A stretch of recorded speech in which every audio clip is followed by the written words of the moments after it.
picked up where I left off a little bit yesterday. One of the things you testified in front of this jury was basically somebody disarms the officer of a weapon, that's deadly force. That's essentially what you said. Yes. Okay. Once again, you met with Detective Tubergen back on April 3rd, 2025, correct? Correct. April 3rd, 2025, you knew he kind of said, hey, I need to talk to you, you're a listed witness, so what are you gonna testify to, correct? He asked me a few questions, yes. And one of those questions was, does GRPD have any policy or training that directly address being disarmed of one's taser or being confronted with a taser? And you said no. Yes, it did. Okay. And once again, this thing that you signed that was provided by the defense, you talk about close quarter deployment of the taser, you talk about drive stun of the taser. There's nothing in the statement that you put about being disarmed of a taser is considered deadly force, correct? Correct. I guess, did you know what this was for? I did. What was your understanding this was for? The areas that I would be asked to testify about. So that skipped your mind with it, or you didn't say, hey, I was gonna testify about how being disarmed with a taser is deadly force? You just left it out? I wasn't asked, it wasn't provided, and that. You didn't read it? mean, I read it, yes, I signed it, I read it. Well, you knew at that, because this was last Monday. We're starting jury selection. You finally filed something last Monday. Objection, Your Honor. This was in response to his expert. I'm sorry, what's just like the legal basis? This is not relevant. This affidavit was attached to our motion to exclude his expert for certain reasons. This is the only report we got from him, so I think what he's, if he's, it's a statement. Well, I mean, This is a summary of his testimony, and it was in rebuttal to the prosecution's experts. So you're saying it's not relevant? Not relevant to this. This is not, we provided Mr. Becker with a summary of what his testimony would be at trial as required under the court rules. He's not required to provide an expert report, and the investigator had a chance to talk with Mr. Siver. Okay, so I'm not sure how it's not relevant, so. It's taken out of context. This is not saying this is what I will is. definitely allow you to flesh all of that out and redirect, but I don't believe that it's not relevant, so you can It's just- certainly flesh it out more, but if he authored an affidavit, and also his response could also clarify that, so. And I don't know what the whole question was gonna be. Well, and there's nothing in that statement. You wrote, it was provided to us on Monday. The day we started jury selection, we get this. That's the first time we had anything in writing from you. You don't say anything about. That is not true. And you're testifying, so. I have a right to lead the witness, Your Honor. Right, but you But it's can't, mis- you're making a statement of fact, and so, it's not Okay. clear. You've never written anything down about this, have you? About this incident? Yes. Yes, I completed a police incident report Where is it? in our system. I'm assuming you have it with the trooper's investigative report. It was never provided to us. Do you know why? We did a search warrant. That's not my purview or responsibility, sir. But in terms of you didn't do an expert report. I did a police incident report, But you yes. didn't do an expert report. No, And you, at no point in time in your incident report, did you ever talk about taser's deadly force if it's taken away from you? no, So you at least, and then you didn't tell the officer, or excuse me, the trooper, when he showed up at your, at Grand Rapids Police Department to talk to you about it. You never told him about that. no. Just skipped your mind? It didn't seem, I didn't talk about it. He asked you specifically, do you have any policies about the sound of a taser? And you said no. We don't have a specific policy about it, no. But that would be a big thing. We don't have a specific policy or training. He said policy or training, and your response was no. How does that not seem to be a legitimate response? It didn't seem to be. Okay. Tasers are different. You didn't say specifically a taser yesterday. You said disarmable weapon. Correct. Okay. Is an OC spray a weapon? Potentially, yes. So if a person's disarmed of OC spray, if a person disarms an officer of OC spray, that's deadly force. No, Well, isn't a taser and OC spray the same thing under Grand Rapids policy? it is not. I'd like to go to Exhibit 32, Your Honor. put it up on the board, please? Excuse me, 30.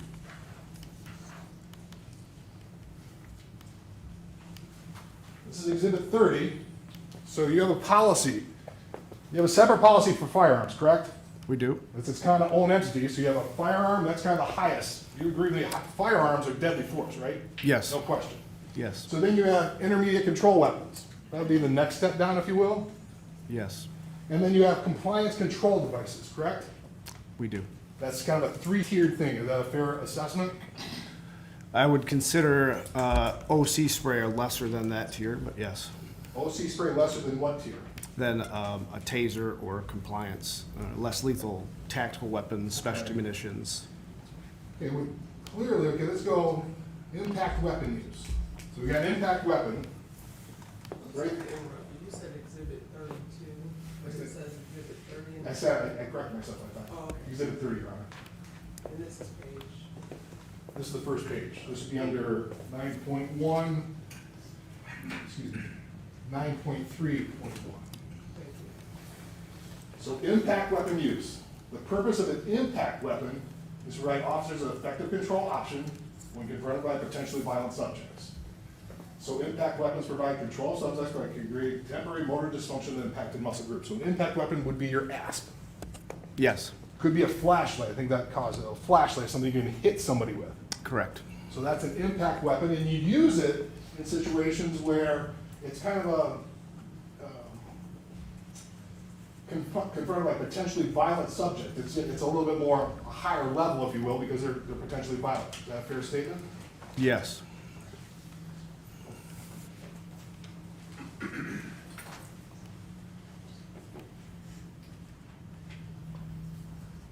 Gonna go to 9.34, then you have aerosol restraints. That would be pepper spray, right?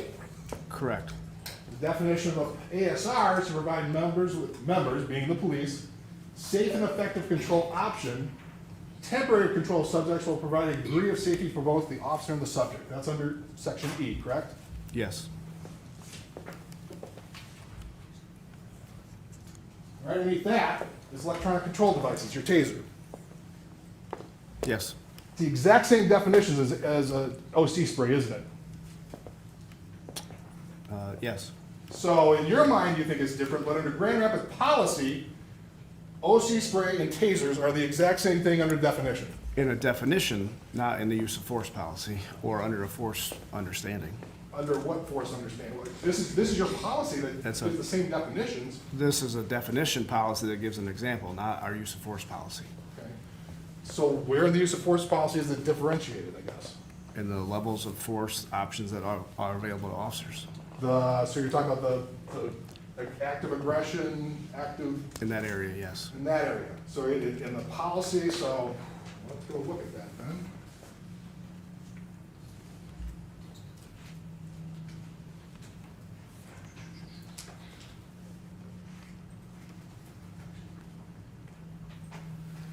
Policies here.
Okay, is this what you're talking about now, or is it 32 now, Your Honor?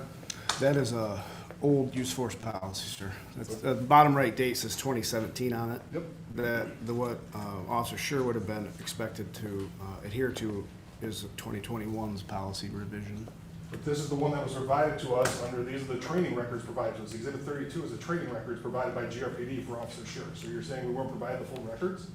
That's a training record, sir, not the policy. The updated policy should have been available to you. I don't have that. So I'm what, not- that's not my purview. The- you're the policy, you're the training person, you're the training. Right, but I wasn't, that's not my responsibility for record release, I mean. So there's some other policy out there that says, that'll say, tasers can be used in deadly force that will be able, the defense can put up on the thing. I'm sorry, what? There'll be another policy that the defense can put up there then, that says tasers are considered deadly force, like Grand Rapids Police policy. No, sir, I was just pointing out that's a 2017 policy, 2021 is the latest that Officer Schurr would have been expected to adhere to. Now, we'll stay right here.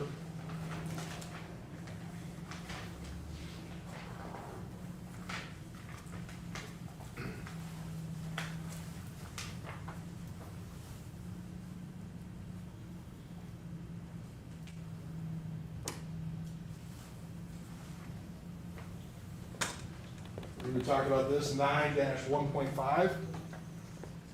You brought this up in your testimony yesterday. Yes, This is one of the considerations, the totality of the circumstances that Grand Rapids Police consider. yes, some of them, yes. Some of them. Well, when you're looking at it, and when you're looking at the totality of the circumstances, your opinion was it was okay for the defendant to chase after Patrick that day. Yes, Because this is, use of force, when you talk about totality of use of force, it's all uses of force. It's not just deadly force, it's force at the beginning, force at the end, force in between, right? correct. And it's gotta be objectively reasonable for the entire time, right? For the use of force duration, yes. Okay. So that use of force in terms of considering that it was a good idea to chase, let's look at right off the bat, the moment to chase. Patrick's bigger than him, right? Yes, There's two people, there's one in the car and Patrick. correct. Relative strength, we already know it, but this is before the chase is taken off. Patrick's stronger than him because as you throw in your testimony, he lifted him off the ground. He did. So he's bigger, stronger, there's more than one purpose, and may have an access to the weapon, right? Correct. So on the first four things, the first top four things, if you will, all of them count against the defendant chasing after Patrick, correct? It's factors, yes. They're factors. So what are the good factors, I guess, in there that would allow for a chase? It's also a compressed time constraint, his decision-making of deciding to pursue and then actually trying to physically restrain or arrest. Those are all happening in split-second decisions, not long drawn-out, Sure. working through them. Sure, but a reasonable officer at the time, you train officers to take all these things. I mean, you just don't have that up there for no reason. You don't have a policy for no reason, right? Correct. They're trained to take these into consideration. They are. And so part of the training would be say, hey, somebody's bigger, stronger, you got more people, it may not be the best idea to go after somebody in those situations, right? Potentially.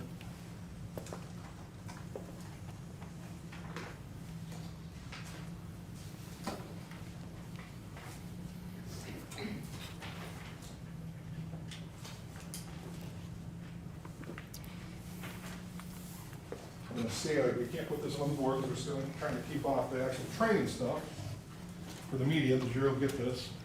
Stay with Exhibit 32.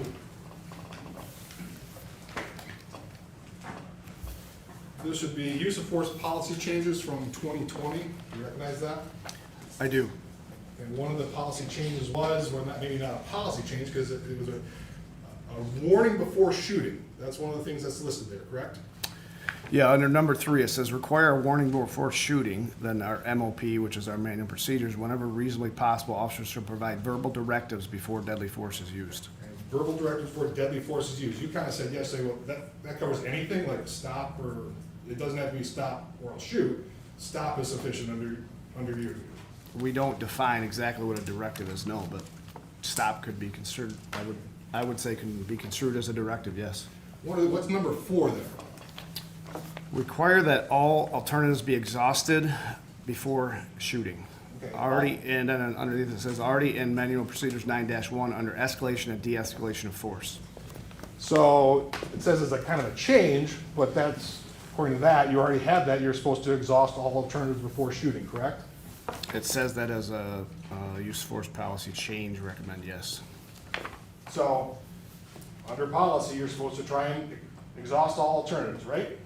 Correct. Okay. Now, I get it. Yesterday you said if somebody walks up, pulls a gun out, you don't have to try and do anything else. You gotta respond with deadly force if you're met with immediate deadly force, right? Yes. But Grand Rapids Police teaches a number of different things in terms of use of force continuum, don't they? I would say in use of force, we don't necessarily have a continuum, but yes. But in terms of use of force, pressure points, right? Correct. We're gonna go through them. We have the mandibular angle. Okay, that would be the kind of right between the neck here. This is a pressure point, if you will. Yes. So you train on these, they're on both sides, pressure points. You can get somebody like right here, correct? Potentially, yes. You jam it in, and that's a pain compliance guy. Is that a, I mean, please tell us. It's semantics the way you're describing it, but yes, it's more of a, you have to control the head, or so that way the person doesn't move away from your pressure. But yes, it's There's that. pressure in and towards the top of their head, You yes. have the hypoglossal. Correct. This is bad, I get. The Hypoglossal. hypoglossal is kind of grabbing them underneath the chin, like right underneath here, the jawline. Is that a fair?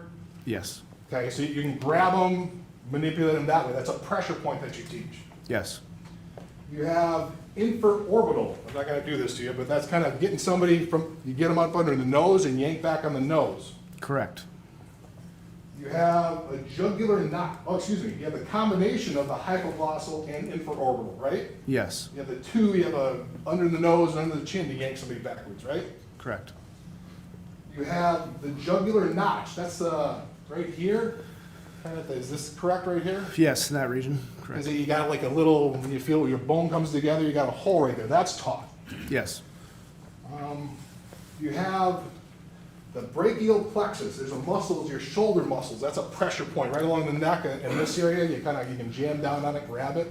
yeah, and it kind of feeds up to the side of your neck, So yes. that's a pressure point that once again, is that a pain compliance or does that, It can cause both, like a motor dysfunction or pain compliance. okay, but that's something you teach. Yes, The clavicle notch, okay, that would be right in here. Is that like between your, as a collarbone? Right in mostly, between? yeah, roughly where your collarbone meets by So your there's like shoulder. a hole between where it's kind of, there's a, almost like a hole. You can press down on that, right? You can press down here.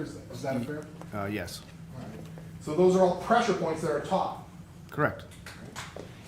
On top of that, then you have the takedown strikes and stuns, right? Yes, You have a brachial stun. It's like, okay, the brachial area, it's like a karate chop to the neck.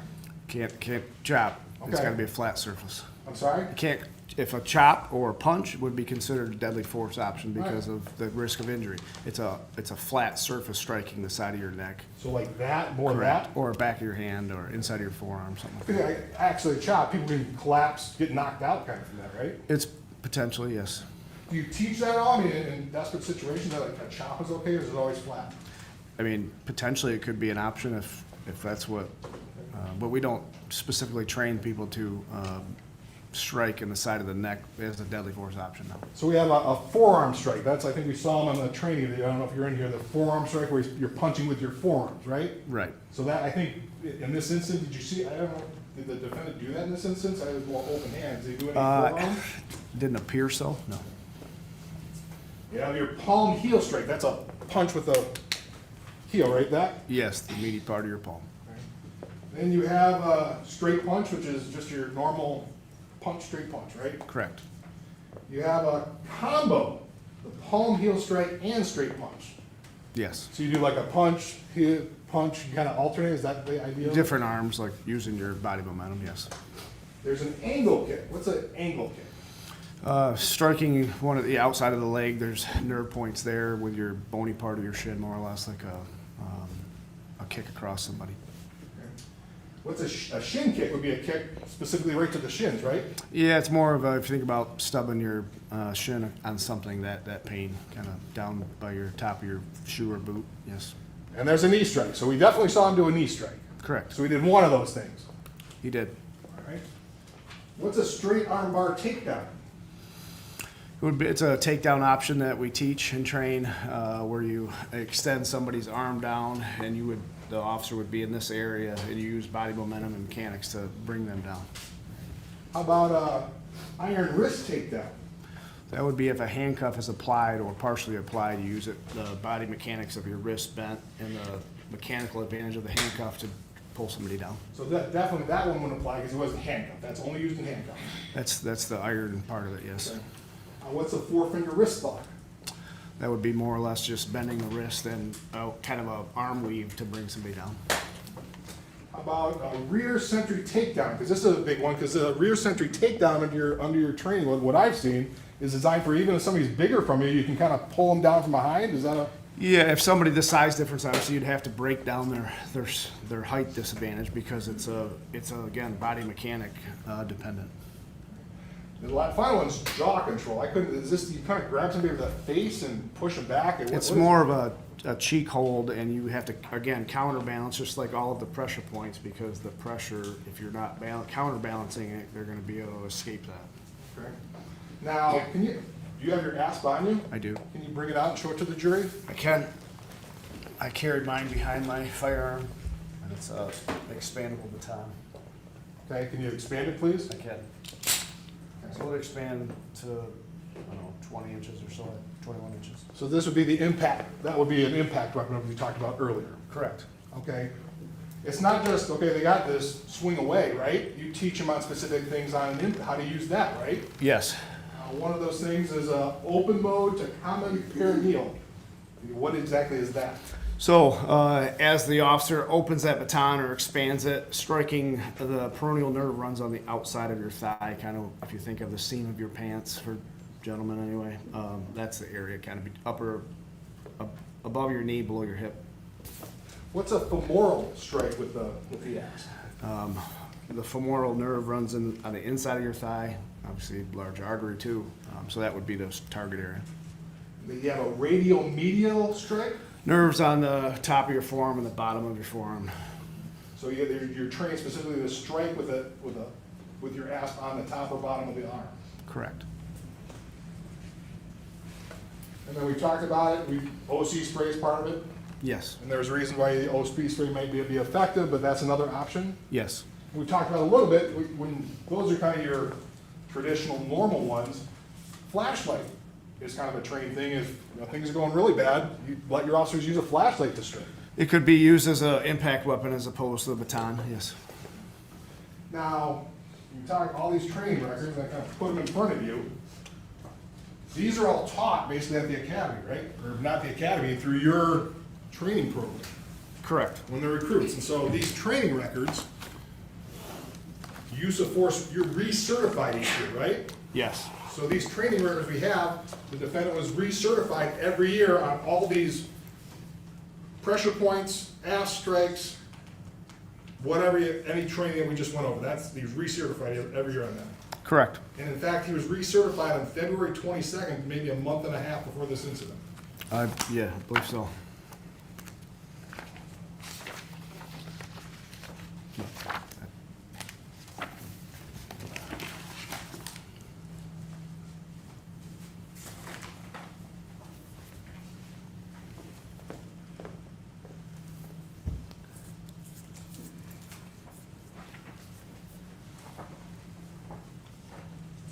One of the things you also talked about was action versus reaction. That's something you train. Correct. So action versus reaction, I want to be clear on this. So hypothetically, you're an expert, so hypothetically, you're responding to a domestic violence call. That's something common for Davis police, right? Yes. So you respond to a domestic violence call, they say, went out the back. You go out the back. I'm standing there with a gun. You can't shoot me, can you? You're standing there with a Just gun? standing there, right like this, gun at my side. There's a lot of factors to it, but it would depend. Well, what other factors? Depends on kind of how you're moving, distance of us. Just all said, that. I'm standing. I'm standing here right there. I'm standing, gun pointed, I'm looking at you. No, I wouldn't shoot in that situation. Why not? Because you're pointing at the ground. Okay? Not posing a threat to you right now, am I? No, you're a threat. I'm a threat, but I haven't done anything well, if I'm a threat, why can't you shoot me then? Because I would have you at high ready, my gun pointed at you, giving you loud verbal commands. Okay? Wonder if I'm running away. I would be giving you loud verbal commands. So if you have a firearm in your hand, you're running from me, I would still have my gun up and giving you verbal commands to give chase. But action beats reaction. I can quick shoot, Yes. right? That's what you're trained. Yes, But even in this circumstance, this wasn't a gun, this was a taser, right? it was. Okay. Taser doesn't do the same thing as a gun. You would agree with me on that, wouldn't you? Does not function like a firearm, no. So the one big concern of the tasers is going to disable somebody to have somebody access their gun. That's one of the biggest concerns, right? Yes.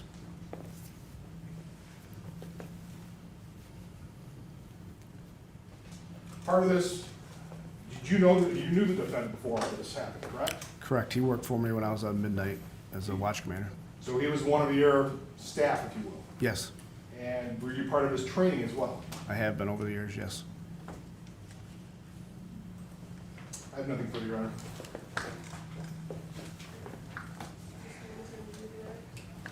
Yes.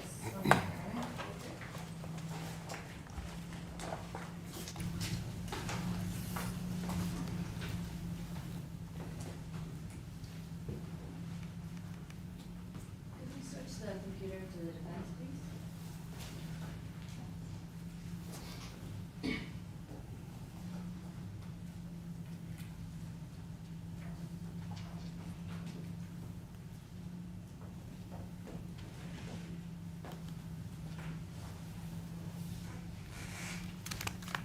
Morning, Captain Morning. Siver. All right, I have a few questions for you. You were asked by Mr. Becker about your status as an expert for the defense, right? Yes. And were you ever asked by Mr. Becker to provide information about this case? Only when Detective Sergeant Tubergen asked to meet with me, whatever, last week or 2 weeks ago. And when he asked to meet with you a few weeks ago, did you meet with him? I did voluntarily meet with him, yes. And are you aware of anyone at the Grand Rapids Police Department that was asked for their opinion by Mr. Becker about this case? I am not. Are you aware that the prosecutor has had GRPD's policies and training since this incident occurred in 2022? Yes. Are you aware if anyone at GRPD was asked about the Jack, training this and is leading, policies? Just because it's redirect, it's not a cross-exam. I'm clarifying the information that Mr. Becker has put out there. And you can clarify without asking leading questions, so, The- because you are being, all sustained as to that. You need to rephrase. Has Mr. Becker ever asked you about GRPD training or policies prior to a Before- few weeks ago? Before yesterday, no. And how much are you getting paid to be an expert for the defense? I am not. Were you ever asked to provide a written report like the paid experts in this case prepared? I have not. And you met with Detective Tubergen? Did you meet with Detective Tubergen before this case? No, the day of the incident, I don't believe Detective Tubergen was present for the round count. I believe it was one of his colleagues. Sorry, did you meet with Detective Tubergen before the trial? No. I'm sorry, the 23rd, I think the date, we sat down in my office for an interview, or whatever that date was, recently. And when you talked to him, did you discuss the nature of your testimony with him? No. When you met with Detective Tubergen on April 3rd or whatever it was, did you discuss some of the GRPD policies and training with him? Just the specific questions he asked in regard to if we had a foot pursuit policy, and then the taser-related, I forget the verbiage in the report there, but about the taser disarming or whatever. And you provided answers to all of the questions he asked you, right? I did.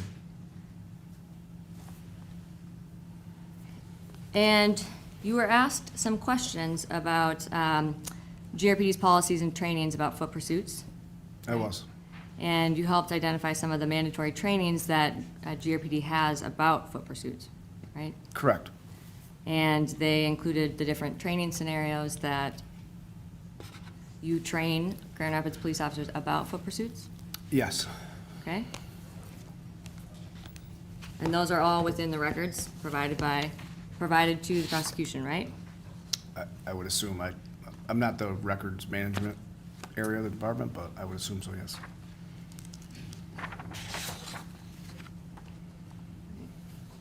Your Honor, do I have permission to approach? Yes, and with, This is what has been marked as Defendant's Exhibit II.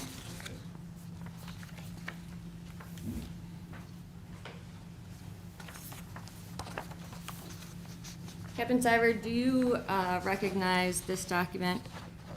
I do, yes. And is this a summary of the GRPD policies and training? Yes, it is. It's a policies and mandatory training summary chart. And there are quite a few mandatory trainings that have been provided at this point, right? Yes, it chronologically starts from when Officer Schurr was hired in 2015, and then chronologically through 2022. And this, and I guess if we need to bring all of it up, but is it fair to say that this is Exhibit F? This includes some of the pages from that mandatory training, but there are binders worth of training that Yes. officers received, right? Yes. And Your Honor, the defense would move to admit defendant's Exhibit II at this time. Is this something that's part of GRPD policies? This is a summary of policies. That's what I'm meaning. The summary is not in the GRPD policies, right? I'm not sure I understand your question, sir. This is, like, when you go into your policy manual, where this is not a document created by GRPD, is it? This is not a document created by GRPD, no. Who created this document? I don't know. You don't know who created this document, so how do you know what it is or where it came from? I just said I don't know where it came from. I understand the verbiage and the exact quotations that are taken from several of these mandatory training files.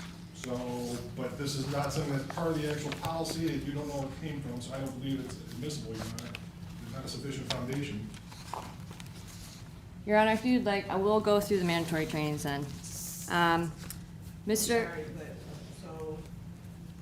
I mean, we- Withdrawing your move to admit, or are you going to have something else you'd like to state?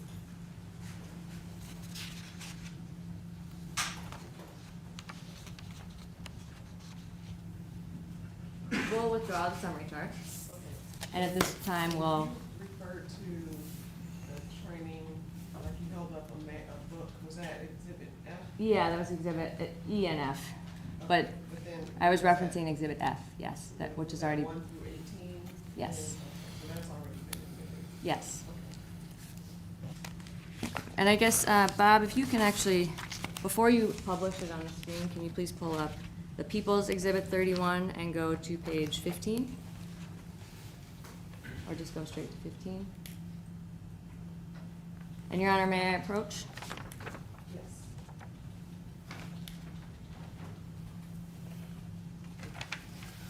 I'm handing Captain Siver with what's been previously marked and admitted as the People's Exhibit 31. And Bob, can you go to, Your Honor, can we approach real quick?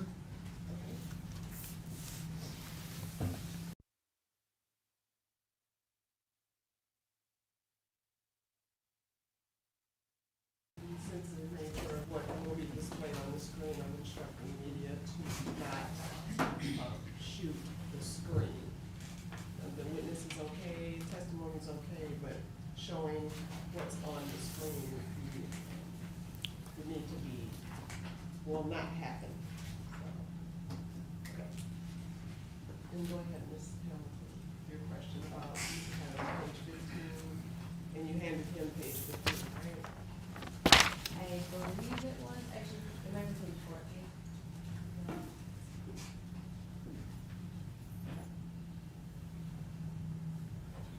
Unless he, what is your exhibit 31? Is it 1901?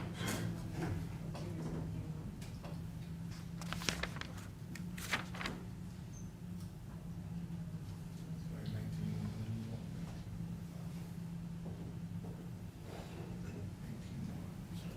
Like 129.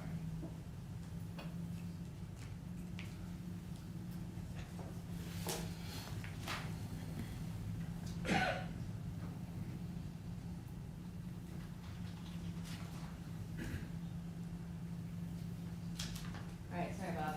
I don't know exactly what page this is in the People's Exhibit, but this is the same as Defense Exhibit F.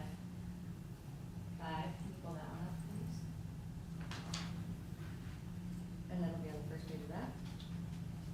F5, Yes, which has already been admitted.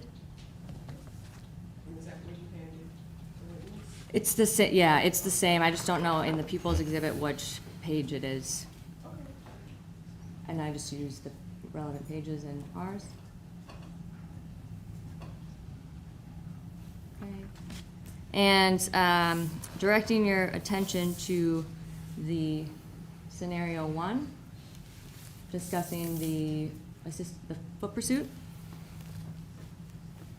And as part of your, can you explain what this type of scenario is and what it includes? Yes, so oftentimes in our mandatory training cycles, we have specific objectives or training goals. So, for example, this is 1901, meaning it was 2019, it was the first training cycle of the year.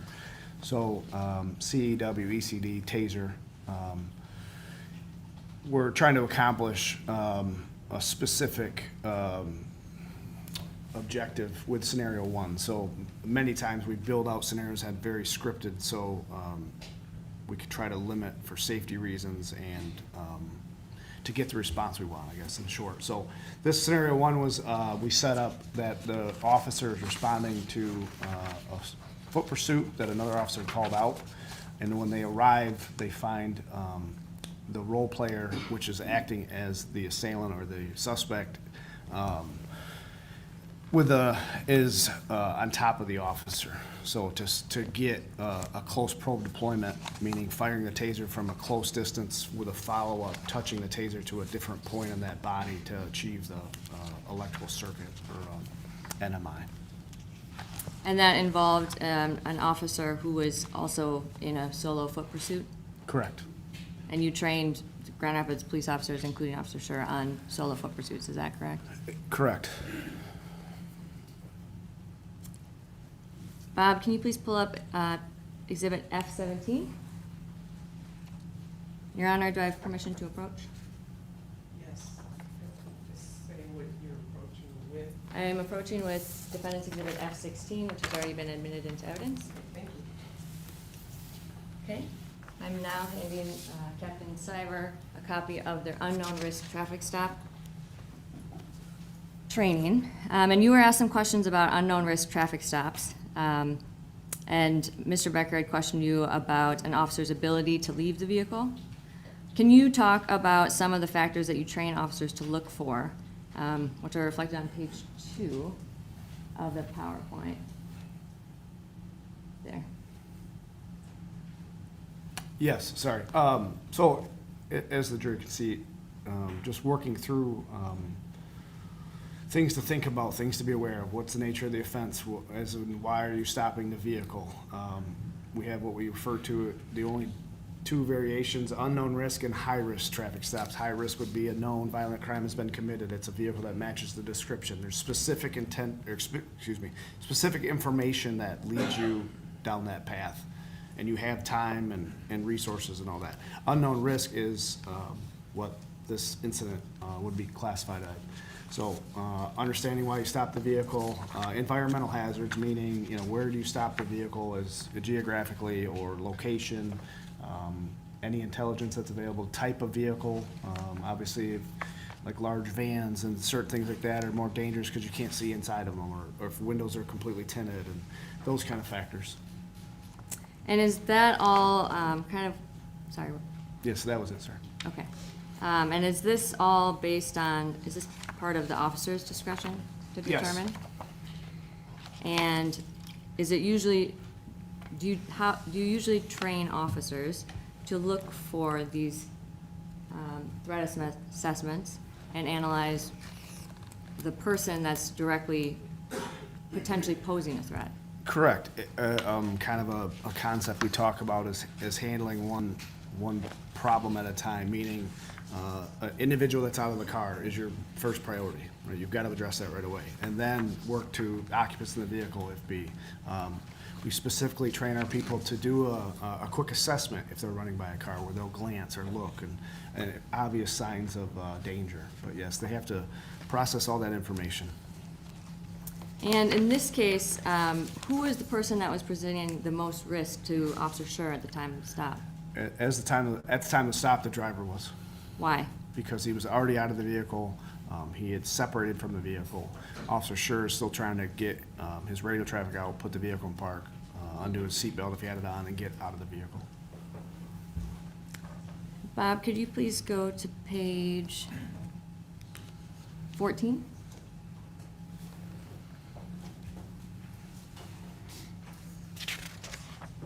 Oh, and the middle slide, and scroll. And one of the things that we talked about a little bit yesterday is how you train officers to assess people's risks, or the risk that someone poses, is that Yes. correct? And what are one of those concepts that you train them? I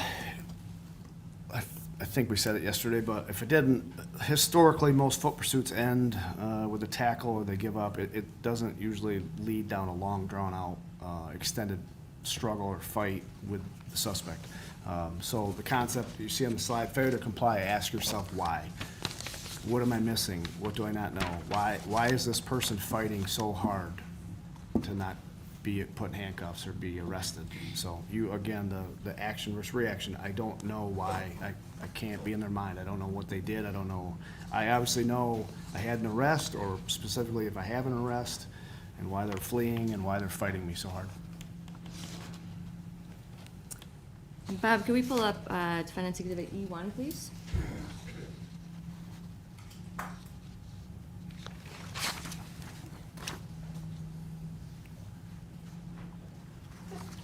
And this is the GRPD use of force policy that we spoke about yesterday and that you were asking questions about. Yes. And you, Mr. Becker was asking you some questions about OC spray. And Bob, can you go to 9-1.3? So page 3.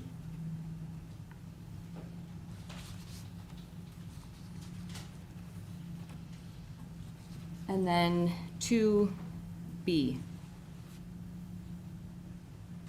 And what is OC spray considered?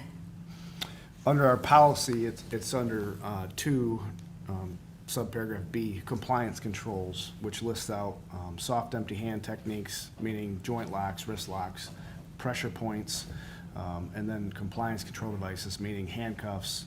ASR stands for aerial, it's OC spray. Yeah. And that's, OC spray is similar to pressure points? Correct. It's one of our lower levels of force options available. And Bob, if you could go to the next page, which is 9-1.4, D. What is a TASER considered?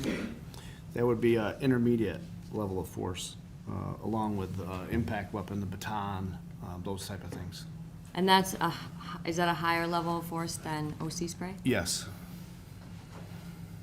And once a person tries to disarm an officer of his TASER, and they have been fighting over it for over 2.5 minutes, and once the officer makes a decision or is in fear of serious bodily injury, is he entitled to use deadly force?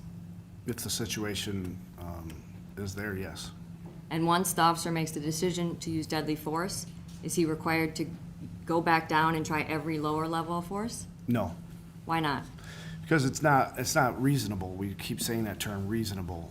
It's not reasonable to expect, if I've exhausted other options of force in my escalation and they've been unsuccessful, how could we possibly expect them to go back down that ladder and try again?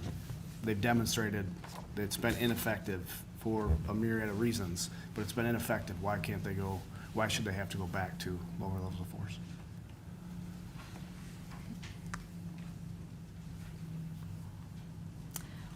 Are you aware of the Kent County Prosecutor's Office ever charging a defendant with resisting and obstructing after a foot chase? I am, yes. And did the office take the position that the defendant should be let go because the officer created a dangerous situation? No. Are you aware of the Kent County Prosecutor's Office deeming that running away? I'm gonna have to object. This is what the relevance is on every other case that we've charged. We charge thousands of these, and so I don't see what the relevance is on what our decisions are in some unknown cases. Your Honor, that's a position that this office has taken, that Which office? the Kent County Prosecutor's Office has taken previously. They've charged people for resisting and obstructing for foot pursuits, and the officers have engaged in foot pursuits to catch the person. The other cases. So I'll sustain based on relevance, and it's outside the scope of cross as well, so. He was asking about the foot pursuit policy and whether it's permitted, or if there is Right. one. But you're asking about a different policy of a different office. Well, I'm asking if it's a crime to run away from the police, and if, Is that what you're asking? I mean, no, but I'm asking if it's a, Yeah, so I'm sustaining the objection on the basis of what other cases, because we're not here about those cases. They're not relevant here. okay.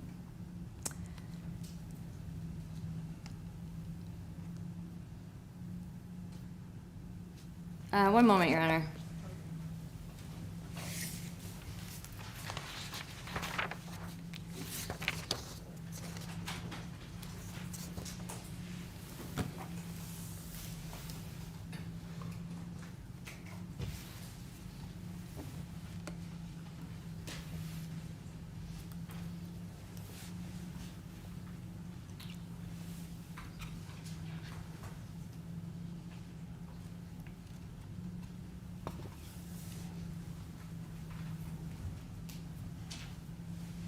All right, no further questions. Nothing further, Your Honor. And I do see a couple of hands raised on the jury, so I'll have my clerk come and add those questions for you.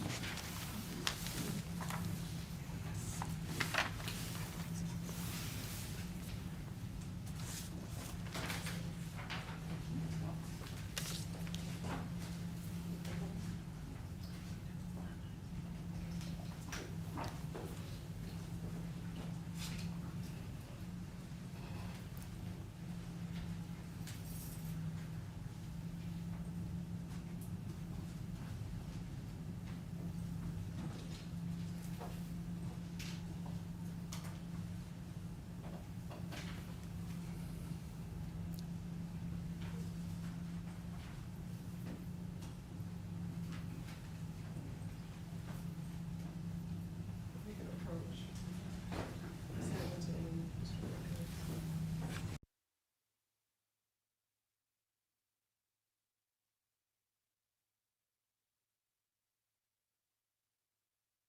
Are the training simulations from start to finish in real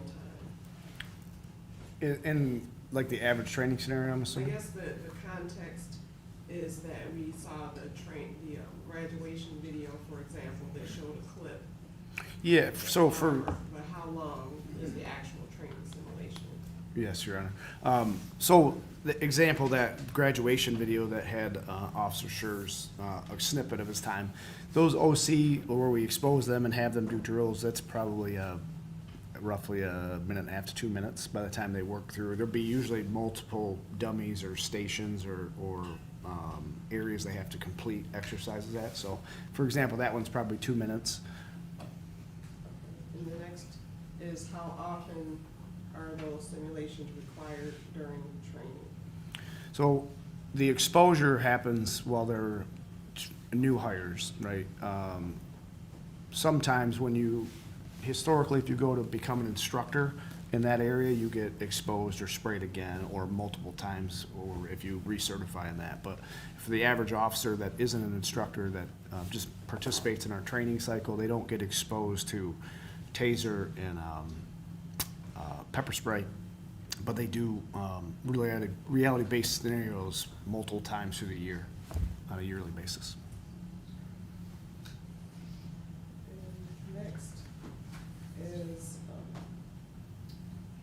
in your opinion, since we're in Grand Rapids, are the GRPD GRPD policies and procedures meant to supersede the generally accepted police policies and procedures? So that term, I know you've heard it a lot. It can be construed some ways. So our policies and procedures, our training calendars, those, the training calendar isn't published publicly, but our policies are publicly published. We are CALIA certified. CALIA is an international organization that accredits agencies. So they do a full review from top to bottom, training, policies, equipment, and I have to submit yearly reports based upon reviews. So they're a 5-year cycle that you're certified for the accreditation.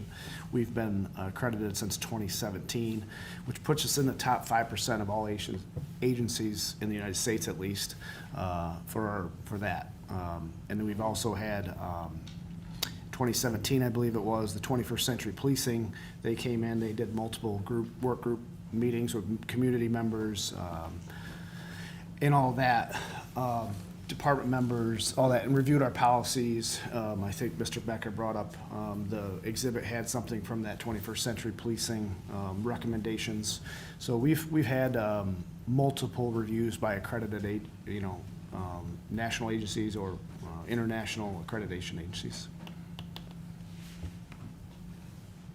Okay, so sounds like you're saying they're not meant to supersede, but. Correct, and I think, my point with that is, those accreditation agencies wouldn't accredit you if your policies were out of norm.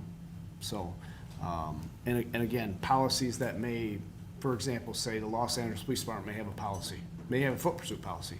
What happens in Los Angeles doesn't equate to Grand Rapids, or doesn't make sense. So we pay attention to regional things much closer than on the national stage, because use of force laws are different in the state of Florida or South Carolina. Practices are different, right? Weather dependent, all these factors. So we have a ton of outside reviews. We've been accredited and reviewed and appraised by these organizations for our willingness to do that and open the doors, more or less. Ms. Hampton, do you have any follow-up from those responses? Just a few,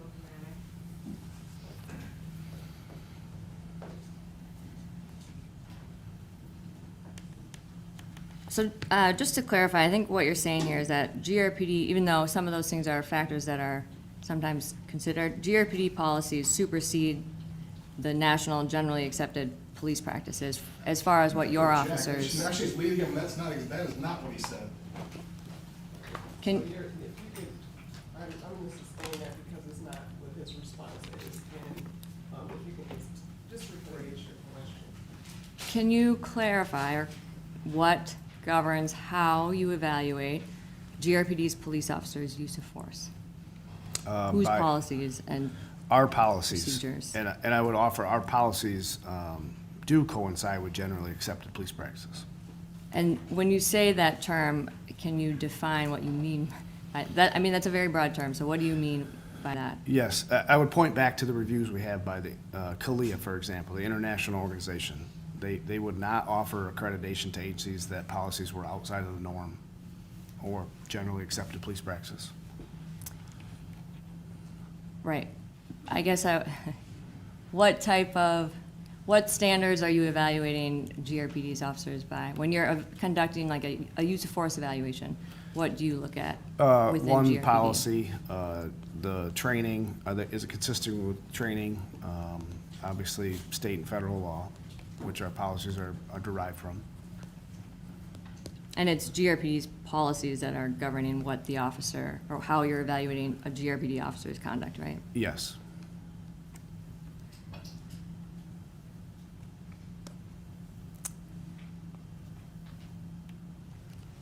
One moment, Your Honor.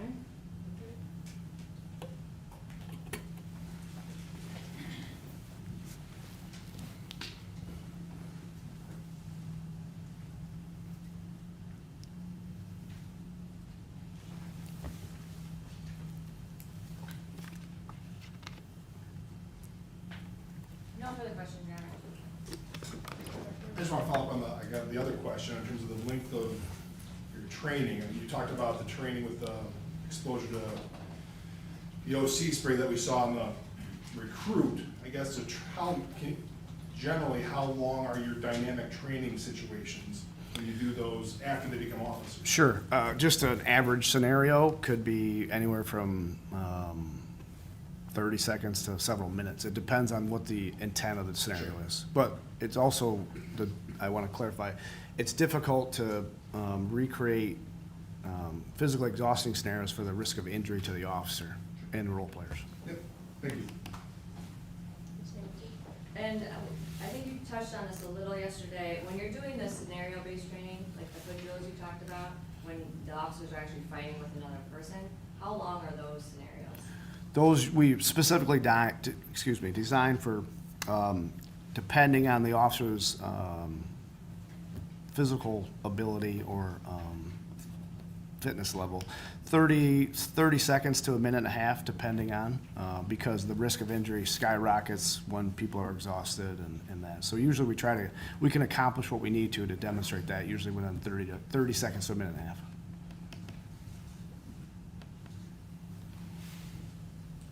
All set? Yes. Mr. Becker, any other questions? I do see one hand on the jury, so I'll ask my clerk to come and get that question from you.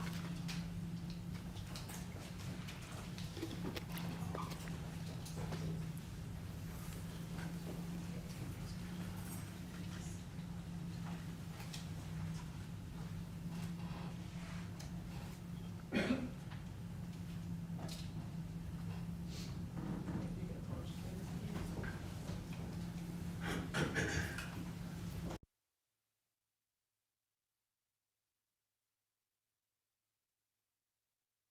You can clarify, in your opinion, is deadly force appropriate in situations of active resistance or only in situations of active aggression?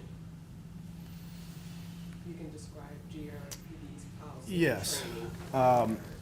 Active resistance, you can't say always, but would most likely not lead to a deadly force incident. Becomes, that it's a fine line between resistance and aggression. So, for example, grabbing a TASER would be an aggressive act, and that would raise the level of force greatly. So, hopefully that answers that. Okay, so is there a policy or training with respect to the appropriateness of deadly force in active resistance or active aggression? Yes, in our reality-based scenarios, we'll create that position so there's different force options and they understand the difference of active resistance versus active aggression. And that's the whole purpose of why we train the way we do, so they have a conditioned response to those. Thank you. Sounds any follow-up from that?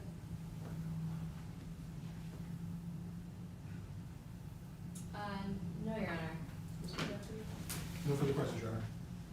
And I don't see any other hands raised. May this witness be excused?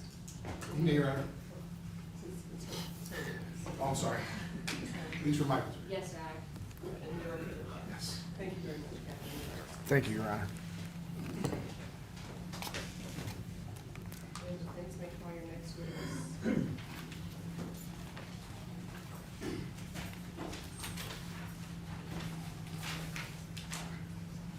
We would call Chad McKersie.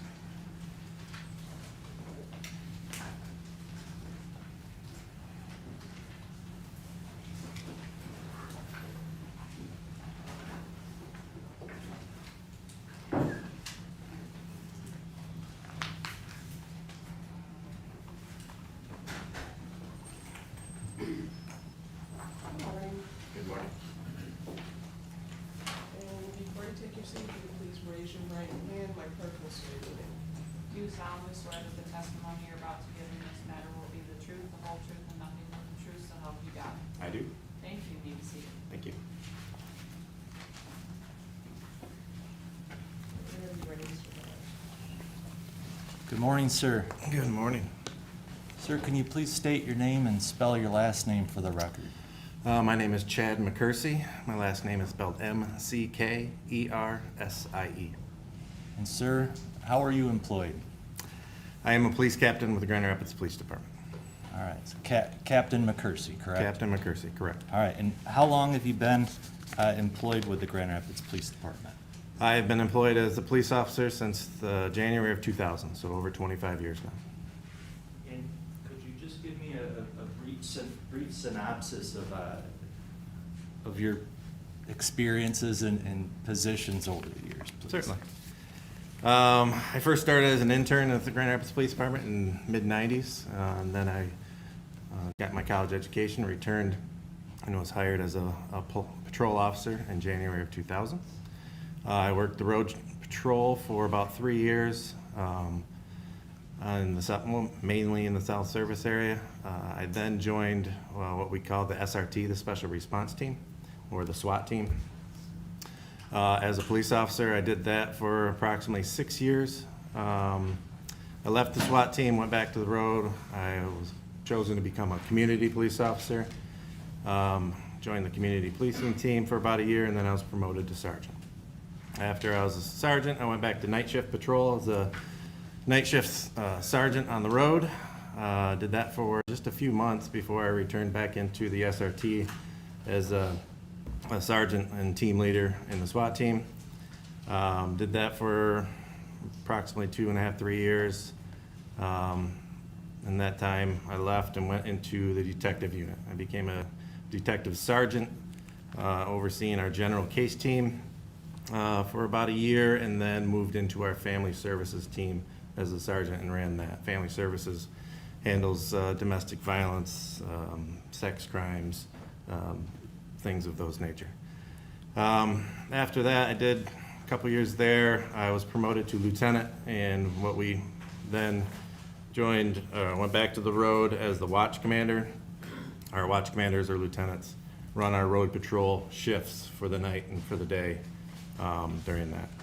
Was there for about a year, year and a half, then moved into our internal affairs unit. Was the commander of our internal affairs for 16, 17 months for the department, and then an opening became available in the training unit. At that time, the training unit was commanded by a lieutenant. I was at that rank. I took that position and ran our training unit for about 2.5 years. From there, I was then promoted to captain, and I moved to the West Service area as the captain of that team for year and a half again, and then another opening came in support services. I moved into support services. Support services captain handles a lot of the admin work, a lot of the IT, buying the equipment, getting the fleet, the cars, and a lot of paperwork just to get all the stuff that supports our officers out on the street with the equipment that they need. From there, I then, last September, moved to be the commander of our North Service area in Grand Rapids. It was an honor to be the North Service area captain because that's where I grew up. I'm from Grand Rapids, so it's a privilege to be the commander of the patrol teams over the North Service area, and that's where I currently sit. Need a drink of water? Thank you. So appreciate that, and that's, sounds like you've had quite a few duties over the years. Now, have you also had, and you may have mentioned this in there, I apologize, I looked down at my notes a couple of times, but have you had duties as a master TASER instructor? I have several other additional duties throughout those years, what we call an additional duty. I was a TASER instructor, firearms instructor, defensive tactics instructor, and then I became a master TASER instructor when I was in the training unit. And just to touch on historically, you've been with GRPD since what year? January 2000. All right, and has the TASER been within Grand Rapids Police Department for quite a few years? Yeah, it was introduced while I was on the SWAT team as an officer, so probably 2005, 6. I don't know exact dates, but it's been a tool for our officers for almost 20 years, maybe. Now, as a master TASER instructor, how many master and TASER instructors does the department have at one time? Typically one. At times we have two. We try to get someone certified as a master TASER instructor and then have someone go the next year. So we have an overlap because the master TASER certification only lasts 2 years. So we want to have a master TASER instructor in-house so that certification doesn't lapse at that time. How do you obtain this classification as master TASER instructor? What were the requirements to earn that role? To become a master TASER instructor, you have to attend the training through Axon. Axon's the company that designs and created the TASER. So you go to a 40-week, 5-day class, wherever it's held. Mine was held in Los Angeles. You go to that facility, go through the training for its classroom, a test, a lot of practical exercises, designing stuff. They also teach you how to become a better instructor while you're there, when you're doing it. And upon conclusion of that course and in earning the role as master taser instructor, what do you do then when you go back to your department with that training? With that classification inside the Grand Rapids Police Department, I train taser instructors for the department. And then those taser instructors instruct the officers in the classroom environment how to properly use the weapon on their belt. Now, sir, did you mention you've also been, is it commander of the Internal Affairs Division for a year or two? Yes. Okay. Do you have a significant amount of familiarity with GRPD training and overall use of force policies and practices that were in place on or prior to April 4 of 2022? I do. And do you have a significant amount of familiarity with GRPD TASER instruction and practices on and prior to April 4, 2022? I do. At this time, I would move to have Captain McKersie recognized as an expert in a couple of things. GRPD training, policies, practices with regards to the TASER device, and training, policies, and practices of GRPD related to use of force. No objection. All right, so he shall be considered an expert in those fields. And when I say use of force, in just the general overall policies of GRPD related. Yes, sir. To the general duties as far as automobile stops and the basic performance and policies involving those matters. Yes, sir. So, but he's an expert in training policies and practices regarding TASER. TASER, use of force, and then also just general overall police duties, police functions within the Grand Rapids Police Department. I apologize for making that. Duties and functions. Correct. Any objection to that additional area of expertise? No, Your Honor. Okay, so then he shall be considered an expert in those 3 areas.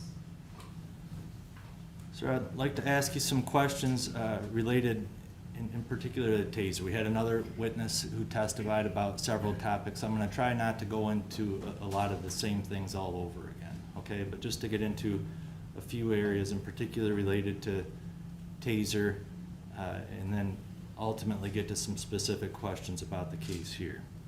Now, sir, the defense is calling you in this case to testify, is that right? That is correct. And has the defense talked to you several times over the last 3 years? Yes. And has the defense asked you a significant amount of questions about GRPD policies, trainings, and just the general practices of GRPD? Yes, sir. Now, did you also testify on matters related to this case about 2.5 years ago? Yeah, I testified in the original preliminary examination for this case. Okay, and were you under oath at that preliminary examination? I was. Now, have you ever prepared a report, a final conclusion report or anything for either party? I have not. Were you ever asked to? No. You testified 2.5 years ago, and was the prosecutor present for that? Yes. And has the prosecutor or detective on this case ever reached out to you and asked you for more explanation on any training policies or just general overall practices of GRPD? No. If they would you have been happy to talk to them? Yes. Your office is about a block away from their office, is that fair to say? That is correct. Now, Going to the TASER, what model of TASER did GRPD use on April 4, 2022? At that time, we were using the model TASER 7, the T7. And where would an officer on duty on that day, where would they carry that device? We mandate they carry it on the opposite side as their firearm, so you have to do a cross draw to pull that, access that weapon off of their belt at that time. The main reason for that is we don't want ever under stress to think you're pulling your TASER and you actually pull your firearm. Your firearm's on your dominant side if you're right-handed or left-handed, and so we mandate it's on the opposite side, so you have to make a distinct motion to go get that device to use it at that time. Now, besides the TASER on that belt, what else is an officer wearing when they go out on a shift for GRPD for the most part? On their utility belt, if you will, what they wear is, obviously you have your handgun, that's in a holster. You have 2 extra mags of ammunition on your belt. You have OC or pepper spray on your belt. There's an Baton, 1 or if not 2 sets of handcuffs on your belt, your radio, as well as your TASER device. And then how about, and you may have mentioned this, vest, do you wear a vest? Yeah, every officer on the road is mandated to wear their bulletproof vest underneath their uniform. In today's world, you see a lot of exterior vests. This is the uniform that Officer Schurr was wearing was like this. So that is how we're equipped. When you add up all of that equipment, approximately what weight, if you know off the top of your head? It's roughly around 20 pounds, 25 pounds. Obviously, my vest and belt might be bigger than skinnier people, but so. All right. Now, we talked about going back to the TASER 7. The manufacturer, Axon, they make other models as well. Is that fair to say? That is. And, sir, did you have the opportunity to sit through the testimony of prosecution's expert, Mr. Bloomfield? Half of it. Okay. And did you sit through the testimony of the prosecution's expert witness, the law professor? Yes, Mr. I did. Sessel? Okay. Did you hear some of their opinions related to this case? I have. Did you have an opportunity to read their report? I have. Sir, does it appear that they may have been referring to an older TASER model than the TASER 7 in some of their opinions? Yeah, it was testified to as well as in the report of, in one portion, they considered the optimal distance of 7 feet standoff. It was documented in the report between 7 and 15 feet. That is the rule that was in place for older model TASERs, not the TASER 7. And we'll get into some, but were there some differences, the TASER 7 that Officer Schurr was carrying compared to the older models? Yes. Okay. So going forward in the testimony, Officer Schurr had a TASER 7. If I refer to TASER, can we just agree we're talking about the TASER 7 unless I say something different? Understood? Now, under the GRPD use of force policies, what level of force would the TASER 7, would the TASER be within? It is considered an intermediate weapon, so that's where it falls in our use of force. And how about OC or pepper spray? Where is that located? That is a lower level of force. The OC, that is used for verbal noncompliance, active, passive resistance, lower levels of resistance that officers would observe. Does GRPD, do they consider the TASER a less lethal form of force? Yes, we do. Now, is that consideration in the hands of a trained police officer? That is correct. In the hands of an untrained officer, would GRPD classify it as a less lethal form of force? An untrained police officer, they wouldn't be allowed to carry it. Well, let's just go into that, because I think Detective Tubergen touched on this a little bit in his testimony, but An unlicensed person, as far as what are you required to have in order for any old citizen to carry a taser? In the state of Michigan, if you were to obtain a taser, you need the licensing, like a concealed permit, as well as the training and certification form for that Okay. device. And is that whether the battery's in it, no probes, no anything within the device, are you still required to have that licensing to even touch the device by law? Yeah. And what's the classification of an offense if the person does not have that licensing? That would be a felony in the state of Michigan.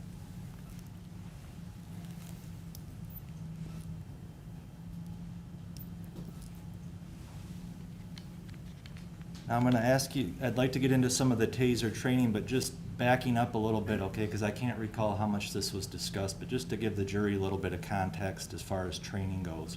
When an officer's hired into Grand Rapids Police Department, what's their initial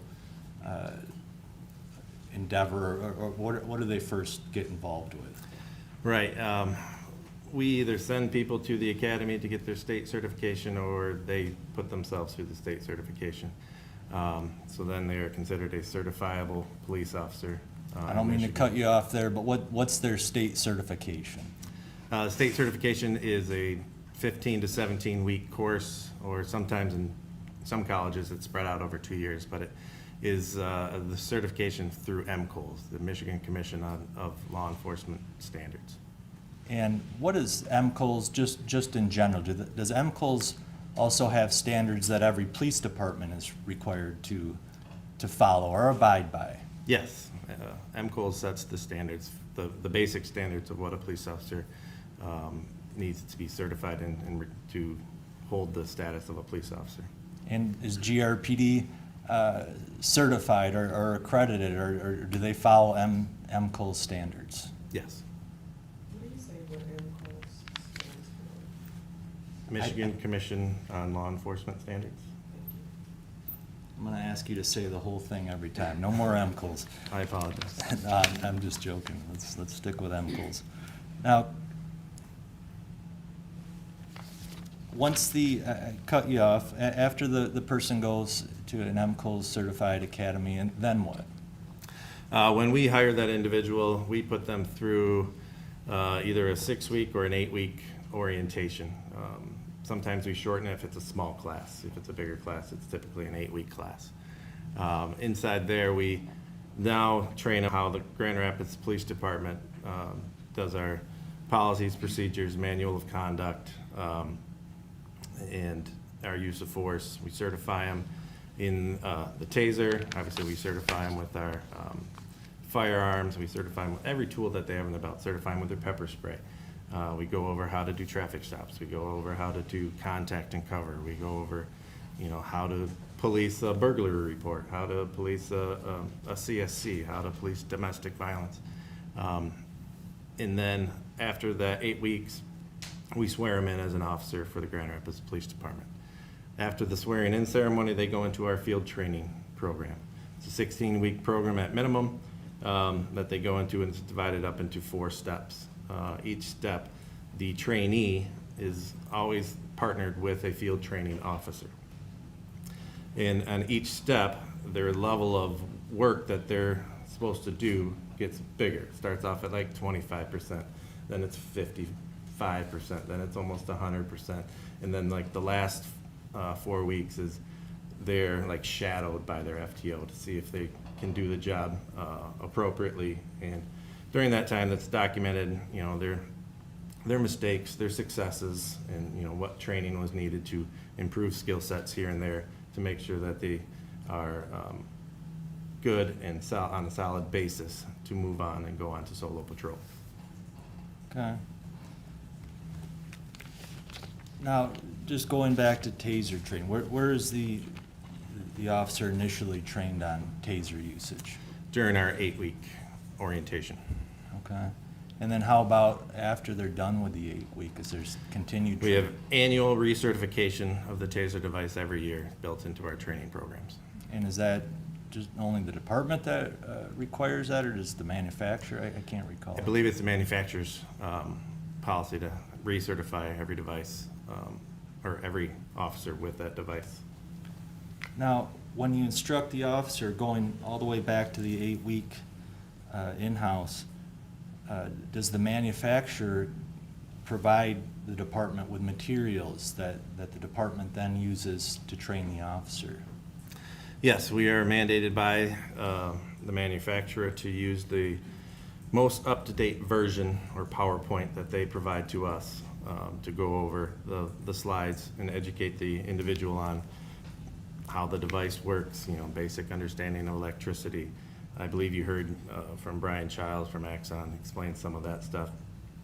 We go over all that in detail, and then we go through the practical exercises, practice just pulling it out of the holster, arming it, aiming it, how it works, the laser, the light, the nomenclature of the device. And then we put them through real-life scenarios, well, simulated real-life scenarios, with role players. Role players wear protective suits, and they have certain training cartridges that we can use that are safe to do so you're not getting tased during them. It would just be for like target location on an individual in certain environments, when to use a taser, when not to use a taser, those things. Now, are the officers then tested to assure their understanding of the taser? Yes, there is a written test as a part of their initial certification. Now, are they, we heard from Mr. Childs already, but just to confirm, are the, on the topic of warnings that's given by the manufacturer, are those warnings forwarded on to the actual officer who's going to use the device? Yeah, they are presented with the same warnings that are in the PowerPoint, and they're gone over in that training. And just in general, what are officers taught about the TASER device and its capabilities? They are taught, and it's clearly stated in the PowerPoint, that the TASER device is a serious weapon and should be treated as such at all times. At all times? At all times. And are there any warnings as far as the capability of the device to cause injury or death? Yes, there are a few throughout the PowerPoint that claim that this device can cause serious injury or death. Try not to go over everything that Mr. Childs already explained, but just in general, this TASER 7 device, how many cartridges could that hold? It was equipped with 2 cartridges. And can you give us just one more snapshot of deploying a cartridge and what that does? Yeah, the device is equipped with 2 cartridges at that time. And there is a close quarters cartridge and a standoff cartridges. We went with one of each. So the close quarter cartridge is in bay 1 and the standoff cartridge is in bay 2. Bay 1 means if you pull the trigger, that's the first probes that are gonna go out. Close quarters has a 12-degree spread. So if I use my fingers, the top one is straight, like Mr. Childs says, the bottom one's at a 12-degree angle down. It's designed for that close range deployment to get that optimal 12-inch spread for potential neuromuscular incapacitation at that time. The second cartridge is called a standoff cartridge that has a 3.5-degree spread. So obviously the spread is minimized. So you can do it from a further distance of that individual and still try to obtain that 12-inch spread if the probes hit that individual. And if I could just approach the witness, Your Honor, with People's Exhibit number 23. It's a little easier to have the device in your hand. No problem. Thank you. But, we've already admitted that. Does that appear to be a TASER 7 Yes, it does. without the battery in it or any probes? There is no battery. There are 2 cartridges in here, but no probes in it. Okay. So that actually has the cartridges on there.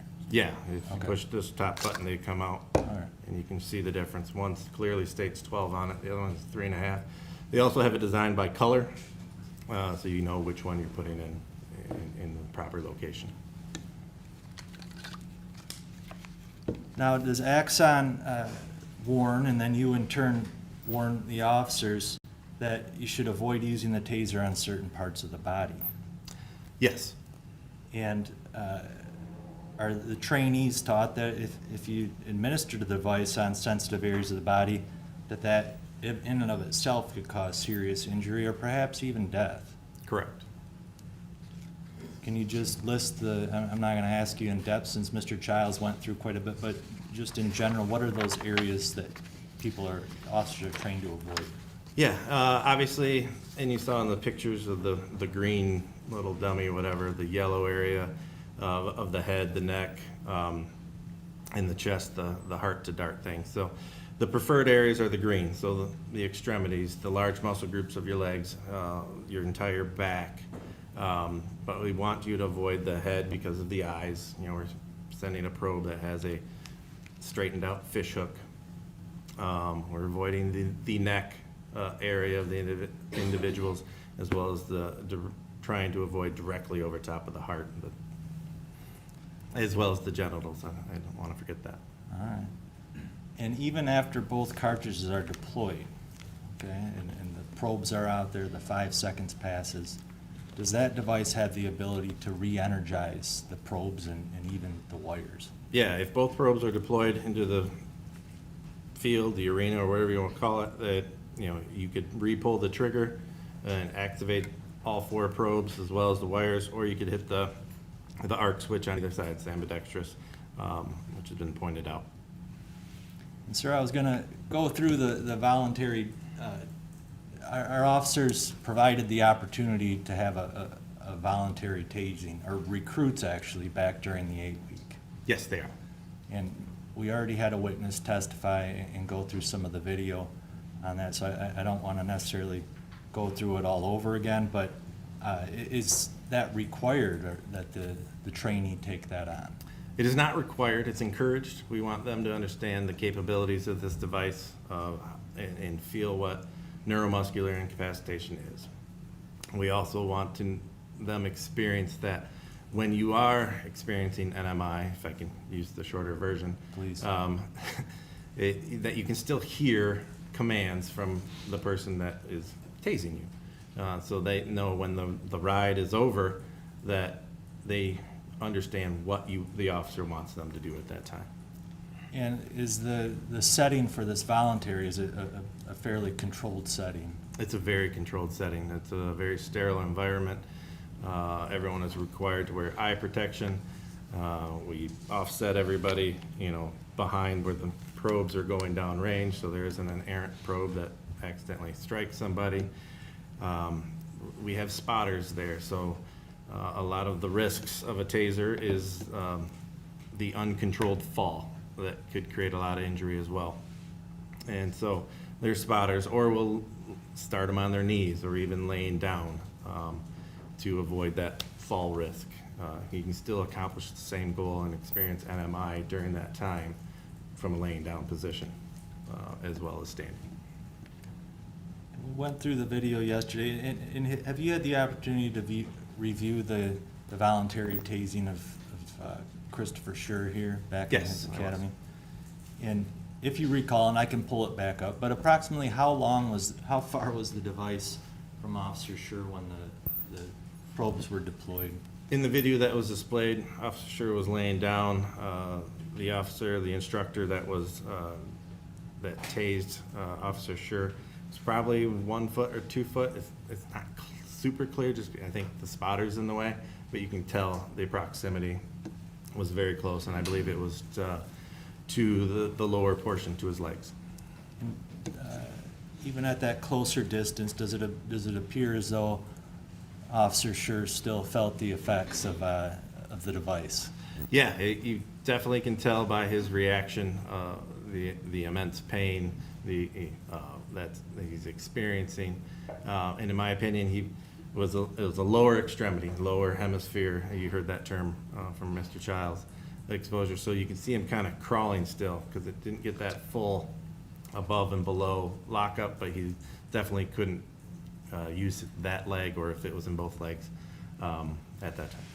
It appears as though he did not have the ability to really control his whole body during that experience. Correct. And what model was that back in 2015? 2015, we were using the X2. It is the 2 generations below the TASER 7. Did the X2 have something different than this TASER 7, particularly with its ability in those close range situations? Yeah, the X2 was equipped with different cartridges. They were designed at a 7-degree spread. And that's, was designed, again, trying to get that optimal 12 inches. And that's why they changed, or they continue evolving their product. But at that time, the X2 had a 7-inch spread, not the 12-degree like the close quarters, or the 3.5 standout. So if we had the video with Officer Schurr, similar distance with the TASER 7 device, with the first cartridge that's deployed, what might be expected as far as where it may? If you did the voluntary exposure with the TASER 7 with the close quarters at that distance, they would get a bigger spread, more likelihood of experiencing full NMI lockup at that time. So going back to the academy, was Officer Schurr trained going all the way back to the academy, I call it the academy, Right. that 8-week, that it's acceptable to use the device within closer distance? Would that be fair to say? That is fair to say, yes. And it appears that even at a closer distance, even with the older device, it still had a pretty significant effect on Officer Schurr. Is that fair to say? That's very fair to say. Now, when the probes connected with Officer Schurr, I think Mr. Childs mentioned this, do you all sometimes refer to that as taking the ride? Yes, we do. And how long does the ride last? It is designed to last 5 seconds. What happens if the person continues to hold, or they repeat the ride after 5 seconds? It depends on the configuration of the device, the software, the computer of the device. If in older models, if you just held the trigger down, it would keep going for as long as you went until you actually let go of the trigger. In the TASER 7, they have that automatic shut-off that will stop the device after 5 seconds. But it can be re-energized at any time. Any other trigger pull would send a second cartridge, or if you hit the arc switch, you re-energize the one set of probes that are downrange. Does Axon warn against repeated or continuous deployments or Yes. ignitions? And I apologize if I'm using the wrong terminology on this, but now are officers therefore trained not to have continuous or necessarily repeated applications, to have some limit on that? Yes, officers are trained, if you're not getting the desired behavior change, try a different tactic. You don't want to keep using one thing over. It's more dangerous with the TASER because you're putting that much energy into an individual and I'm not a medical person, but from my training, is repeated exposures to extreme amount of pain. The body's either, adrenaline's gonna go really, really high or dump, and that could be dangerous at that time.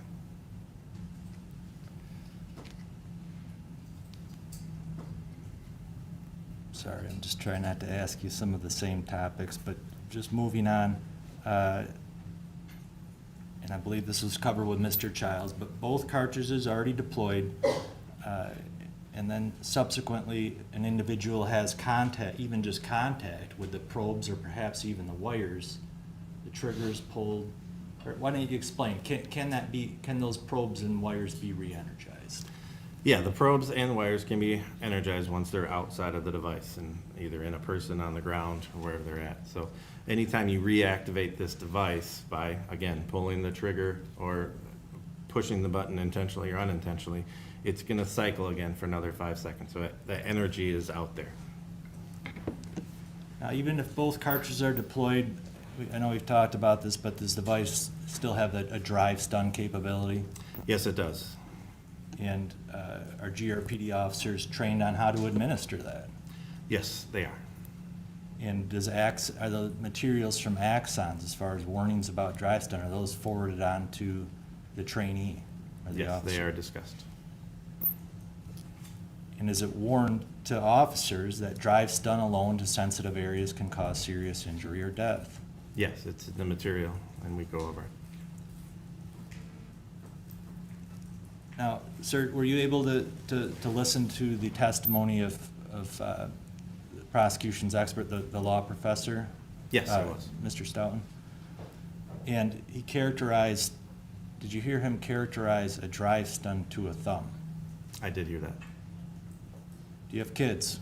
I do? You let their kids play with their thumbs in their hands. Is that fair to say? Yes. Would you let your kids, untrained in particular, play with a drive stun? First off, it would be illegal for me to do that. But no, I would not. Absolutely not.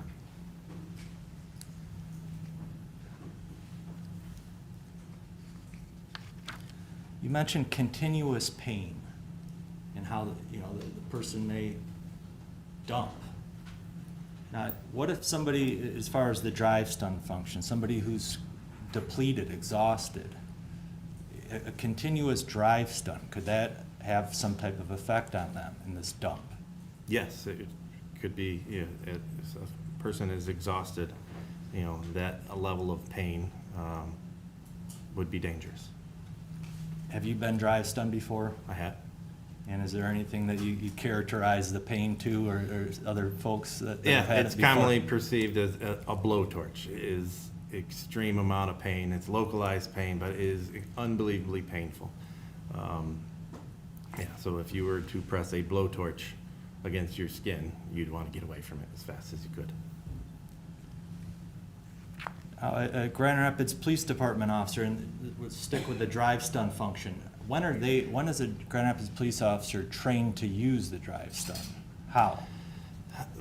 The drive stun capabilities are primarily used for a third point of contact, to close the circuit of, if you deploy 2 probes and one misses, you can touch them with the device activated in another spot on their body to close the loop, close the circuit, so the energy goes through the top probe, through the person, and then to the end of the device, and then that could create the neuromuscular incapacitation. I'm gonna stop here and take a break, for about 15 minutes. So, jurors, so we'll come back at 10:35. Meanwhile, jurors, please get your notes and write down in your chairs, and remember to not discuss the case with each other or with anyone else. Not to the- Also, please all continue to avoid access to, news reports about this case in the media or in social media. We'll see you back in 15.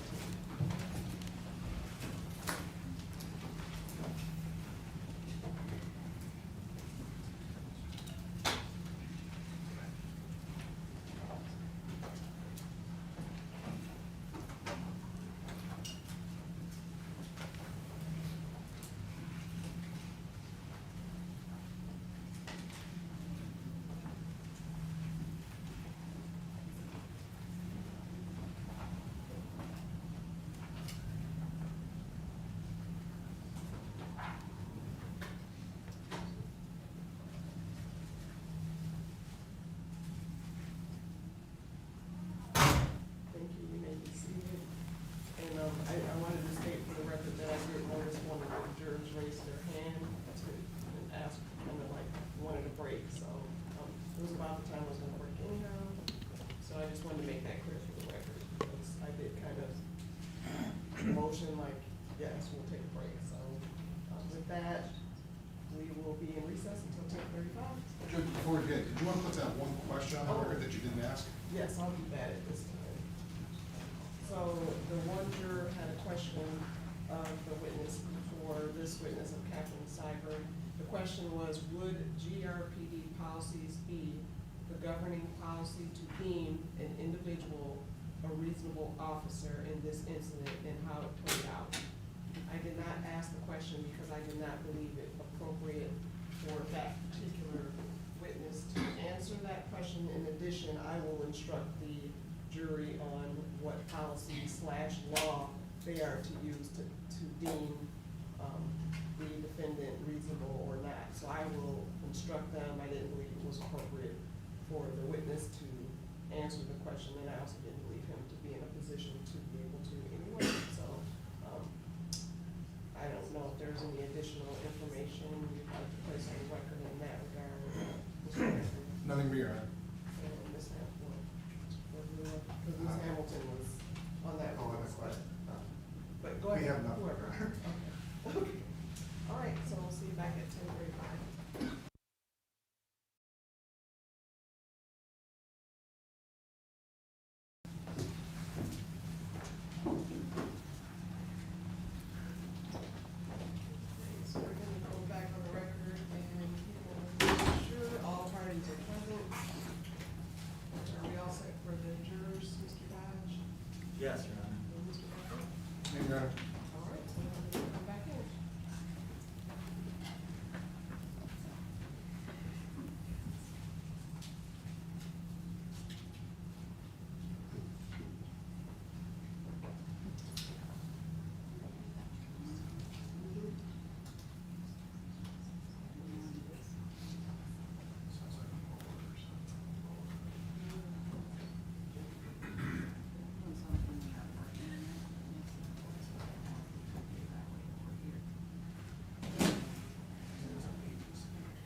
file, could you please pull up Exhibit K?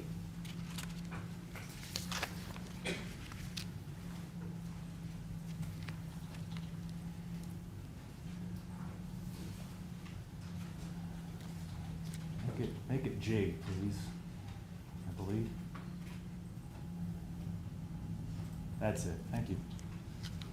Well, sir, I think where we left off, you were talking about the training to a Grand Rapids Police Department officer on using this drive stun function. And just to synopsize, and correct me if I'm wrong, and that GRPD trains to use the drive stun along with the probes to create greater spread. So a third point of contact, you sometimes refer to it. Is that right? That is correct. And let's just say, you say third, but if there's even one probe even on an individual and then the drive stun, that's not 3 points, right? That is correct. It's designed because sometimes a probe, depending on the clothing, or I mean, it still could be in contact with that individual. Maybe it's in their wallet or in the belt or in a large puffy coat, so it's not close enough to the skin. But one probe is actually in the skin, so that's the differentiation of, a third point of contact to close the circuit. Now, if we could just play this video here, Mr. McFarland.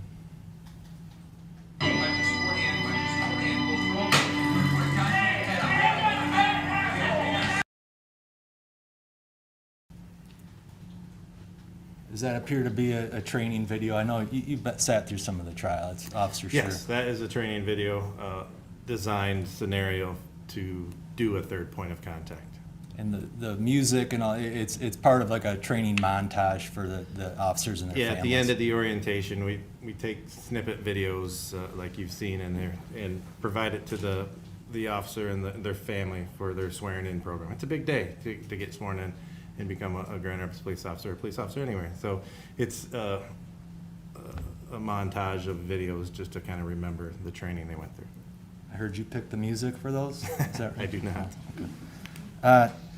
Now, if we can just play it again, I just want to, when Officer Schurr initially goes to pull the device out of his holster, you just back, all right. If we could just watch this moment here, please.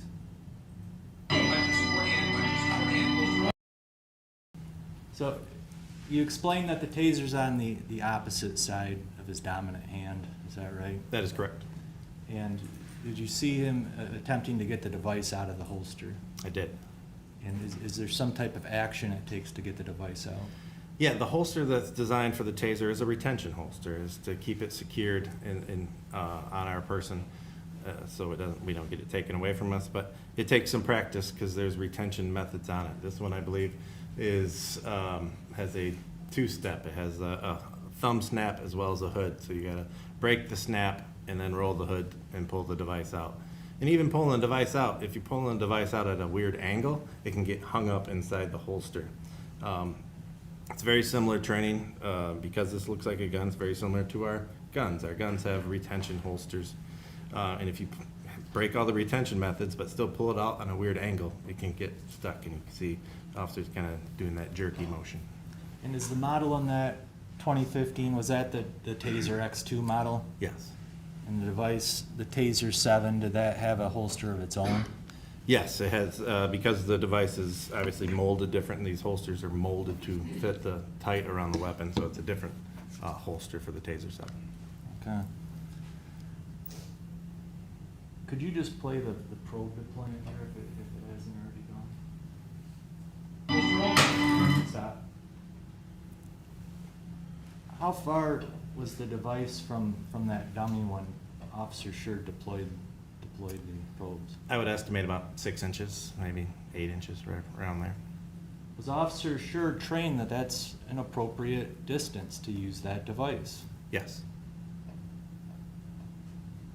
Because we're talking somehow, this trial's turned a lot into different policies, okay? There's a lot of different policies and theories around the country, is that fair to say? Correct. And the acronyms go on forever, right? As far as all these different bodies throughout the country on police practices. Yes. and Police Magazine and all sorts of other literature out there on police practices. That is correct. Now, to this officer right here, is he trained on every different policy in every magazine around the country? No, he is trained to our Grand Rapids standards. So if some magazine or some other entity around the country, some other department in New Mexico or South Carolina says, you shouldn't do this, is he expected to know that? He is not. Is he expected to know what he's trained? He's expected to perform to our training standards that we give him In your policies, in our policies. in your common practices. Yes. Not every common practice is written in all these policies, is that fair to say? Correct. So even if there's not policy on certain, whether you can or cannot do this, there's just a lot of generally accepted practices within your department. Yeah. And can some of those generally accepted practices on the mind of Officer Schurr differ from all these other bodies out there? Correct.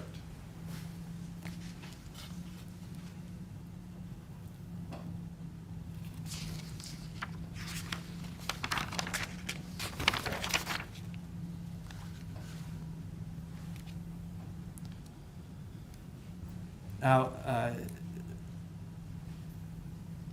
just concluding somewhat here, okay, on the TASER topics. But TASER, Axon warns, I think you've already acknowledged, the TASER is a serious weapon, should be treated as such at all times. At all times, yes. And can that be even after both cartridges are deployed? Yes. Because I believe, as Mr. Childs discussed as well, does the device have the ability to re-energize? Yes. Does it still have the drive stun function? Yes. Can the person still experience NMI? Yes.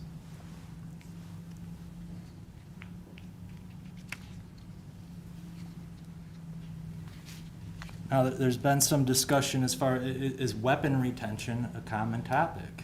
Yes. But Officer Schurr is also trained, is it true that Officer Schurr is also trained that he can use a device like the TASER within arm's length of an individual? Yes.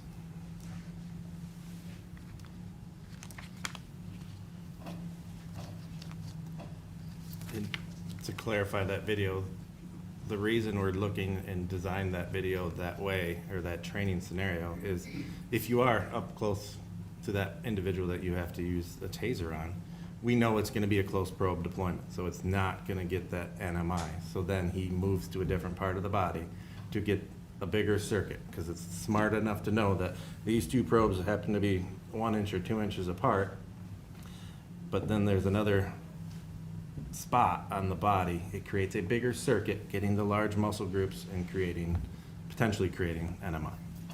And is that something that officers are able to achieve out in the field? Yes.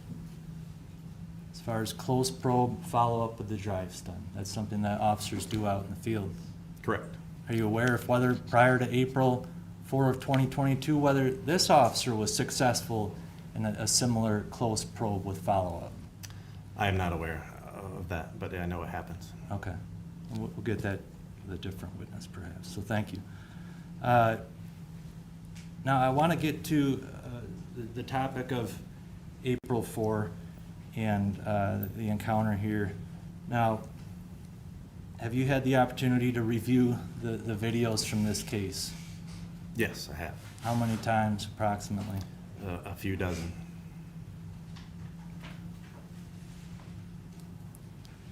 Do you feel comfortable, familiar enough with the content of those videos to answer some questions? And I don't even think I necessarily need to pull up the video at this point, but do you feel confident enough, have enough knowledge to answer some questions on that? I do.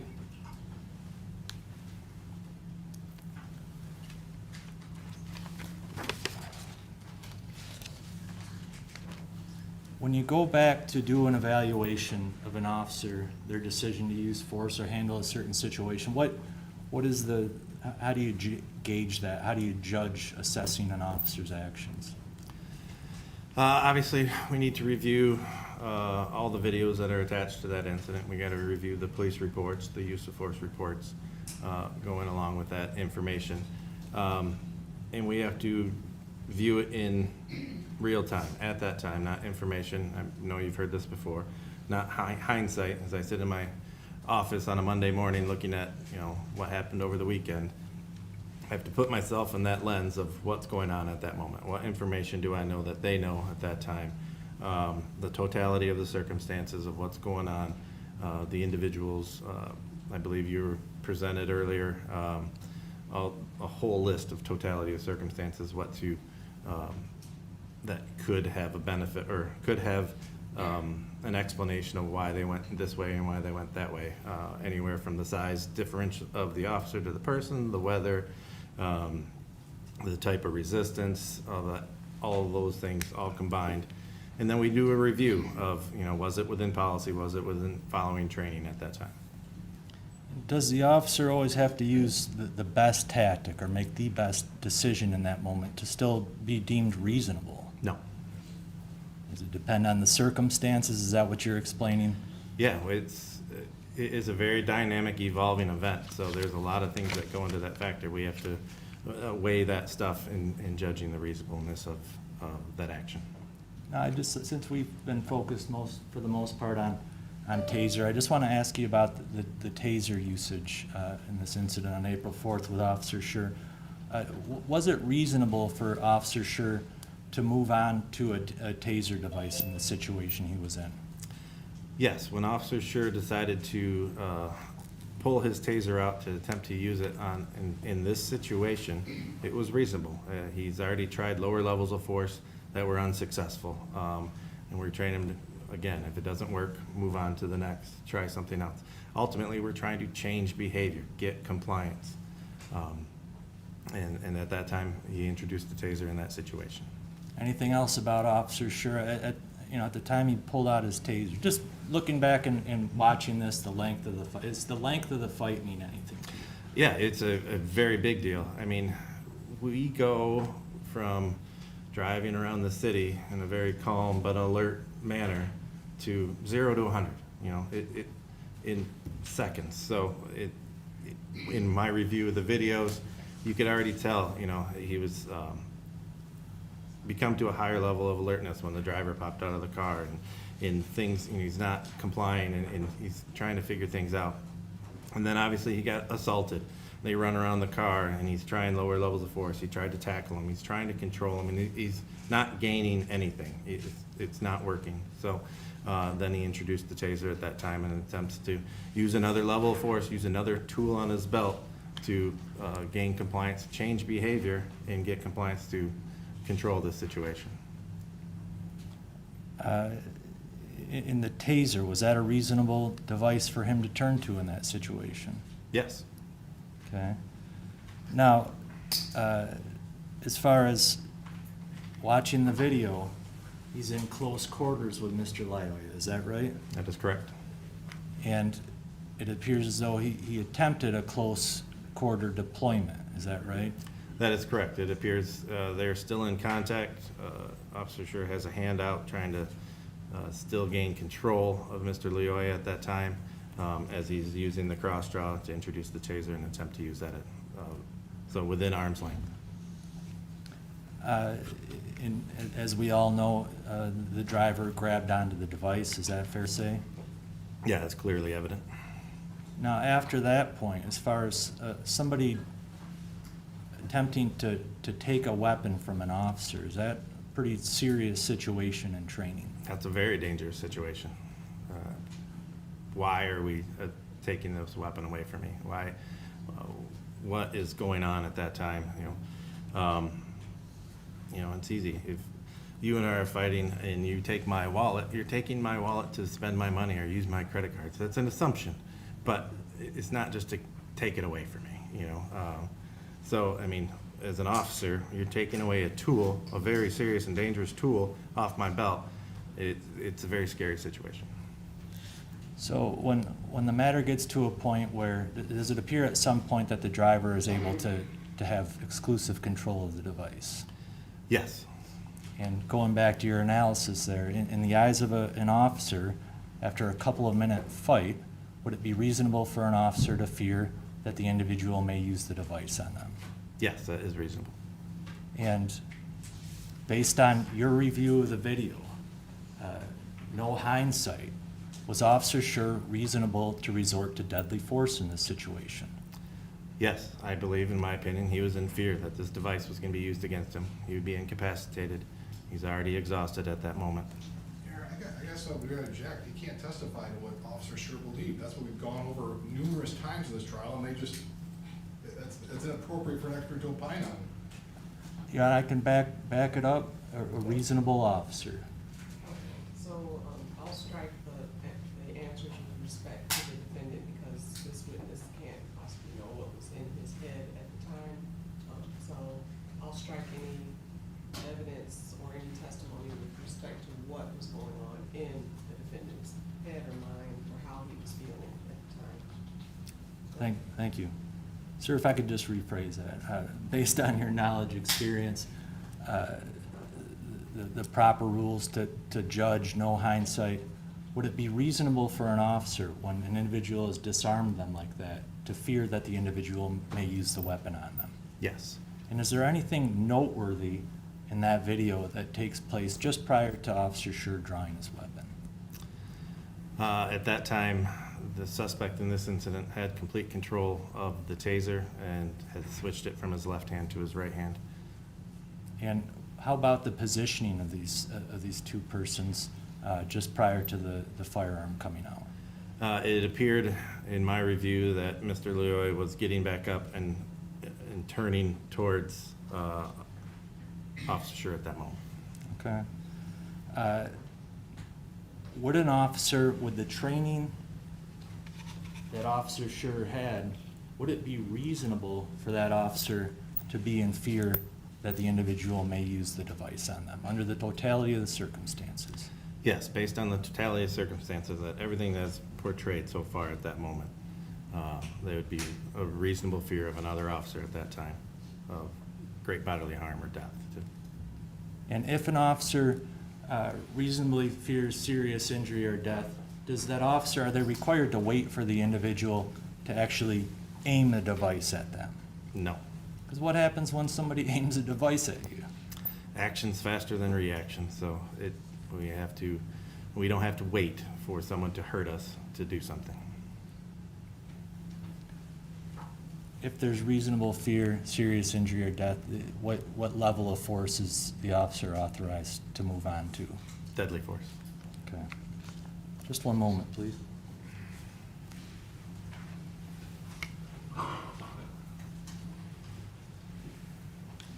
That's all. Thank you, Your Honor.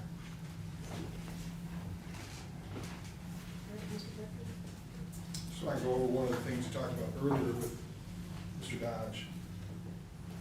These questions on the defendant doesn't have to go by South Carolina policy, Florida policy.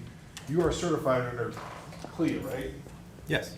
Once again, what is CLIA? It is the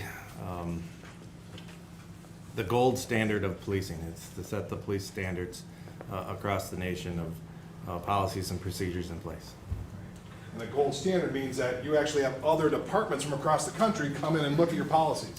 Correct. It's quite a lengthy process. They review through all of our materials, and we obtained our accreditation saying I think it was 2019, only like 5% of the agencies in the country were accredited, and we were one of them. So if your policies are outside generally accepted police practices, you won't be certified by CLIA, will you? Correct. So, Can you say what CLIA is? You just did. I thought he just did. I asked him that. Well, I don't know the exact acronym of CLIA. what are the letters? You don't know exactly what CLEA? I wouldn't want to guess right now. I understand what it is. I'm sorry, I'm trying to listen, but I thought Commission on Law Enforcement Standard. Well, whatever. The point is, CLIA is the gold standard. Grand Rapids Police has policies that are generally accepted by the police practices because you got CLIA certification. Correct. So we're not asking them to do by Florida policy, it's under generally accepted police practices, which your policies reflect. Our policies have been reviewed and to give us that accreditation, but we hold Officer Schurr to our standards. Just going into it, the TASER we've talked about, the TASER is considered an intermediate weapon under Grammar Police policy, right? Correct? And it's a less than lethal use of force. Yes. And even, talked a little bit, switch off over to my PowerPoint, or my computer, please.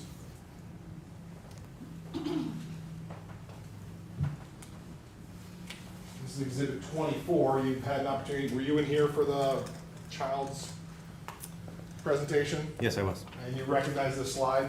I do. This is the slide for the TASER 7. Presentation that you give is an instructor.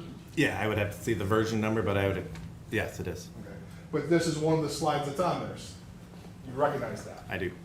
Now, studies show that CWs are effects comparable to less than fighting or fleeing. And that's, you tell these officers that. The exertion of the device is like you're fighting or fleeing. Yes, that's what it causes after you experience NMI.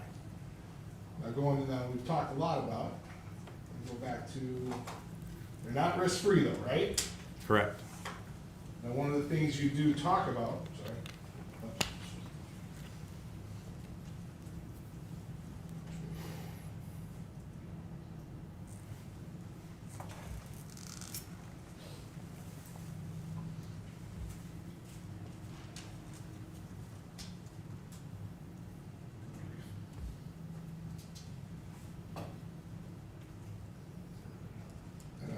I had it and I lost it.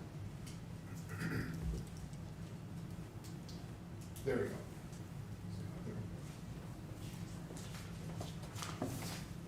This is one of the slides still. This is kind of the main warning slide, if you will, right? Yes.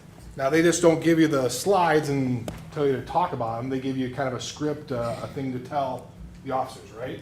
Yeah, there's notes attached. One of the notes, and particularly on this side, on this slide, is the National Institute of Justice, in a 5-year study found that TASER energy weapon deployment has a margin of safety or error greater than most alternatives. That's one of the things you tell them, right?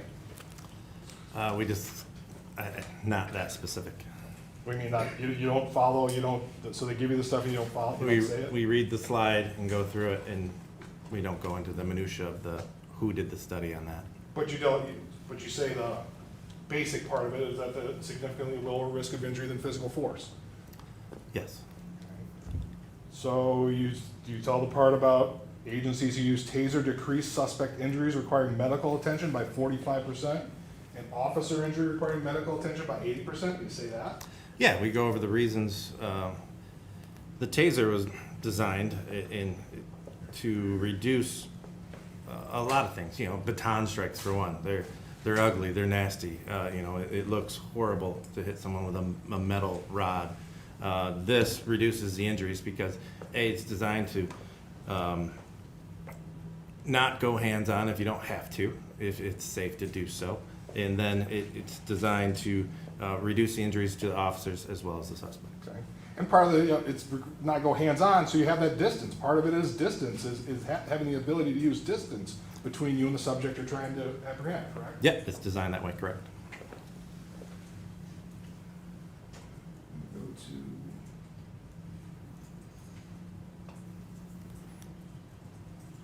Exhibit 32 now, Your Honor. I'm trying to make that a little bit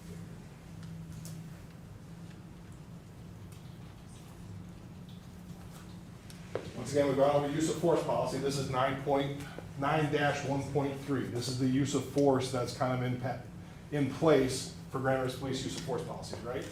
Yes. And you recognize this subject, potential subject actions or level of resistance. Correct. You testified before, you testified back in April, or back in 2022, whenever the first prelim that you talked about. Yes, You sir. You testified that Patrick was demonstrating active aggression, correct? I believe so.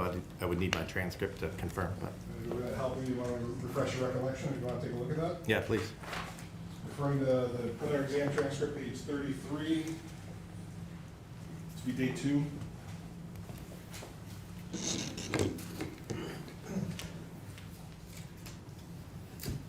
just starting on line 24, kind of going over into page 34.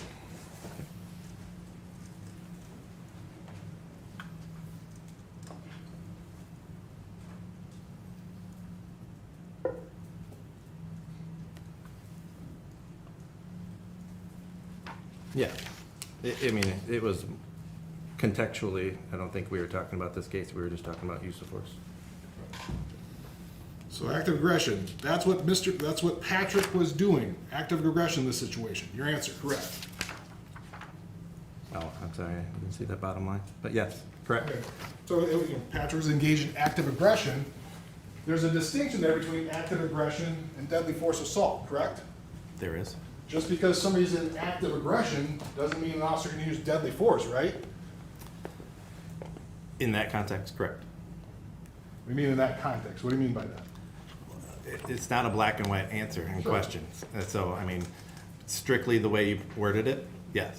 Well, you can't use deadly force for somebody challenging an officer, right? Right, You can't use deadly force for somebody punching an officer. correct. You can't use that deadly force for somebody kicking an officer. Again, contextually, how many times have they kicked me? How many times have they punched me? Am I about to lose consciousness? All right.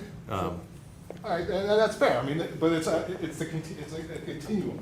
So Right. it's under, if a 10-year-old's reporting you kicking you, you're not gonna be able to use deadly force, right? No, sir. But if it's a, middle linebacker with the Detroit Lions and they're pummeling you till you're about to pass out, that's a whole different thing. Correct. So the whole idea is the reasonableness, like we talked about, on the continuum. Yes, sir. So how reasonable was it given all the facts and circumstances? Yes. Now, once again, going to this taser thing we talked about,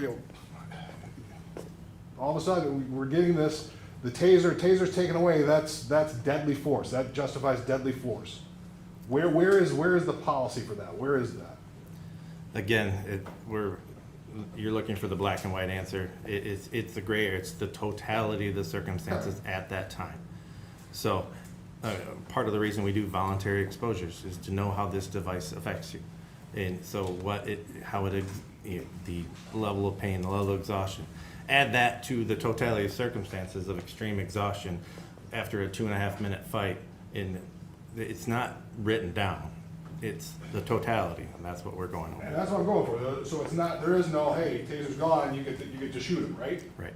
It's based on, you gotta take a look at all the context, looking at the whole situation, right? Correct. And then you make that judgment call, not on the basis of hindsight, but what would a reasonable officer know at that point in time? At that time. Now, one of the things, the question came up earlier, I mean, you were part of the training unit, correct? Yes, sir. And I think were you in charge of the training unit at the time this all happened? No, I was a You just captain at left? that point. Yeah. You just kind of left, it was Correct. transitioning. One of the things that was talked about, you do scenario training, Yes, we do. and some of that scenario training goes for a long time, right? Yeah. It's not for just a couple minutes, you go for longer than that, right? Depending on the facts and circumstances. In the training environment? Correct. Yeah, we try to experience, in the police academy, when I went through, they had us go into a boxing ring and do a full round of boxing to see how tired and exhausted you are fighting another individual, to show that we are not trained professionals that can go 10 rounds. Sure. But that's part of the training because you don't know what's gonna happen out there on the street. Correct. Things don't happen in 10 seconds, 20 seconds. You may be struggling for a long time. Yeah, there's potential for that. There's Yeah, this is a potential. very risky job. Do you remember your testimony back in there? You said sometimes, some of them are long, drawn-out physical altercations on a wrestling mat. Yeah, we do that during the orientation to show them, what their capabilities are at that time, and to show them, if someone is a more advanced fighter and wrestler or whatever, they could disarm you of all your stuff during this long, drawn-out event, in a safe, secure training environment. And one of the things you talked about is going through this training is you have to have the ability to maybe transition, if you will, from different tactics. Yes. right? So in this one, what we saw, the transition, we saw a knee kick, Yeah, knee strike. knee strikes, we saw a few of them, right? Correct. We saw a taser, Correct. and we saw a gun. We also saw a tackle. We saw, Is a tackle a training thing? It's an untrained thing, but it happens, very common in police practices. Sure. We also saw, he attempted arm bar controls of trying to grab his wrists and pulling them back, trying to get him into an advantageous position early on, to get your arms behind your back, like we would handcuff somebody. And so, yeah, we had, soft, empty hand techniques of, grabbing the arms and the wrists and trying to pull them behind the back, the tackle, a strike, a few knee strikes, and then the taser. Okay. That's all you saw in this incident? Yeah.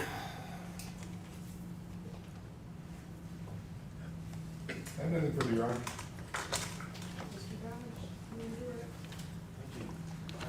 Just as far as this topic of try different things. Chris, Officer Schurr here tried several different means of what level would his force have been in that situation? At what As point? far as the knee strikes, and what are those referred to on the level of force? Those are hard, empty hand techniques. A kick and a strike is where we would put that at that level. And he tried several of those? He did. And at times, perhaps, let's say an individual's extremely intoxicated, okay, can those be ineffective? Yes. And if you add exhaustion into the equation, would that affect the officer's ability to continue to try the same level of strikes? Correct. Yeah, exhaustion it would be less effective because now, the human performance, you don't have as much power 1 minute into a fight than you did the first minute of the fight. You're getting tired. Your muscles are losing their strength. And just in general, to some of these strike tactics, can they be ineffective on certain people, such as intoxicated persons? Yes. And can that include even the asp or the baton? It can include anything, yes. Because what is the asp or the baton? Is that striking the individual? That would be, yeah, striking the individual with the baton.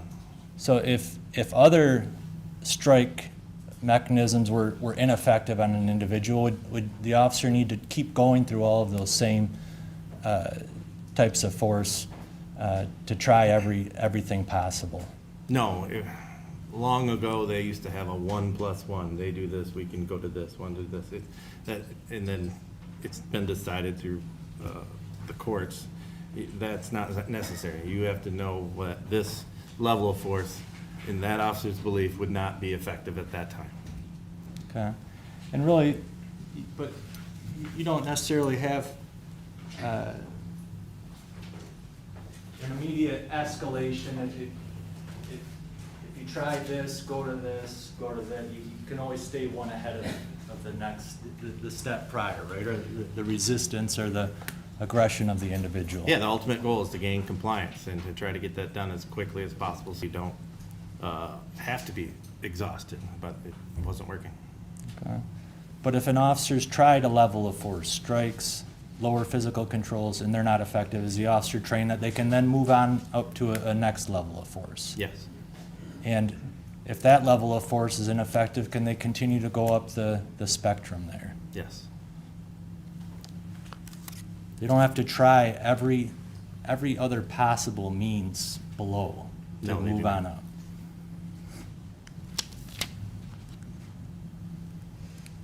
Talk some about these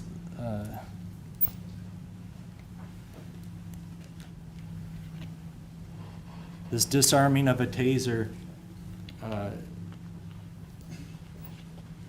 If an individual disarms an officer of their weapon, can it be deadly force? Yes.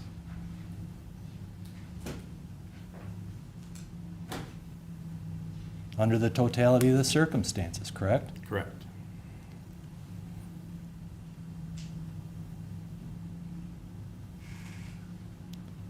There was some mention of active aggression.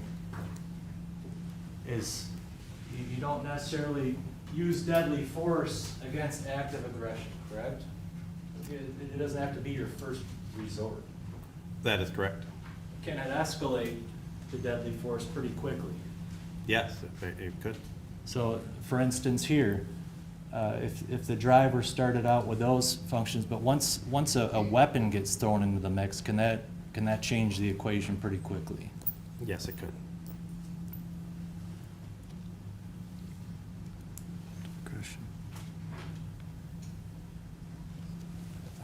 Just one moment, please, Your Honor.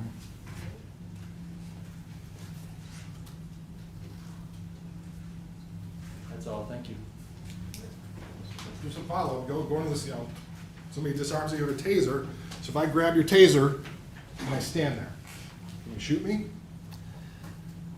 I don't have to wait for you to tase me. Sure, I'm not saying that, but can you shoot me? I grab it, I stand here. Again, contextual. It has to be the totality of the circumstances. But could it be reasonable that I fear that you're going to use it against me? Yes. Okay, if I turn, I'm away from you, can you tase me? Tase you? Or shoot me, excuse me. Again, action's faster than reaction. You have to base it on the whole entire situation. We can't just have a black and white answer here. So the fact that he took the taser doesn't allow you to just shoot him. It's not based on the totality of the circumstances, right? Say that one more time. The fact that somebody takes a taser doesn't mean you can shoot him. It depends on all the facts and circumstances. You gotta take a look at the whole incident. Correct. You have to take a look at the whole incident. And I guess going to that, since you're the taser expert, has a Grand Rapids police officer ever been disarmed with a taser and shot? A Grand Rapids police officer? No. They've been disarmed with tasers. They've been disarmed with tasers, but disarmed and shot. No. How many times have they actually been disarmed with tasers? I can remember a couple times, but there were multiple officers there at that time. And nothing happens. Yeah, due to the fact Nothing. there were multiple officers there. Nothing for me. You said tase and then shot. You mean with taser, right? In terms of what? Disarmed with a taser and shot, that was the question that you asked. Correct. And he answered, but I'm just asking, when you say shot, you mean with a taser? Shot with a gun or shot with a taser, either. Yeah, the answer is still no. Thank you. Just in follow-up, was this gentleman right here trained that the taser is a serious weapon capable of causing serious injury or death? Yes. And to have some fear for the device? Yes. And the prosecutor brought up if somebody disarms it, and you said those other occasions there were other officers around? Correct. And is it different when the officer's on their own? Yeah, it changes the totality of the circumstances and But the the- reasonable fear. I'm sorry, I didn't mean to cut you off. But the officer has, they're trained that they can use that taser when they're by themselves? Yes. Okay. That's all, thank you. Nothing for Your Honor. And we see a couple of hands raised on the jury, so Michael will come and grab those questions.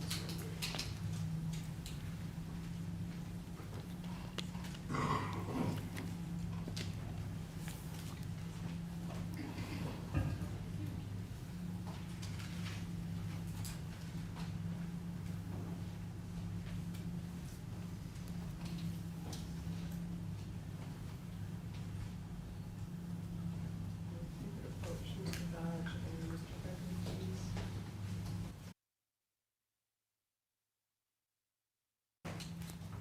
First, would there be more energy, less energy, or the same omitted if you touched energized wires from the taser compared to having the prongs in you? It would depend if the insulated wire was intact, it would be pretty self-correcting, like touching a electrical fence on a farm. But if there was any break in that insulation, that would potentially create that full circuit of energy going into your body. It would, like he said, like Mr. Child said, the energy jumps through the air. It could jump through that and into the skin at that time. And can you reload the wires, or do you have to use new cartridges on Exhibit 23? No, we would get a new cartridge put in place. So every device is going out on the street has a brand new cartridge inside of it. So you can't reload the You wires? cannot reload them, no. And are officers required to take implicit bias classes or some type of mental health or psychology class? or classes in cultural competency? When you mean class, we have instruction on those topics, yes. I guess would be trainings, like are Correct. they trained in implicit bias? So I guess I'll break it up. Are they trained in implicit bias? Yes. Do they also receive training regarding mental health or psychology? Mental health, yes. And do they receive training in cultural competency? Yes. And Mr. Dodge, any follow-up on either or any of those questions? No, thank you. Mr. Becker? Just in terms of you watched the incident, were there any, did you see any indication anybody was suffering from NMI or there was any reaction from the wires? No. Thank you. And then we see another question on the rear, so we'll retrieve that.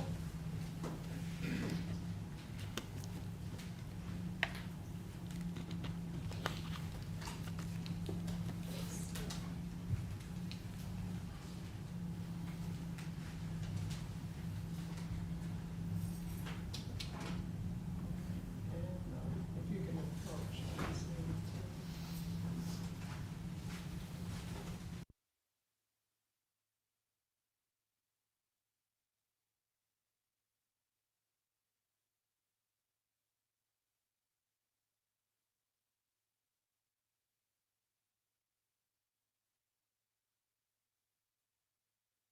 Does there have to be another point of contact, or can the wire alone deliver the effect? No, if you were just touching one wire and the electricity's going through it, it'd be self-correcting, but it wouldn't create NMI. You need that, close the circuit with that second point of contact. You either stepping on the probe or have the drives done going off. You need that second point of contact, if that answers the question. Any follow-up from that, Mr. Dodge? So, one wire, let's say it's perhaps exposed wire, but if you're in contact with 2 points of exposed wire, could that create a second point? Yes, the electricity is flowing from the device to its endpoint. So it's either the probe, or if the wire snapped in half, to the end of the wire. And if you were touching that and a probe, or that and the other, the end of the device, it could create NMI.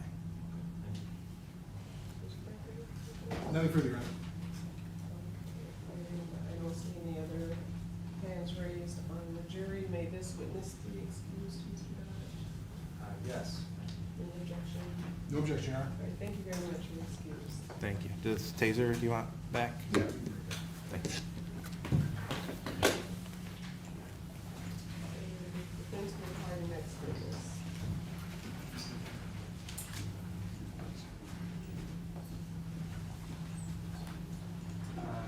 Jason Gady, G-A-D-Y.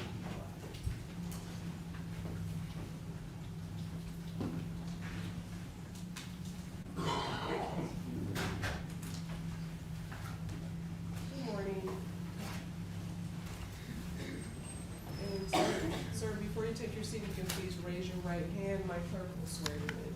Do you solemnly swear that the testimony you are about to give in this matter will be the truth, the whole truth, and nothing but the truth, so help you God? I do. Thank you. You may be seated. And remember, Mr. Thank you. Sir, can you please state your name and spell your last name for the record? Jason Gady, last name Gady. Sir, how are you employed? Grand Rapids Police Department, And how long have you been employed with Grand Rapids Police Department? since September of 2000, so 24, almost 5 years, yeah. Just going back a moment, prior to joining the department, did you attend college? Yes, And what degree did you attain? from Grand Valley State University, a Bachelor's of Science in Criminal Justice. Did you ultimately attend a police academy? Yes, in Grand Valley State University Police Academy. Now, going to your career here with GRPD, can you take us through some of the different positions that you've had? I worked a number of years night shift road patrol, and then I worked in the training unit first time as a use of force instructor and also as a departmental recruiter. And I went back and worked in a community officer capacity, and then most recently went back to the training unit to work full-time as a use of force instructor with the primary focus of coordinating the firearms training program. And it's been a while since I looked at your resume, but do you train only within Grand Rapids Police Department? Or do you train other departments as well? No, I'm solely a Grand Rapids Police Okay. Department instructor. That's what I thought. All right. And as a trainer in firearms and use of force, are you well-versed in GRPD policies? Yes. On firearms in particular? Yes. And your full-time duties currently are firearms training at GRPD? Is that Yes. right? All right, I would move to have Officer Gady admitted as an expert in the field of Grand Rapids Police Department firearms training, policies, and practices. Any objection? No objection. I think he will be considered an expert in that field. We've had some witnesses go over a considerable amount of time and evidence about other training policies and all those topics, but I'd just like to focus on firearms with you if I could, and some of the training that Grand Rapids Police Department officers have on firearms. Can you give just a general overview of approximately how much firearm training an officer obtains going back to that 8-week in-house? For the 8-week in-house, it's pretty substantial. It's anywhere from 60 to 70 hours of live fire and firearms training, and that's not taking into account all the scenario-based training that incorporate deadly force decision-making with simunitions. On top of that, annual trainings and qualifications, it's anywhere from 4 to 6 times a year, several hours. So, And I'm sure you could spend hours explaining every aspect of the training, but just in general, is the firearm training, is it purely shooting stationary targets, or does it also involve simulations and whatnot? no, there's quite a bit of decision-making training built into either the live fire component and also scenario-based training. Because reality out in the field, you're not, it's not always as simple as a stationary situations. No. Is that fair to say? That's correct. Are GRPD personnel trained to use various firearms? Yes, we have different firearms platforms that we have to train and certify on every year. Now, I'd like to move forward now to April 4, 2022, while Christopher Schurr was on patrol in the city.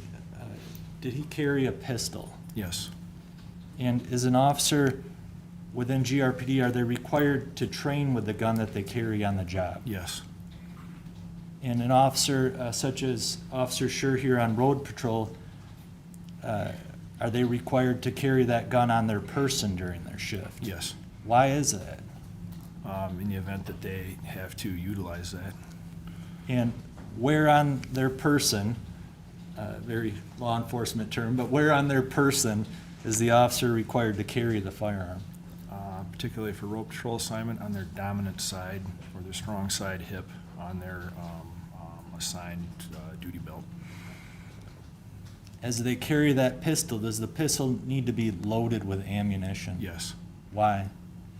So in the event that an immediate response to a deadly force threat is addressed, it's ready to be utilized without any hesitation. And are police trained that they may need to draw and fire that gun as fast as possible? With accurate, Sorry to interrupt, but can you speak louder? I'm sorry, yes, Your Honor. Absolutely, with an accuracy component, yes. Can threats come quickly at an officer? Absolutely. Can it go from perhaps a no force, low level of force situation to deadly force pretty quickly? Yes.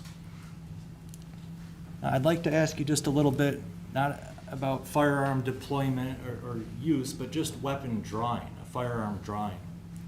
When out in the field, and I'm not talking about training at the range, but when actually out on patrol, when are GRPD personnel trained that they should unholster and draw their pistol?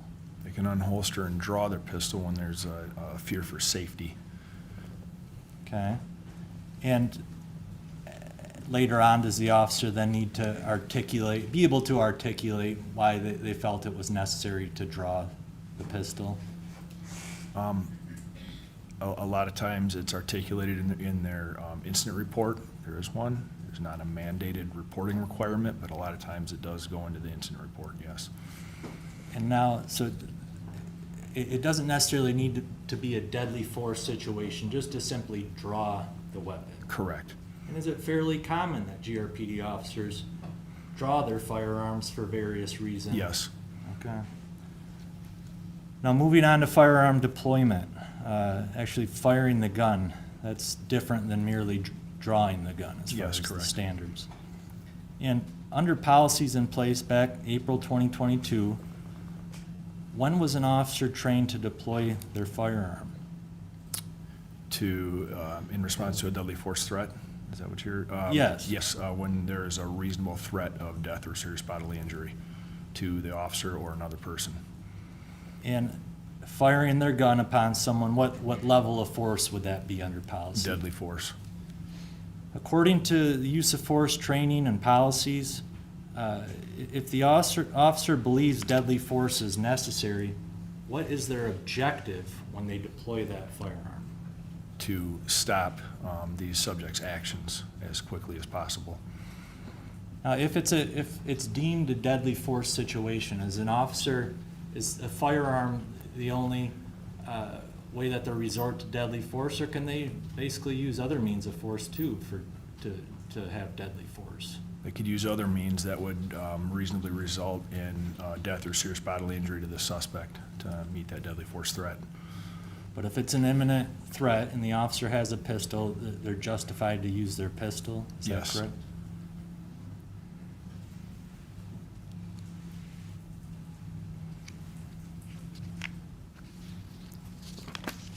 I'm sorry, sir. It's been a full morning. That's I'm all right. trying not to ask you the same questions that we've already went over with some folks. Now, when it comes to this decision to use deadly force, use your firearm, does GRPD have policies that may lay out, some of the circumstances that may be reasonable for an officer to move up to a different level of force? Yes, it's based on reasonableness, it's based on what we say totality of the circumstances, all the circumstances present at the time the officer had to make that decision. And is one of the circumstances that's often talked about in firearms training in particular, reaction times? Reaction time is something that we, yes, we recognize in training, make the officers aware of, and also we try to minimize. Now, we've already heard this topic brought up several times, but are officers warned and trained that they may be killed or injured when they don't react or act soon enough to a threat? Yes, that's a possibility. And in regards to firearm use of deadly force, I want to move on to the topic of targets, okay? And we're already moving along here, not too much to go. But if an officer decides to use their firearm against a deadly force threat, where are they trained that they may need to target? Available target areas with the intent of stopping the suspect's actions as quickly as possible. And not very pleasant topics, okay, to talk about, but you're a firearms trainer. Are headshots acceptable? Yes, And is that actually a target that's trained upon at times? yes.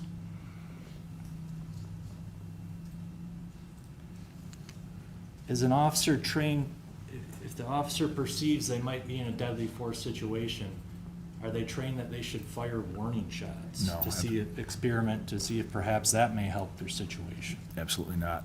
Is that allowed? If you can just elaborate, is that allowed at No, all? no, it is not allowed or advocated. If an officer may be in fear of serious bodily harm or injury, are they trained that they should perhaps try shooting to extremities or other parts of the body to see if perhaps that may alleviate the situation? No, no, Are they actually advised not to do that? yes, for several reasons. But what's one of the main reasons? One of the main- If you have again- an imminent threat and you Trying to, again, stop the subject's actions as quickly as possible. with recruits and officers, is it a common topic that's discussed as far as even after an individual, say if they're wounded, that the threat can still be there? Absolutely, yes.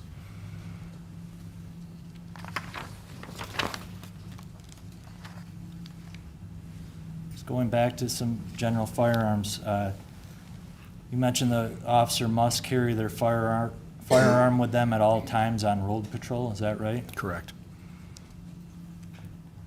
Now, moving on to the case here, you're obviously familiar with the case that we're all here on today. Yes. And have you had the opportunity to review the body cam, the in-dash cam, and the cell phone video from this matter? I have. Several times? Yes. Is that fair to say?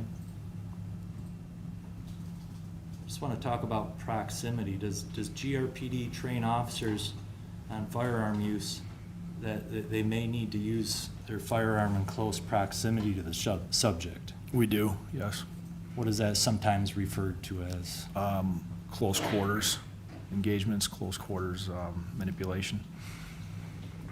Now, if an officer, going to firearms training, okay, if an officer is in a physical struggle with a subject who's a deadly force threat, what sometimes is trained to the officer on simply backing away or disengaging from the subject? There is times that we do train inside those close proximities to have to deploy your firearm because, first of all, they may be in a position with the subject, either they're on the ground, pinned, tangled up in a manner that the officer cannot engage physically. But if a deadly force threat presents itself, they still have to be able to meet that potentially with a handgun and be able to draw it, manipulate it, keep it in battery, and effectively utilize it, right? Another reason may be simply due to entanglement with a subject, due to physical exhaustion or physical limitations. The officer may not simply be able to quickly and effectively get up and disengage, right? So in that scenario, again, a deadly force threat presents itself. They may have to utilize, again, their handgun inside that close proximity. So those would be two big reasons why we train inside those close distances. Okay. Just going to the case here, we've already exhausted several of these topics, but as you review the case here, if an officer in Officer Schurr's position is in reasonable fear of serious injury or death, was there anything inappropriate about or unreasonable about the way that Officer Schurr drew and fired his pistol? No. If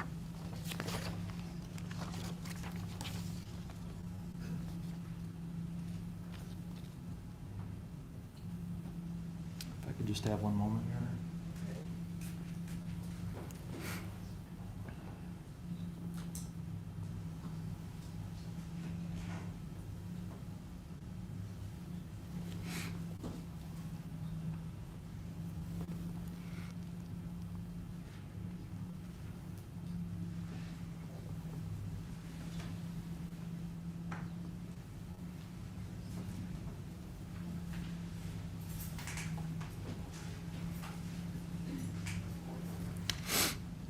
Just in follow-up to that last point, okay? Yes. Obviously, one aspect of this case is the fact that a bullet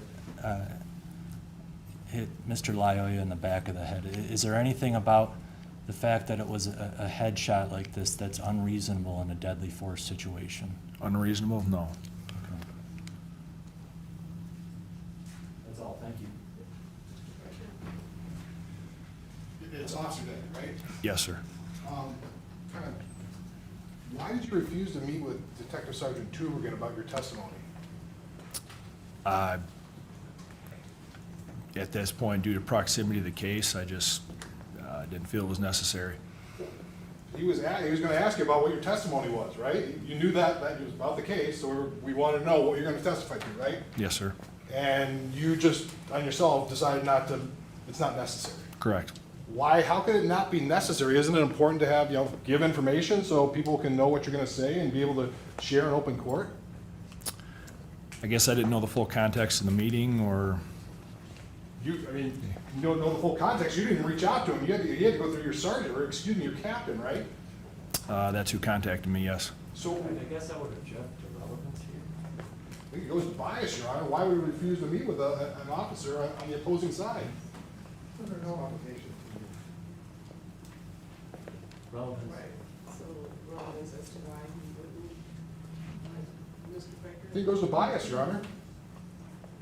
Or credibility, I'll allow it, I'll overrule that objection. So why, is it common practice for you just to not take it upon yourself not to meet with opposing counsel when you're called in other cases?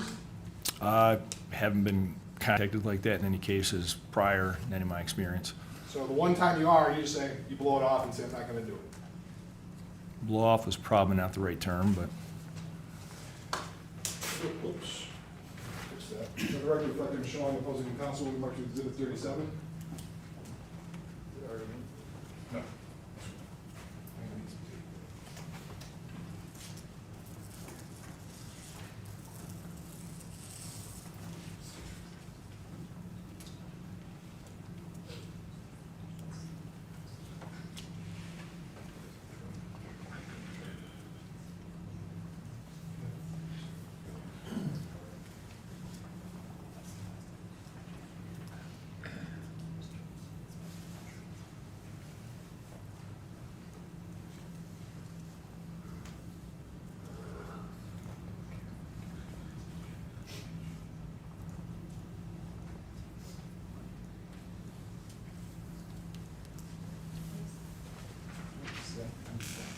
Sorry, Your Honor, I'm just not familiar with this, I'm just taking a quick look here.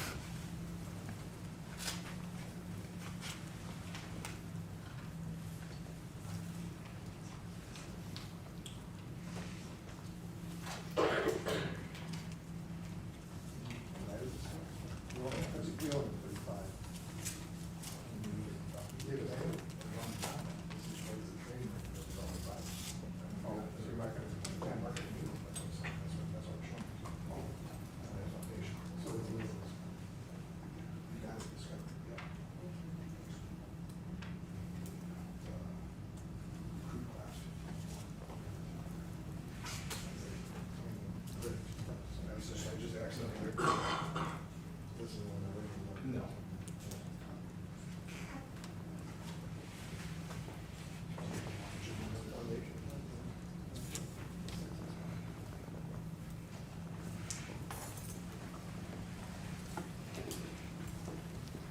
Let the record reflect that I'm showing the witness will be marked as People's Exhibit 37 for identification purposes. Sure, you recognize that?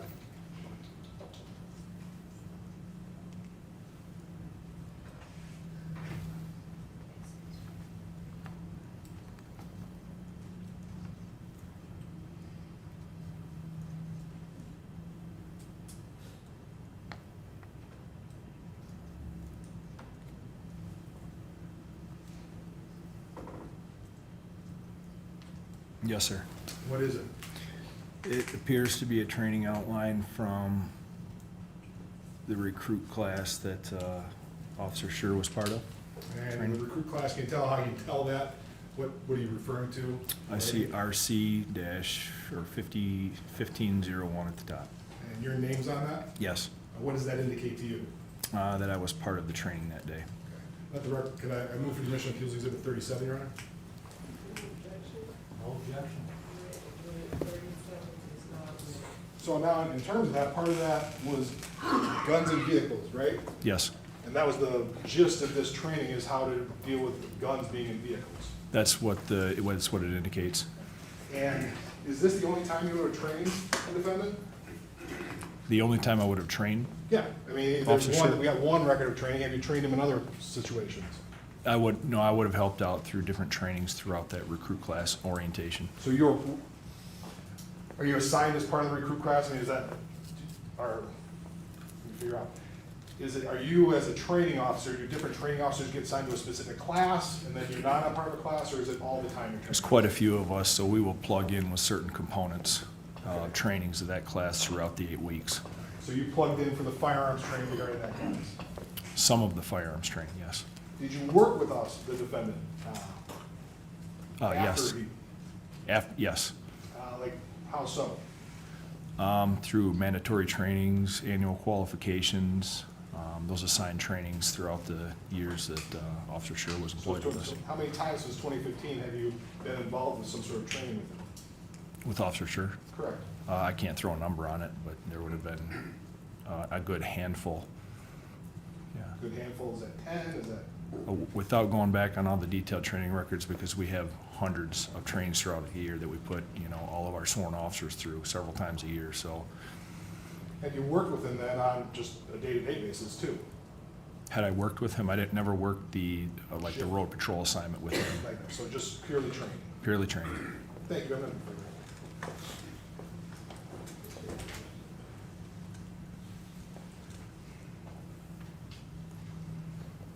Sir, this case is from April of 2022, is that correct? Yes, You've been with the firearms training department since then, for the most part? yes, I've been a firearms instructor since then.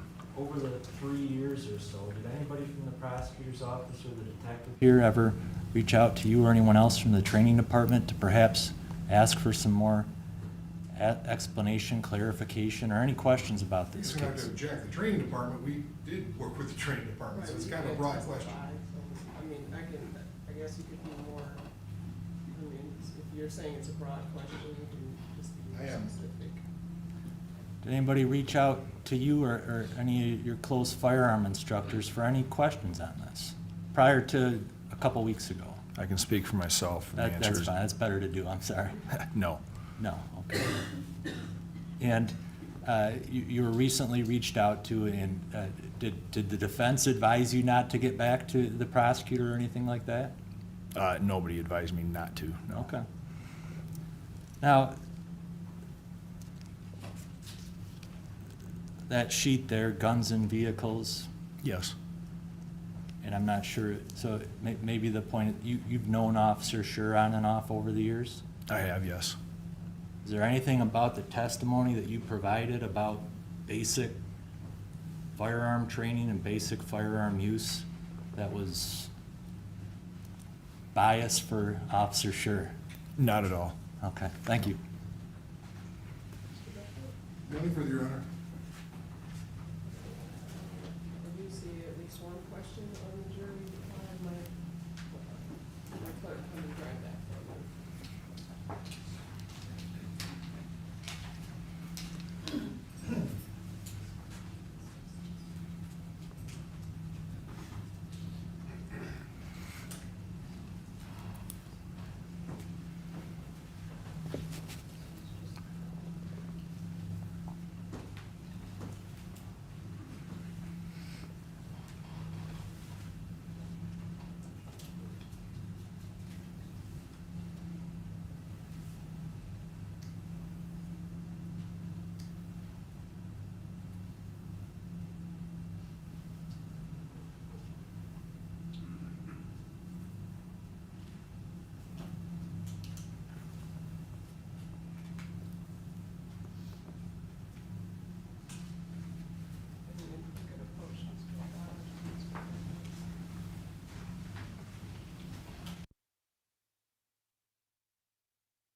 So another question is if you can clarify, when shooting or using deadly force, the target should be to stop the area of threat and to stop the subject's actions, but it's not okay to aim or target hands or arms if that is the area of threat.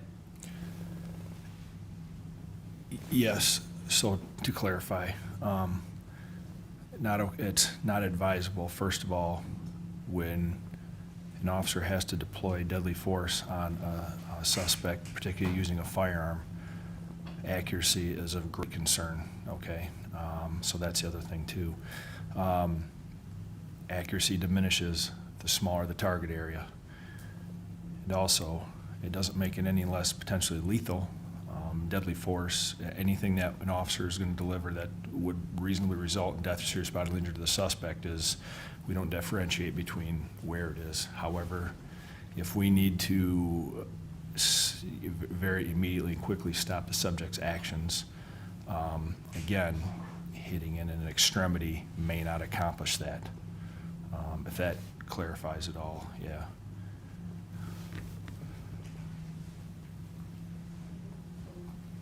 Mr. Dodge, any follow-up? Just if I think you explained it well, officer, but let's just say you have a stationary target, okay, like a human body target. If the target were to have a pistol in the hand, raised, and you're teaching the officer where to aim, would you aim to shoot the hand or the weapon? No, absolutely not. Again, one big reason would be the accuracy component. The likelihood of a miss would be much higher than a larger target area. So And where are you justified to The large- generally aim? generally aim, center mass, head, any of those vital areas that, again, are going to have a much greater effect on quickly stopping that, the subject's actions. And in reality, are those areas that are likely to end Yes, in death? yes, more likely. Okay. It's deadly force, correct? Yes. Okay, thank you. Mr. Becker? Anything further, Your Honor? I don't see any other hands raised. May this witness be excused, Mr. Dodge? Yes, thank you. Any objection? No objection, Your Honor. All right, thank you very much. you, You're Your Honor. excused. We're right up on the lunch hour, so what we'll do is break for lunch until 1 o'clock. And so, once again, I'm not sorry for broken record, but please leave your notes upside down in your chair to ensure you're not to discuss the case with each other or with anyone else. And also to continue avoiding any news reports in the media and in social media. We will see you back at 1 o'clock. All right, to the jury, please.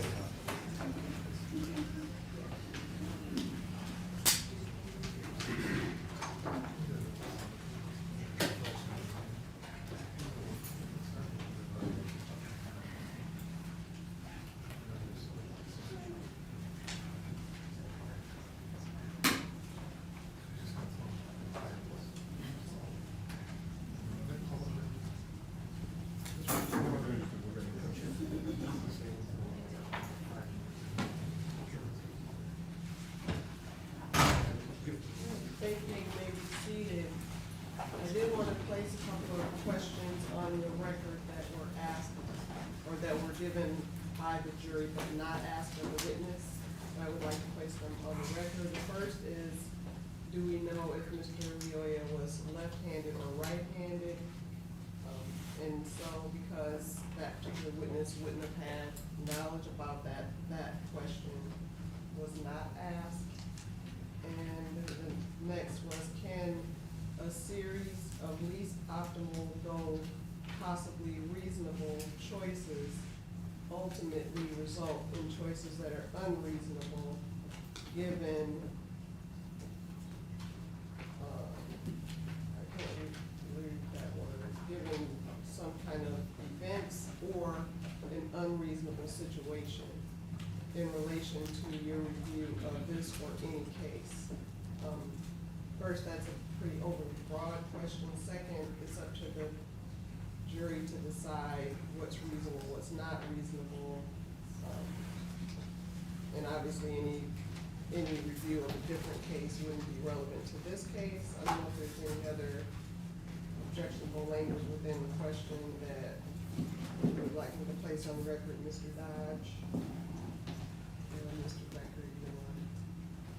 No, Your Honor, we did not feel based on Captain McKersie that was a relevant question for him. Agreed, Your Honor. And then just to place on the record, because there were two questions passed up this last time, but one just says, it's a question to me about some court procedures and language that's used. And so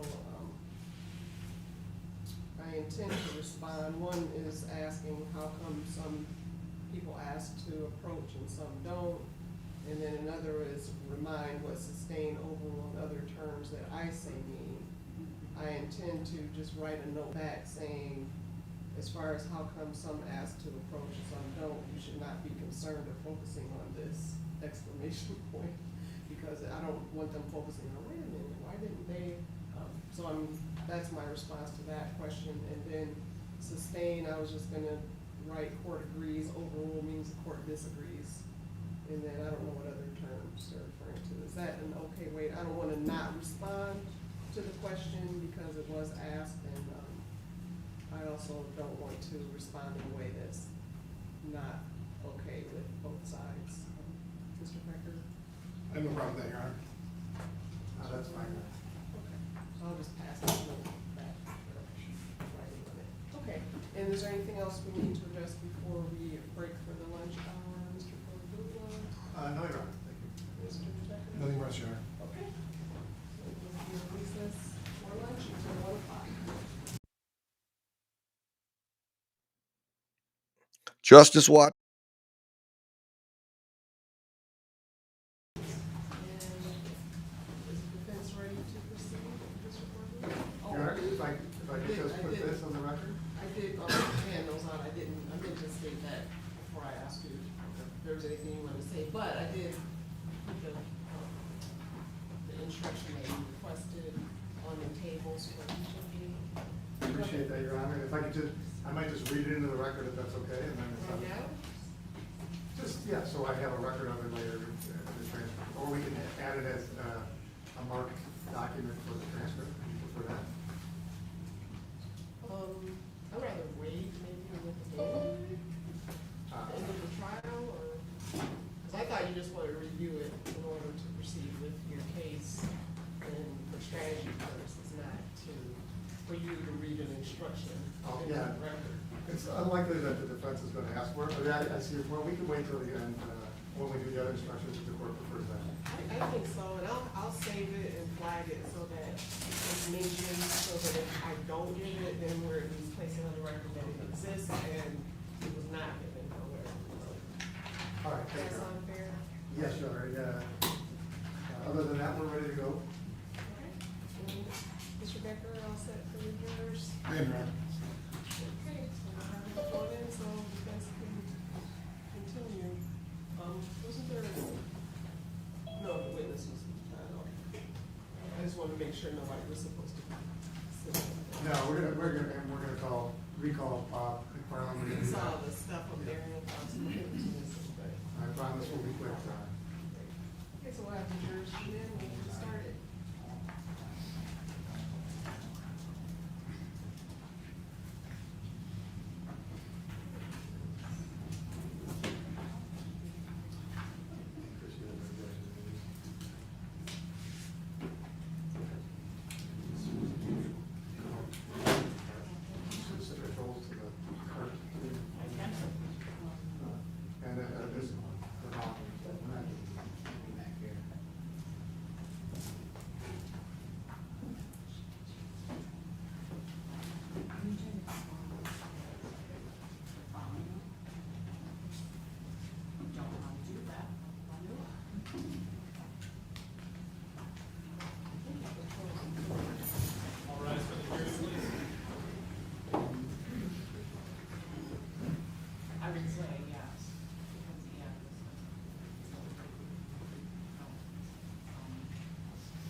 sir, I'm just going to remind you that you are still under oath from the previous testimony. Yes, Your Honor.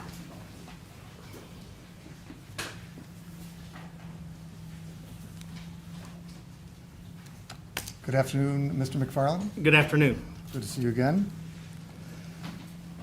So we're going to sort of pick up where we left off, but we're going to go much quicker this time around and talk about some exhibits. And, you know, I know you wanted an opportunity to explain what you were doing before.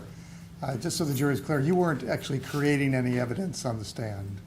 I was Right. not. I was simply publishing what we were going to produce, yes. And we were marking, and because it's electronic and not a piece of paper, you can't really put a sticker on it. But you were going to do that later. Right, I was taking notes on the segments that you asked me to Okay. create exhibits on. All right, and some of those exhibits were identified as B2, B3, B4, B5, B6, and B7, and you already published all those to the jury, I right? did. Okay. Your Honor, at this time, the defense moves the admission of B2, B3, B4, B5, B6, and B7. No objection.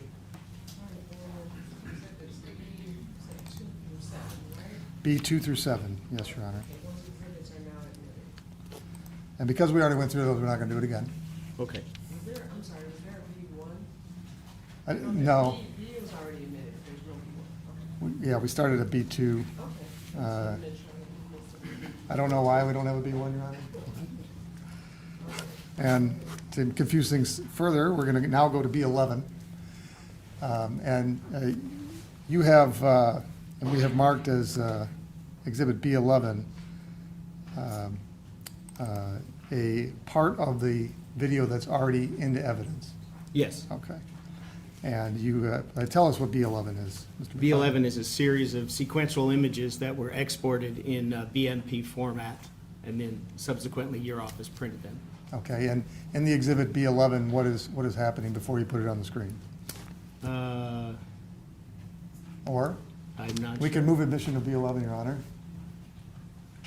I've already provided the paper. Objection to B11? No, Your Honor. Okay, B11 is now admitted. And to save time, Your Honor, I will move admission to B12, B14, B15, and B16.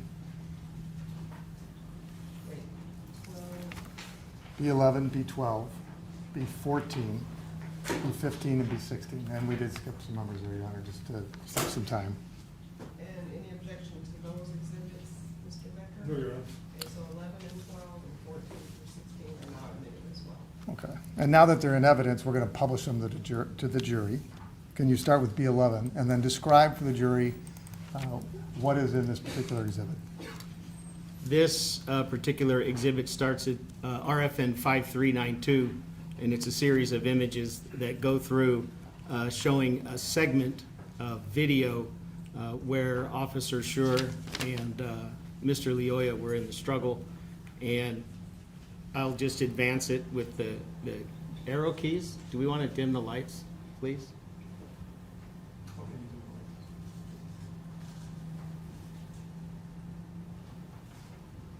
And so we can see Officer Schurr has his back to us. We see he's facing the front of Mr. Leoya. We see Mr. Leoya's bent left arm up towards the center section of Officer Schurr. And we can see Mr. Leoya's left elbow under the armpit of Officer Schurr, and his arm extends out. And as I play forward, you'll see. And as I advance forward, we see here Officer Schurr comes off the ground and then gets back down, and now you can see Mr. Leoya's right arm and how Officer Schurr is grabbing onto it. And we end at 5410. And then if you could publish to the jury Exhibit B12. This is another series of images. This is shortly after that sequence. This starts at RFN 5593, and this shows Officer Schurr holding on to the fabric near the right shoulder of Mr. Leoya. Mr. Leoya's left hand that you can see in the body-worn camera is extended, and I will advance it, and you will see Mr. Leoya, his hand covers the body-worn camera. and that goes to RFN 5602.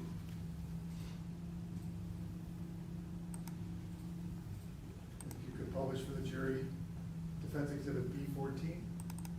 Yes. So this particular exhibit is two RFNs from two parts of the incident because we lose some of the action between these two. And right here, we see Officer Schurr has the taser by the hand grip of the weapon, and Mr. Leoya has the, well, just for lack of another term, the other end. And he's got it with his left hand. The next exhibit is RFN 6211, and this is where we see Schurr still has the taser in his right hand, but now Mr. Leoya has it in his right hand.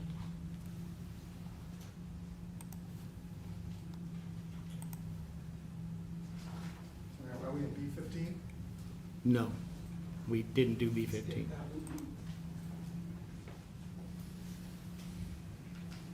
I thought we skipped B13. Skip 13. Oh, yeah, you're right. So you skipped 13, so it should be 14, 15. Oh, are we on 14? No, we just did, That's what I thought we did. we I'm have sorry. 15 and 16. Okay, can you publish B15? You might be right.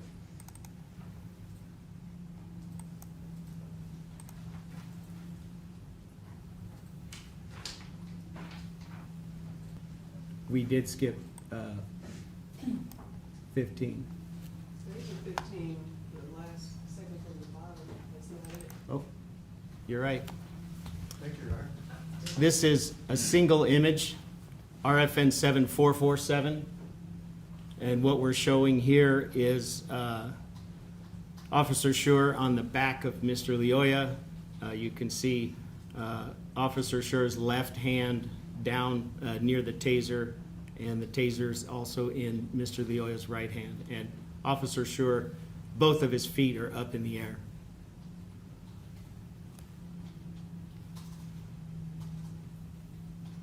And now B16?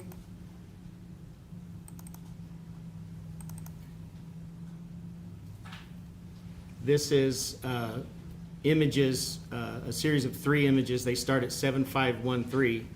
And as I move forward, you could see the taser officer, or excuse me, the left arm of Officer Schurr come up.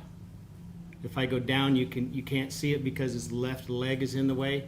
If I inch forward, you can see Officer Schurr's left arm come up to this point in 7515 that Officer Schurr no longer has his hand on the taser, and in the image there you could see the taser, and I'll go in just a little bit. The taser's right here to the inside of Mr. Leoya's left forearm. You can see it on the ground, and it's in Mr. Leoya's right hand.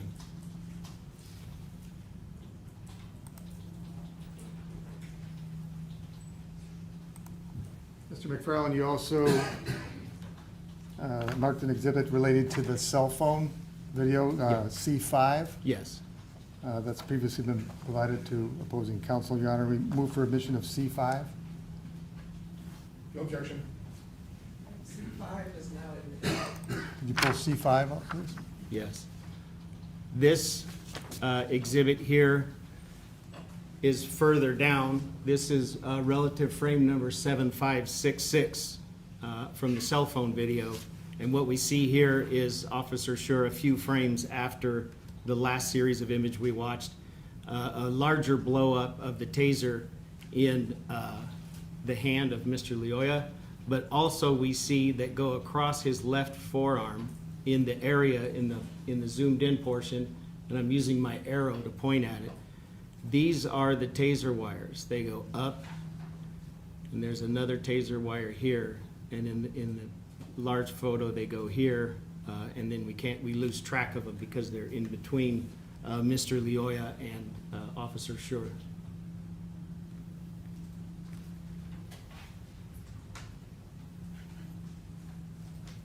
Thank you, Mr. McFarland. You can take that down.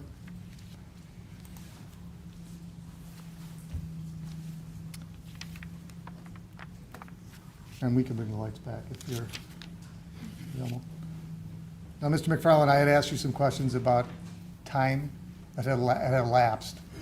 And you, when you analyze the videos, you made these synchronized videos, you're able to calculate how much time had elapsed from certain points in time. Yes. All right.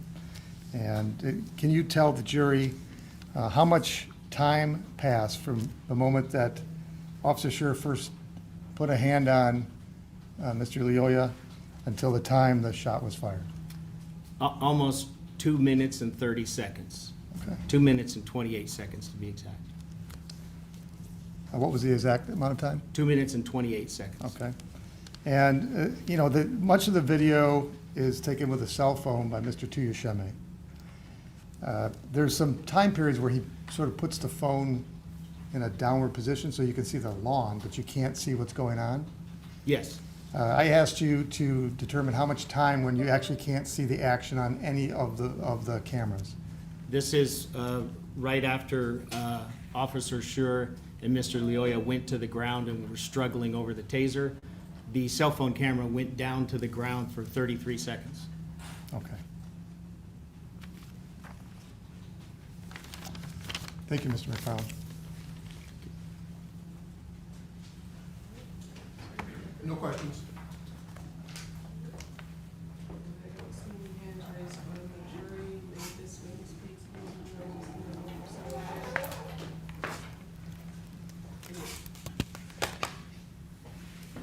Okay? Yes, ma'am. So he can step down, right? Yes.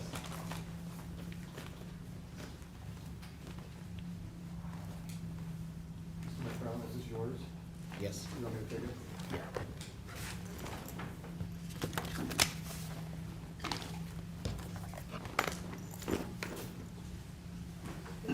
Call your next witness. Yes, Your Honor, we will be calling Bartel. So his water. Is that your water? Hello. Hello, ma'am. And sir, before you take your seat, please raise your right hand. I pledge to swear you in.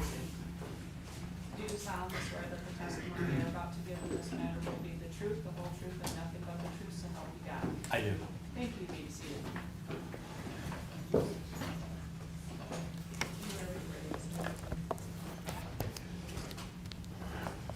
Good afternoon. How you doing?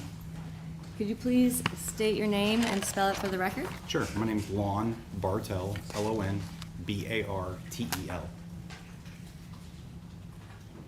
And can you please tell us a little bit about where you are currently employed?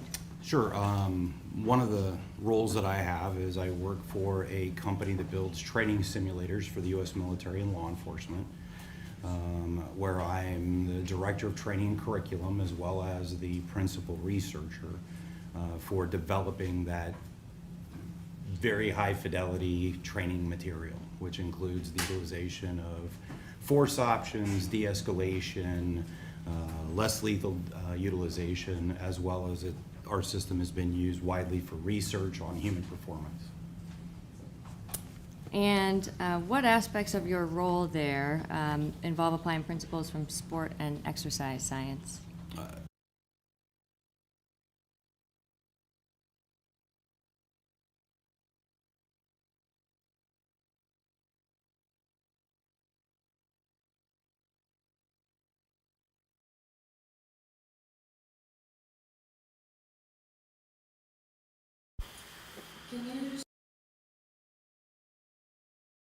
And how it informs understanding physical exertion? Sure. And what that is? So force on force can kind of go down two different paths. One of them is what we refer to in law enforcement as force on force or man marking rounds. That particular technology I teach for that company on the side. They're the largest manufacturer of this particular technology. They take real guns and they modify them. They put in a new barrel and different magazines, and then the ammunition that they use fires a small paint pellet so that it will actually show where the round hits. And if I give 3 different people different colors, I know how to keep you accountable for your rounds or your rounds. But the weapon cycles the way a real firearm does, and one of the other components to it is because those little paint pellets are moving at a pretty good speed, they hurt. And because of that, what that creates is an elevated arousal state, which is highly beneficial in law enforcement training, because we need to get officers to be able to adjust and make those type of, or deal with those type of environments. So it's one of the ways that we can elevate the arousal level or the stress level and force them to have to perform whatever the tasks are. Now, we don't necessarily always use the tool, they just need to know that it's a possibility. Often those drills are nothing more than a de-escalation drill. But I don't want you to know that ahead of time. I need you to not know that. It's an important consideration. So another form of force on force or simulation training is the stuff I build with the digital simulators. Those simulators, imagine a large movie screen. One of the systems we have is actually 5 large screens. It's projected in 4K. And it's not a movie as we think of it as a linear event. In other words, you hit play and it just finishes however it finishes. The particular technology has a branching component to it, and many of us grew up reading books called Choose Your Own Adventure books, where you would read the book and you got to a specific point and there were decisions you could make. You would go to a different page and then there's a completely different storyline. Well, our video does that. And the instructor can click or branch the video. So if you're doing a great job on giving verbal commands, I can make it so that the individuals on screen comply to your commands. Or if maybe I need you to say things slightly different and I don't reward it so that they're more, more confrontational. But you also have, in the devices that we use, a laser insert, and that laser insert goes into a firearm, a taser, OC spray, less lethal munitions, so that my actions can immediately branch that video as well. So if I have a subject that pulls a gun, I can utilize a firearm and shoot them, and that individual may drop to the ground, or if I don't hit them in a vital spot, they may only stagger and then re-engage, and then the officer has to deal with the fact that that lethal tool or a less lethal tool wasn't effective, and they have to continue on making decisions and interacting with the video. We also use a device called a threat fire, which is a small electric device that creates a little pain signal. Because again, I need that arousal level to be brought up, to be representative of the environments that law enforcement or our military really face. And why is that important? So that elevation in the arousal level, it changes your body chemistry and your brain chemistry. And I need you to be able to make the adjustments accordingly. Whether it's emotional self-regulation or to realize that you're being overcome in this circumstance, you don't have the right skills, you don't have enough people, whatever else happens to be. I need to create those dynamics, but it's an important consideration. Have you ever been involved in developing or reviewing training curriculum for law enforcement? I have. Can you tell us a little bit about that? Yeah, so goes back to the statement I made about IADLEST as far as developing their material, as well as at my agency, I developed all of our material. As my role with the Arizona Tactical Officers Association, I would volunteer to work with smaller agencies and their tactical teams to help them develop their policies and procedures and make adjustments based on the limitations that they had on personnel, equipment, and training times, so that way they were able to get the safest environments possible based on what they had. And what are some of the factors that you consider when doing this for agencies, when creating? So big things that you have to look at is, number one, is state and federal law. I mean, those are our guiding factors. What is it that an officer legally has to be able to obtain, be able to adhere to? Another is department policy, because policy is going to dictate what an officer's standard is held to. And just as important, and comes from my education, my training background, is it humanly possible what we're asking these individuals to actually do? The capability of a human being, and we're all flawed human beings, has to be looked at, because there are some things that you just may not be able to do. And that is not a fair standard to hold somebody to. Or if you want to hold them to a high standard, you've got to be able to make sure that you're giving them the training, not only the amount, but the type of training done in the right methodological way to support that level of performance that you're expecting from them. And based on the, I guess, kind of tying in the human performance to some of the use of force, what are some of the how does exertion or exhaustion play into use of force policies? Can you approach?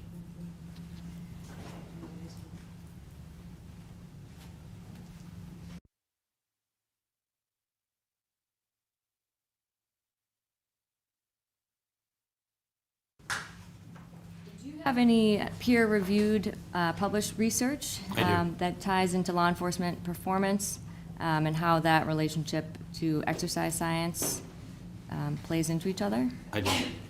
Can you explain some of the, are any of those peer-reviewed and published research, is that related to use of force or deadly force encounters?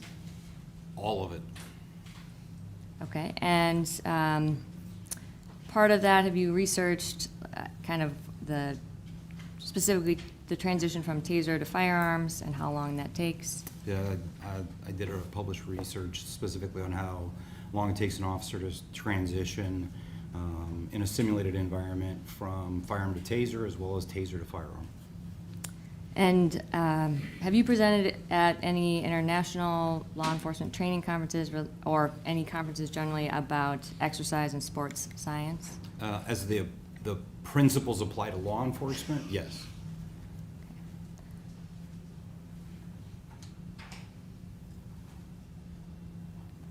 And Your Honor, at this time, I would have moved to qualify Mr. Bartel as an expert in exercise and sports science and exertion and exhaustion factors. Like to what, Your Honor? I'm sorry, you said an exertion, I'm trying to write down what you're saying. Exertion and exhaustion factors. All right, and yes, you made what here? Since got a report from you, it's basically on fatigue. Would that be a fair kind of summary of what your report on this matter is regarding? Exertion and exhaustion, probably. Exertion, exhaustion, okay. But the peer-reviewed things you just mentioned is use of force and deadly force for how to transition from a gun to a taser. That's one of them, yes. It's one of them. But you have no published things on exercise science, peer-reviewed. Actually, all of the principles in exercise science are going to be specific to the law enforcement component. But When- that's a whole different thing, though. This is your law enforcement component. You're saying that exercise science, you're talking about fatigue, people getting tired. You have no studies, you have no published articles on that aspect of it. Correct. Okay, that's what I'm focusing on, because that's what you're testifying to this jury. You've never done your own research in this area. Your report has none of your own research, correct? Correct. Okay. You're relying on other people's research for this report. Correct. So when you're looking at what an expert does, you've never published anything in regards to this area? In regards to Peer review. specific exhaustion, no. Exercise, that's what you're an But expert in. exercise and sports science, absolutely. Where? I mean, I got a list of your qualifications, your things, there's, you know. Let's talk about the one that you just mentioned, which is the transition study. So the transition study is going to include a component of action and perception. So as human beings see the environment, we pay attention to different things. We have to process all of that, and then we make a decision. That decision then just has to be carried out. That is legitimately a component of exercise and sports science. That's an example. Another one would be the study that I did on time to stop. So we created an environment where officers had firearms, they were given a signal to start shooting, and they were given a signal to stop shooting. The action of stopping required them to be able to see what was going on, to formulate a plan, and then carry out that plan. Exercise in sports science is not just about how much oxygen I need, it's also about how I see the environment, perceive the environment, make the decisions, and then carry out those decisions, which is what the majority of my research has been. But in terms of what, that's not what your report's about. It's not, your report for this incident was about how people are impacted by fatigue and how tired people get, essentially. Is that a fair assessment?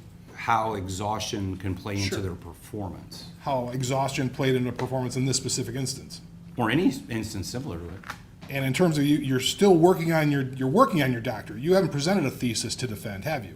No, first defense is in 2 weeks. 2 weeks, so you still haven't gone through that process. Correct. You haven't done any books in this area? No. And one of the things you work with, the one certification, you listed a number of certifications. The only two I have that, in the National Academy of Sports Medicine was 2021, correct? Correct. And National Strength and Conditioning Association is in 2023, correct? Correct. The rest of them, in terms of any sort of exercise, sports medicine, I don't see anything other than those two on your CV. Correct. Those are the two that I maintain. It gets expensive to maintain all the other ones. Sure, but you listed a whole bunch of them, but those have all expired. Correct. Those were when you were doing exercise, I think you said you were a trainer, Health fitness instructor, personal trainer, and strength coach. and that was back in 1997. Correct. And that was That's where it before you, started. so all those certifications and stuff were back in 1997, before you became a police officer. Correct.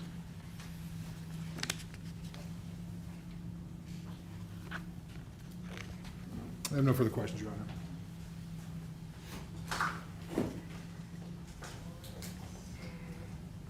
There's a motion to have him recognized as an expert in the fields of exercise and sports science and exertion and exhaustion factors.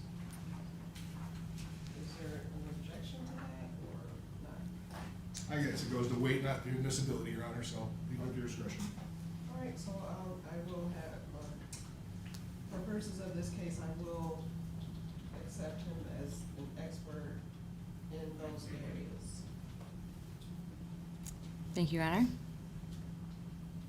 Honor. Mr. Bartel, did you form an opinion in this case? I did. And what is your opinion? My opinion is that the video captures from the different angles show that Officer Schurr was engaged in a prolonged, very intense fight where he attempted to control a very resistive subject. He utilized multiple control options, such as knee strikes and punches, to try to prevent this individual from getting away and then from taking his deadly, dangerous instrument from him. The individual seems unfazed by the vast majority of his force options, to a point where he even was able to push up off the ground with Chris on his back. The struggle continues, where you can see Chris and you can hear his labored breathing, indicative of exertion and exhaustion. Towards the end of the fight, where he is now fighting over the control of his taser and eventually loses control of this dangerous weapon and deadly weapon, and is then at a point where he's exhausted and has very little options other than the use of deadly force to stop the ongoing assault. So breaking that down a little bit, have you, I guess we'll kind of maybe work backwards and then come back to it. But have you formed an opinion about, I guess, whether it would be reasonable for an officer in Officer Schurr's position to be in fear of serious bodily injury or death after all of the factors you just listed? Yes. Why? When we start getting tired because of high levels of physical exhaustion, and most of us understand this at some level, your ability to continue that effort goes away quickly. The idea that we're able to fight for an extended period of time is not realistic. And what happens is we quickly lose the ability to maintain muscular strength or muscular power, which is absolutely vital in these type of situations. So as our ability to maintain, or think of it this way, produce force with our muscles starts to decrease, our ability to hold on, our ability to control somebody, our ability to hit somebody effectively is diminished rapidly, meaning we no longer are able to effectively fight. This individual can overcome us, they can take things away from us, and those things can then be used against us, which creates a very, very difficult position. And kind of breaking all of this down a little bit, let's kind of go through an overview of how physical exhaustion comes up during stressful encounters generally, just to kind of walk through some of that. So based on your experience and training, how does a high-intensity exertion affect the human body during stressful encounters? So understand that our body loves to be in a position or a condition called homeostasis, which is kind of how we're all sitting right here. If I do anything that gets us out of homeostasis, out of that balance, I have to do stuff, my body has to engage in stuff to get it back. So if I try to hit somebody really, really hard, I exert a lot of energy. That exertion changes things in the body. I start using chemicals up. I use fuel, right? So everything from, there's different types of fuel. Most of us understand that we use sugar and we use fat as a fuel source, and we do, you need oxygen for long distance stuff, but short distance, high intensity, we don't use a lot of oxygen. We're using more blood sugar or another substance in the body. But when we engage in those behaviors, we start using up those stores. So that fuel starts to go away. And what happens when we burn it or burn it off is we have all these byproducts. And these byproducts, and most of us have felt that, like if I had to do a bunch of push-ups, that burning sensation that you start to get, or a bunch of sit-ups, that's some of those byproducts that start to get built up, and you quickly start seeing your fatigue. Your muscles start to shake or tremor, and you're unable to generate the same amount of force on the 20th one that you did on the first one. So there's a level that we really understand what happens when we go through these high levels of physical exertion. And I'm just talking about 20, 25 push-ups. I'm not talking about a fight that lasted for 2 minutes and 30 seconds while wearing extra weight of the bulletproof vest and the belt on top of it. Those are all things that would lead into the exertional component to this, and how, as we start to get tired, our ability to control somebody goes away quickly. And can you explain a little bit more about why that is?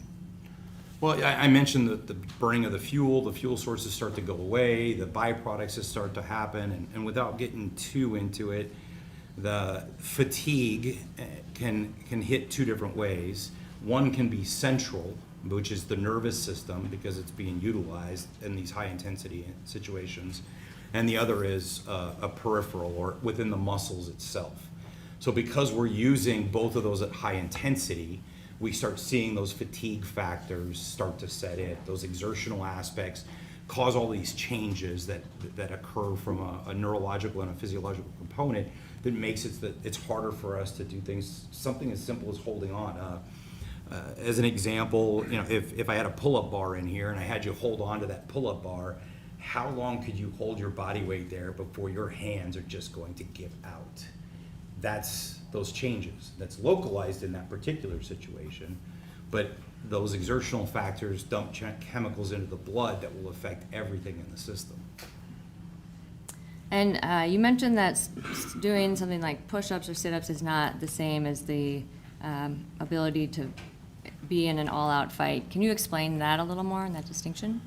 Yeah, sure. So one of the things that I did is I did a bunch of exercise testing and prescription. I've tested thousands of people when it comes to exercise testing and prescription aspects. So the exercise tests measure different components of fitness. And I'm gonna take us, a lot of us, back to like high school. Y'all remember when we did like the sit and reach test and the 1.5 mile run or the push-ups? Those are all different components. Well, sit and reach is flexibility. A push-up is muscular endurance. Sit-up is muscular endurance. A 1.5 mile run is aerobic capacity, but a fight is anaerobic in nature, meaning oxygen is not providing a vital component actually in the fight. We can't get enough oxygen in. We've got too much other stuff going on. We don't switch over to oxygen as a major factor in burning things in an oxidative state until 3 to 4 minutes, 5 minutes into the event. It's all high intensity stuff. So this high intensity push that we do makes these changes occur, and because of the use of all these fuels, we have byproducts. And that burning sensation that you feel, the fact that I feel weakness or fatigue or tremors, that's all a aspect of the byproduct and the exertion. And what happens if your body can't get enough oxygen? Well, if you can't get enough oxygen from a total circumstance, the body dies. But oxygen itself in these type of situations can't produce enough energy to keep up with the physical demand. I talked about the different exercise testing. So a 1.5 mile run is aerobic. A 1.5 mile run doesn't give you any indication of your ability to fight. It just means you can run. The body functions on this thing called specificity, meaning if I want to get better at running, I have to go run. I don't swim. If I want to get better at lifting heavy weights, I have to lift heavy weights. If I want to get better at anything, I have to engage in that particular task. A run in an aerobic state, I'm not talking sprinting, a 1.5 mile run is an endurance issue. It's not a fighting issue. Those are two separate components, and there's a significant amount of research out there that these generalized fitness tests are great for fitness components. They are not indicative of measuring somebody's capacity to actually fight or to sustain anaerobic power. Anaerobic power is a completely different test.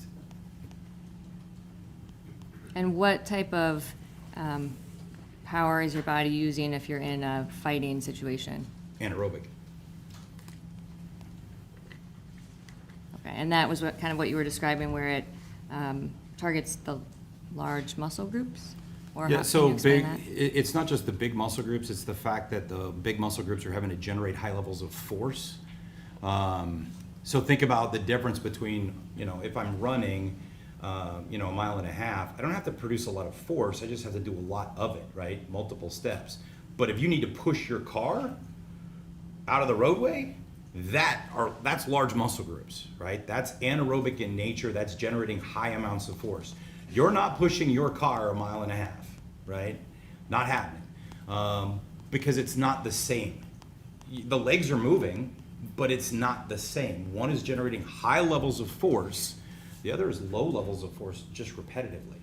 So in an anaerobic state, I have to produce large amounts of force.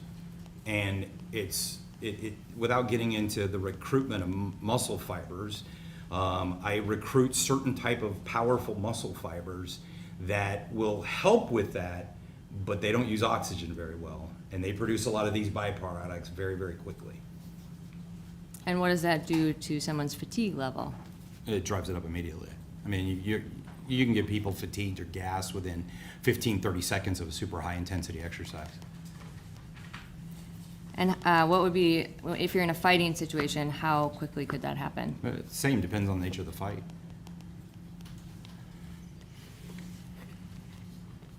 And in this case, you reviewed the video, correct? I reviewed a amalgamation of 3 different views in the video, yes. And I know you just got here recently, but if I have Bob pull up Exhibit B, which is a sync transcript video. Can you please pull that up, Bob?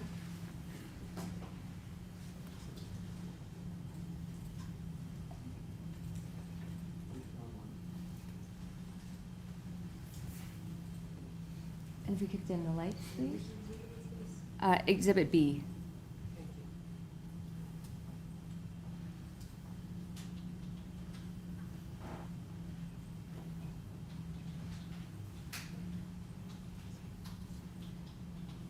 And when you say the compilation of videos, is this the compilation that you're talking about with the? So far, it looks like it, yes. Okay. Yes, that's it. Okay. And would it, so I think as we're going through kind of what you explained, could you help walk us through the points where you first noticed that Officer Schurr is exerting energy, or exertion, I should say? Sure. And I guess, sorry, Bob, before you start, based on what you observed in the video, what physical exertion was Officer Schurr displaying throughout this interaction? Well, there's a variety of things, everything from the knee strikes to the ability to try to control an individual to I believe there's at least one punch that's captured on the video. As already mentioned, there's large sections of the video that don't capture all of the action, so there's a lot of physical exertion that you can kind of hear and infer that there's stuff going on, but we don't know the extent of it because we can't see it on the video. But as an example, the holding on to something, we don't think of it being a lot of work, but it is a type of contraction. When we hold on to something, so there's 3 different types of muscle contractions. You have isometric, concentric, and eccentric. Without getting over the top, isometric means there's a contraction of the muscle, like me squeezing this rail, but my fingers aren't getting closer together. I'm developing force, and my muscles are getting fatigued, but my hand's not closing, right? I can't. Well, if I have a load that's super heavy, I might be trying to squeeze it or trying to hold on to something. It's the same isometric contraction. It requires energy to do that, right? But it doesn't convey well on video because there's no movement associated with it, because the muscle doesn't shorten or lengthen. it contracts to hold on. Okay, so it might be, would it be helpful for you to point out some points of the video where you notice that Officer Schurr is using physical exertion? Yeah, well, physical exertion, as well as I mentioned at the very beginning, the concept of homeostasis, right? Where our body wants to be in balance. There are other things that can actually make it harder for us. If I start giving out a bunch of loud verbal commands over and over again, I'm interfering with my ability to breathe. Just imagine trying to shout your own name out 5 times in a row, and what happens when you're done? Because I need to go back to homeostasis. So there's a lot of things that will actually play into the exertional component on this. Okay, and what would be the first thing that you observed about Officer Schur's conduct throughout this? Like, when was the first time that he would have been exerting some type of... Well, the changes in breathing pattern happen when he gets onto the radio, when he grabs on, the chase that occurs as he's trying to make contact. All of that would be some level of exertion, or the starting point for it. Okay. Bob, can you take us to RFN 3193, please?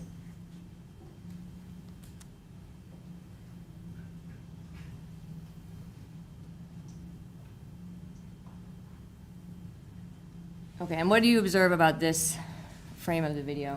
He's making contact with the subject's shoulder. It's hard to say if there's any real squeeze. It doesn't appear, just the nature of the fold of the clothing. I can't say for certain, but this is the first contact where he's trying to gain control. And at this point, what would be happening to his physical exertion levels? Again, if there's not high levels of muscular force being used, not a lot, minuscule. Okay. Bob, can you play the video from here, please? Stop. Put your hands down. Stop.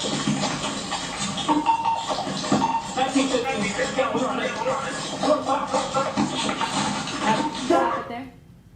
And this is RFN 3555. And leading up to this point, can you tell us a little bit about some of the exertion that you noticed in Officer Schurr? Yeah, the video in the top left-hand corner, you can actually see where he started to try to fight for limb control. Well, to do that means I have to generate force. To generate force, I'm starting to exert energy, I'm starting to exert effort.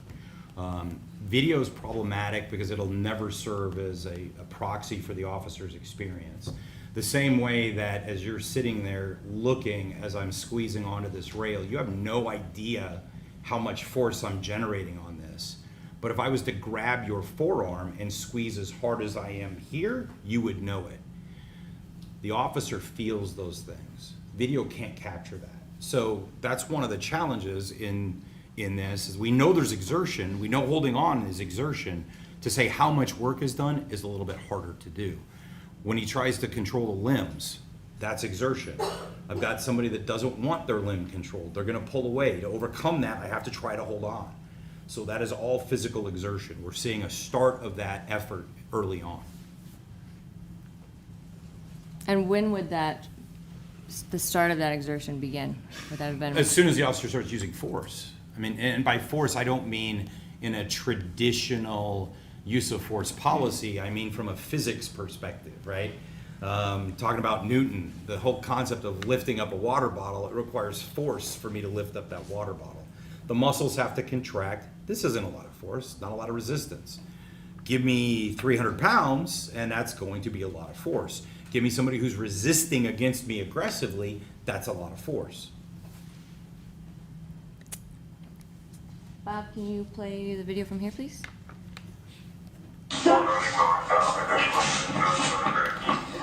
And can you pause it there? Can you zoom in on the top dash cam video, please?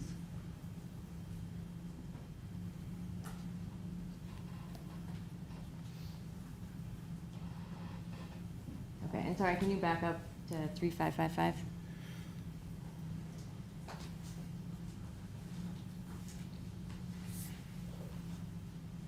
Okay. Right.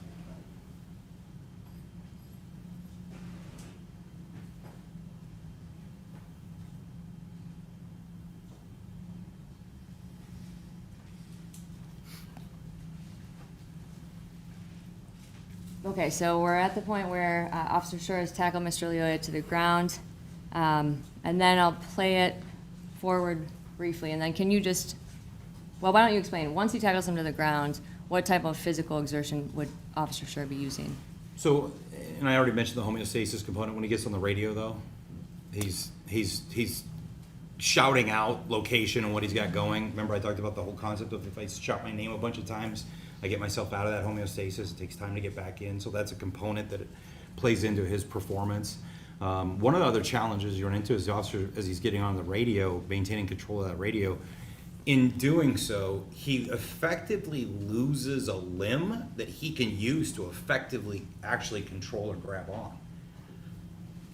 I can't hold on to the radio and hold on to a person with that hand at the same time, meaning he's having to try to overcome and use additional force in other ways because he's tied up with the radio. And the radio is important. It's how he's going to get assistance, right? And there's no question on that. But that makes it even harder for him to control someone. Okay, and Bob, can you play it forward here to 3806?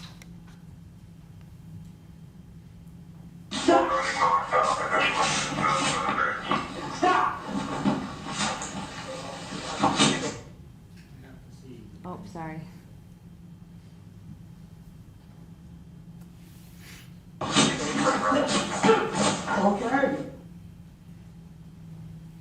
Okay, if you could zoom in at that point, and this is RFN 3816. Okay, and at this point, what have you observed of Officer Schurr's exertion? So he's trying to keep, a subject who's fighting him on the ground, which requires physical force and physical effort. You see him change position at one point in time as he's trying to move position. That all requires physical force and exertion. All of that is going to require some level of force. And again, the piece that has to be taken into account is he's doing so wearing a vest and body armor, as well as his duty belt. So those all play into how much load he has to carry, as well as the challenges that you run into with the restriction that a vest can actually cause. Okay, Bob, can you play it, please? Stop! Stop! Get your hands behind your back, okay? Hands behind your back, okay?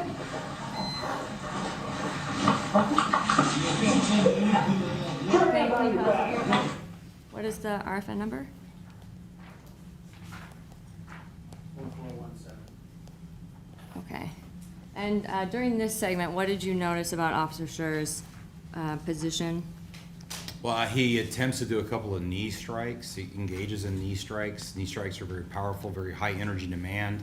Another challenge that you run into with the knee strikes, anytime I generate high levels of force, one of the things that we do is we engage in a process called bracing.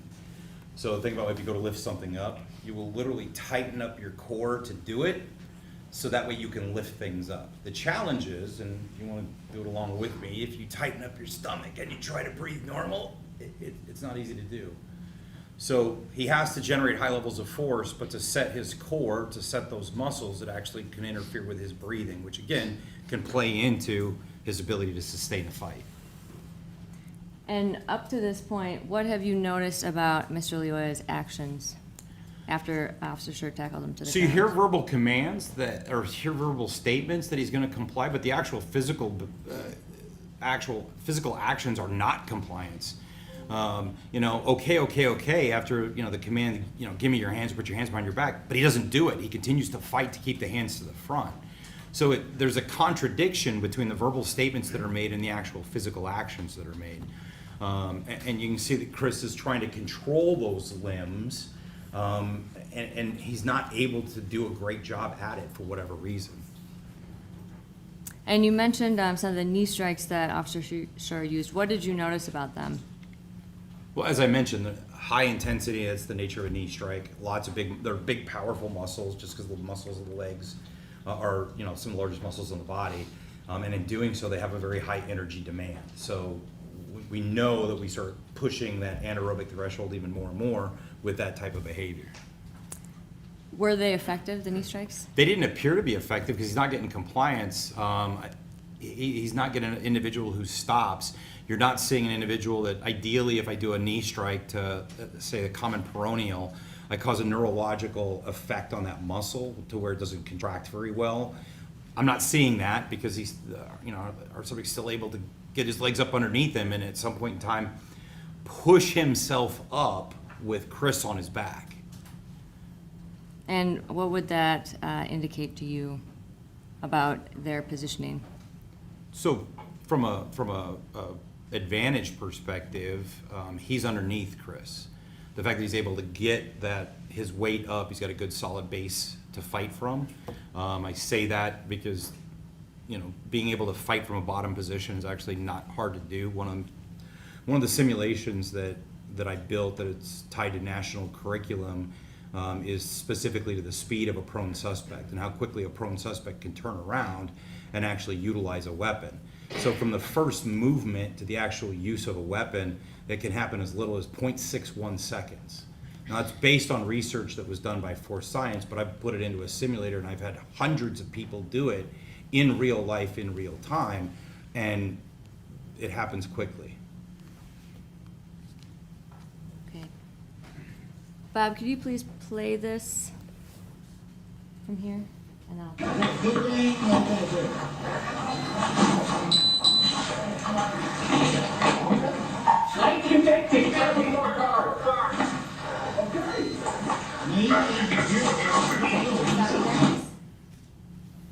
Okay, and I think this is what you were just talking about, but is this what you were talking about with Mr. Lioya doing a push-up? Yeah, he's able to stand up with Chris on his back. Doesn't stop him. And from what position was he in? And position was Mr. Lioya at the beginning? Face down. And once he was able to push up, was Officer Schurr in a position of tactical disadvantage? When you see Chris's feet lift up at any point in time, he's at a position disadvantage because his center of gravity is actually not his own at that point. He doesn't own it. He doesn't have the ability to push off the ground because his feet are in contact. That's all problematic. The concept of, just because I'm on top, I'm in control is not necessarily the case because I've got to have good solid control over a limb, whether it's an arm, a leg, as well as a head. Otherwise, I have individuals that can stand up like we just saw, or spin.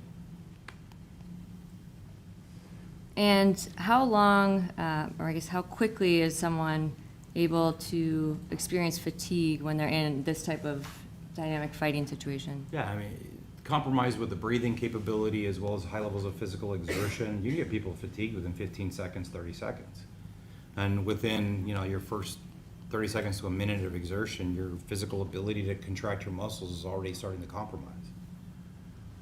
And are you aware that in this case, and I think you were here for the beginning or the end of Mr. McFarland's testimony, but that the fight here lasted for roughly 2 minutes and 28 seconds? I am. Okay, and within that, how would that affect Officer Schurr's ability to fight? Well, the longer the fight goes, the more problematic it is, the more exhaustion and fatigue is going to play into it. The more of those chemicals are produced that actually inhibit our ability to hold on to stuff or contract our muscles effectively.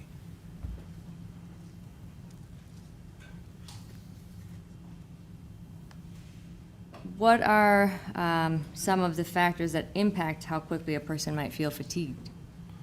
Well, the demand of the activity is one of the bigger ones, right? How is it a high power activity like we're seeing here, or is it a lower power requirement?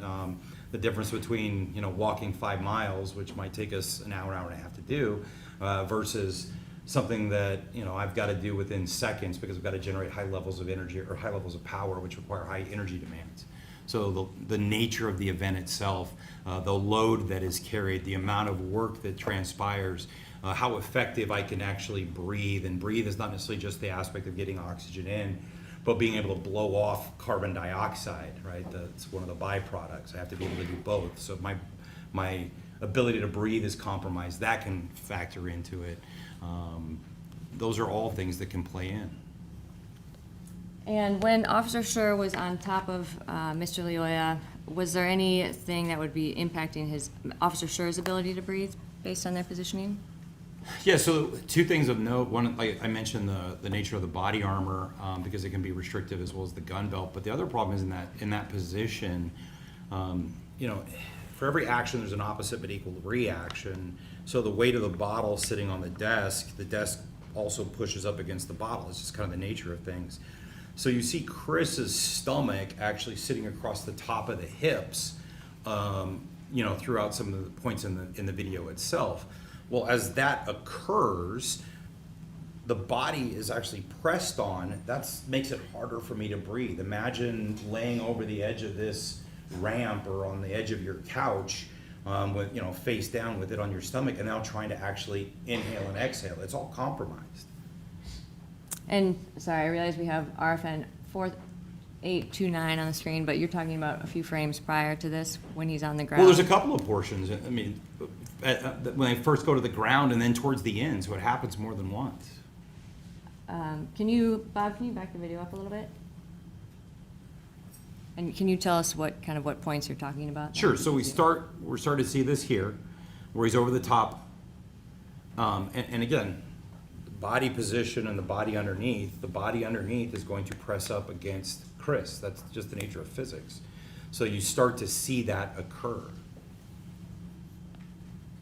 Sorry, for the record, this is RFN 4640. Okay. Bob, if you could play it forward, and then can you tell us when to stop when you see the next position? If you're talking about a position where the respiration is now potentially compromised because of both individuals' body positions, that's going to be towards the end. But you've got molar strikes that occur between then, or between that event and this event. There's other physical exertion that's going on throughout this time frame. Okay, so I probably am doing this the backwards way because I didn't have the RFN number, so I apologize. This is confusing, but would it be easier for you to explain this if we backed the video up, or? You can continue from here. You do. I'll do whatever it is you need me to do. Okay, we can just go forward from here, and then. Bob, if you could.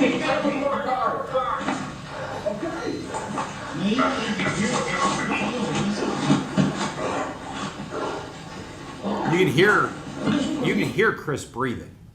You can hear those deep inhalations and exhalations, right? That's a sign of exhaustion.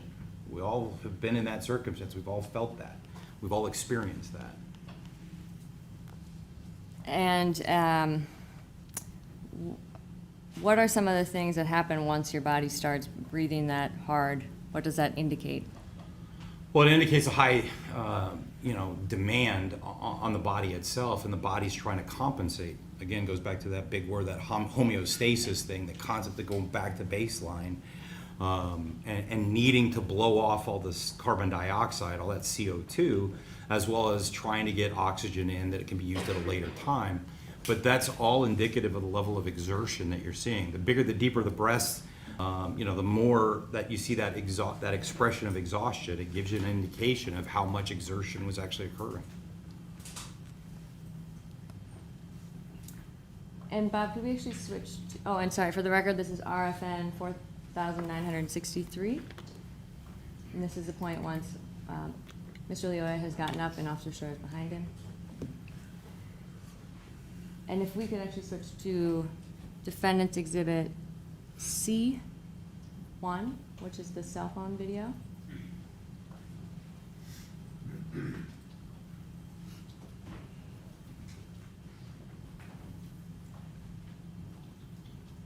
And if you could play this to kind of where we were at, I don't know exactly where on this video, but if you could go. Okay. This is 26 seconds into Defendant's Exhibit C, RFN 4953. And then if you could play the video forward from here. Well, you can see Chris is trying to hold on to him, and there's physical exertion here. He's being pulled, number one, and he's having to try to resist it, but he's also in a position where he's trying to hold the arms back. And at this point, kind of, I know you were talking a little bit before about how the video shows something and how someone might feel. Can you explain that a little bit more in this position? As far as muscle contraction, Yes. yeah, I mean, we can demonstrate it if you want. Your Honor, permission to have Mr. Bartel step down from the witness stand to do a demonstration? Okay, and what is he going to, is he just gonna reenact what's in the video? No, Your Honor, I mean, the point is, muscle contractions, as we see on here, that isometric concept, anybody that's in the room, if they put their hands together and they push as hard as they can, as they're trying to collapse their hands, you're not gonna see on video that there's a lot of movement. But there is absolutely a ton of muscular contraction that's happening, and fatigue will start to set in. You'll feel it. So just because the video doesn't show an arm move, doesn't mean that the muscles aren't being used significantly. I'm still, don't know what demonstration you're gonna ask him to specifically do. So just kind of to explain, and I guess we can go forward at this point. He kind of did a little bit by pushing his hands together, I don't know if that. Or if anybody wants to experience it, if you want the jury to experience it, they can do it. I mean, it's your call, Your Honor. They can if they want to. I don't know that it's, you know, they don't have to do it now, but unless they, I'm not If they, I mean, I think if they want to, I don't know. I think what he's trying to say is just like how much force can And how quickly can the be muscles are gonna used, fatigue. and what that does to the body, even if you can't necessarily see it on the video. I think he testified. Okay, Your Honor. All right, so we'll move forward from here. Bob, can you play the video, please?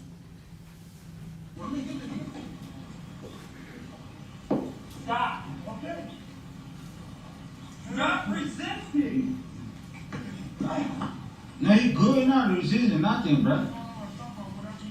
Okay, Bob, can you stop it here? And this is 42 seconds into the Exhibit C1. And can you tell us what you've observed about Officer Schurr's body positioning compared to Mr. Leoya's in this segment of the video? Yeah, well, I mean, you see another knee strike, or, again, which doesn't have an effect on stopping any type of behavior. You see Chris, it appears that Chris is kind of getting pushed around. He's not directing the movement. It seems he's subject to the movement, which means he doesn't necessarily have the ability to physically overcome all of the resistance, which, again, it appears that he's trying, but, you know, as an example, you're seeing Chris spin backwards, which I don't think was necessarily an ideal position for him to do. Why not? But you don't know what you're going into when you go backwards. If you step back, you could trip all over things. It's kind of a concept of a tactical movement.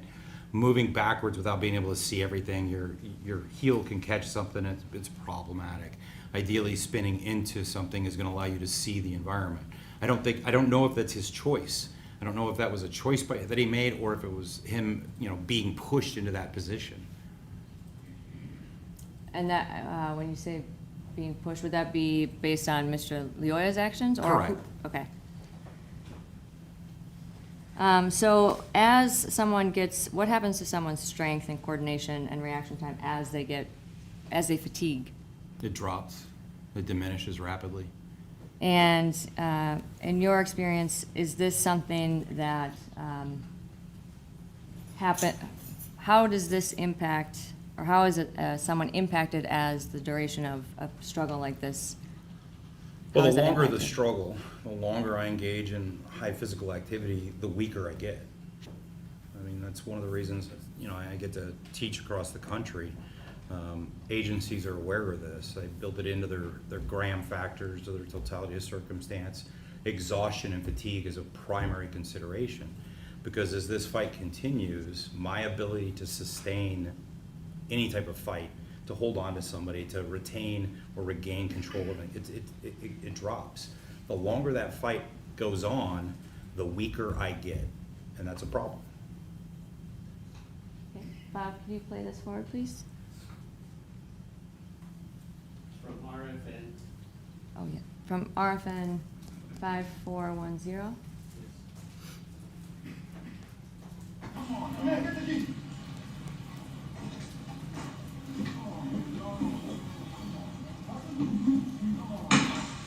Okay, why you gotta do all that, bro? He good, man. Let go of the taser. And could you stop here? We are at RFN 5992. And throughout, or sorry, can you move forward a little bit, Bob?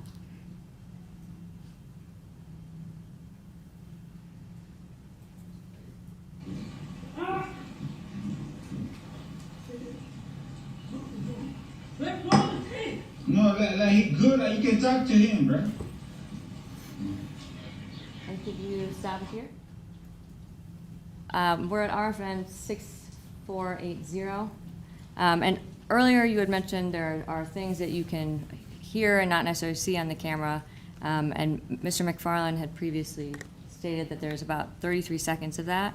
So what does that indicate to you about what might be going on during that time period? There's unknowns. We can hear exertion, but we don't know how much other exertion occurred or what else Chris tried because we can't see it on the video. And does that have any effect on the total duration and the total exhaustion that Officer Schurr might have been feeling at the time? Yeah, I mean, the more that you try and fail, the more problematic things are. It's clear that your intervention isn't working. Whatever you're doing isn't being effective. That narrows your choices down rapidly, and I don't have other options. So if I hit somebody with everything that I have and there's no effect, that becomes a major concern. What do I have left? That's not it. Okay. And Bob, are you able to switch to Defendant's Exhibit C3, please?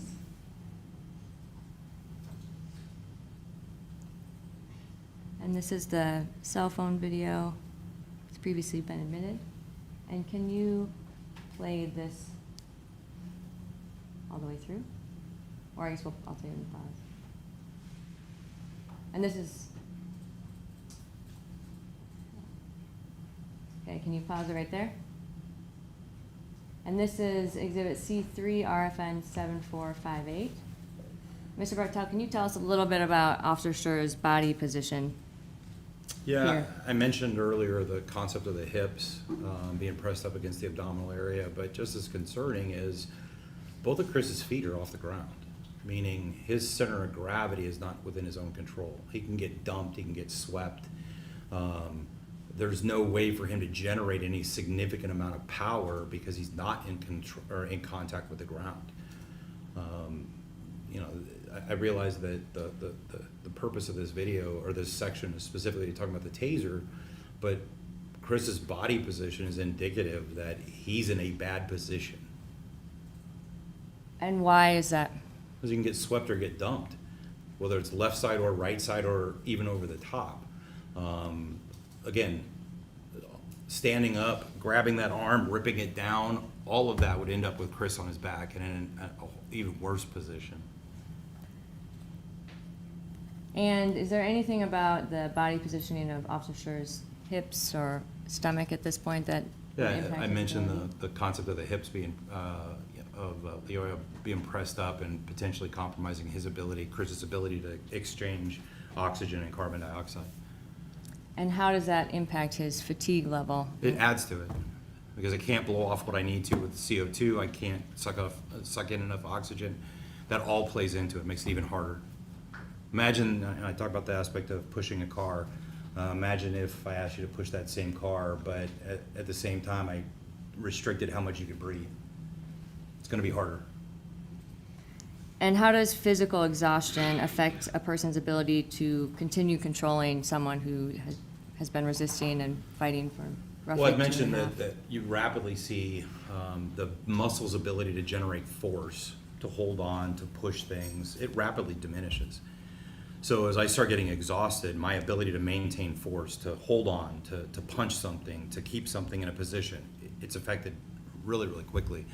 Some of the research says within the first minute, the force production decreases by almost 30%.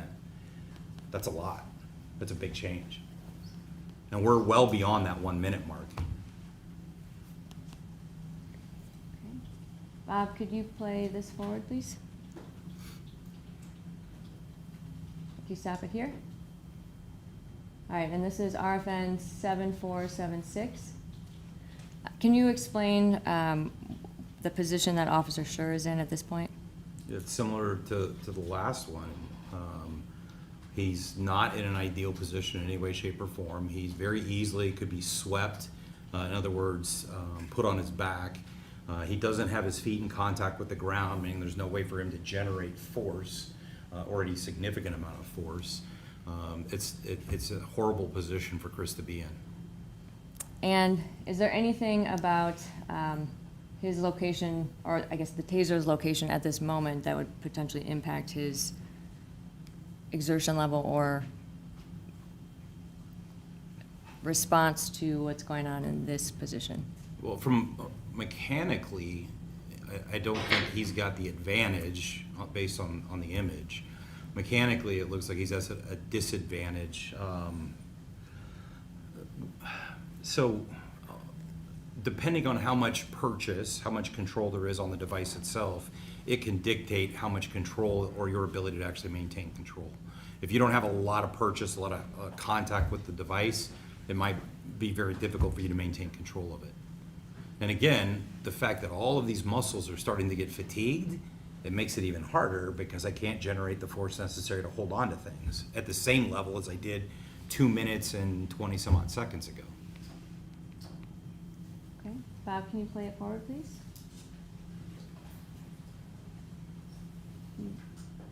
Stop it here. Okay, and this is RFN 7504. And at this point, can you talk about the body positioning of both Officer Schurr and Mr. Lioya? Yeah, I mean, it's not an ideal position, obviously, for Chris. The challenge that we run into is his body is actually starting to slip underneath Lioya, meaning that once the control of the taser occurs, activation against Chris is really pretty easy. We're talking, and I realize it's a two-dimensional video and trying to represent three-dimensional space, but based on where their positions are, that taser device is very close to where his thigh is underneath the abdomen area of Lioya right now, meaning they're close. There's not a lot of movement needed. Okay, can you play it forward, Bob?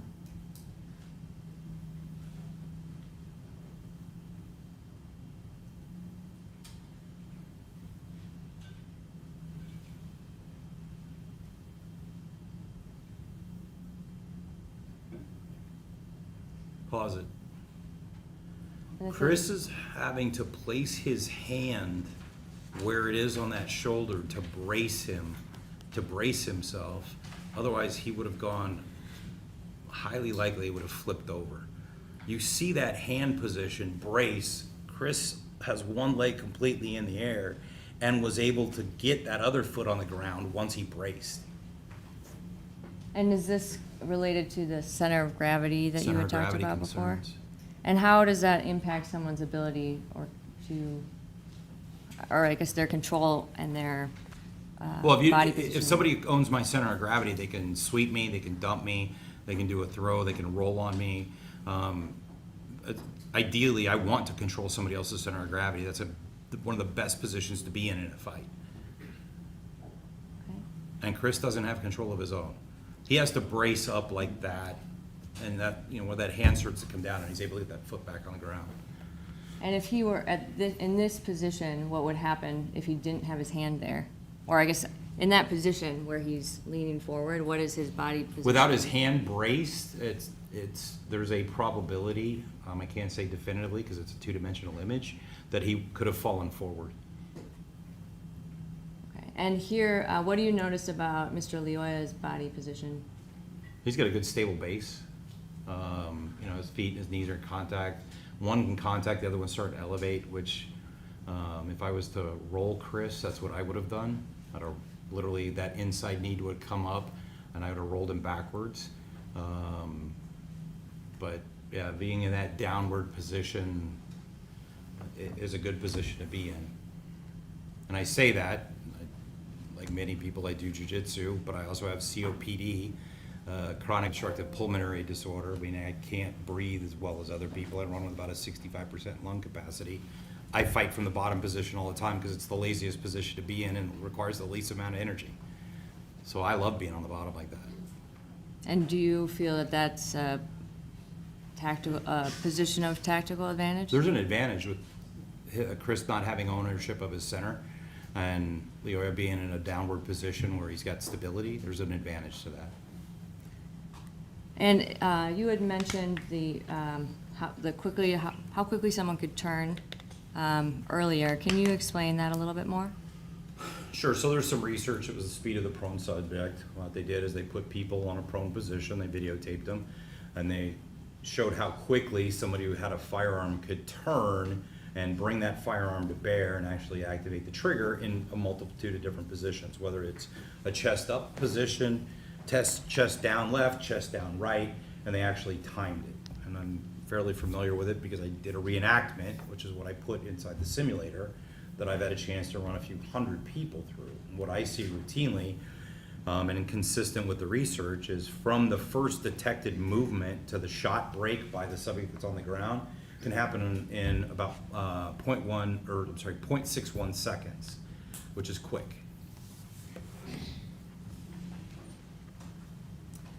Okay, Bob, could you finish playing this video, please?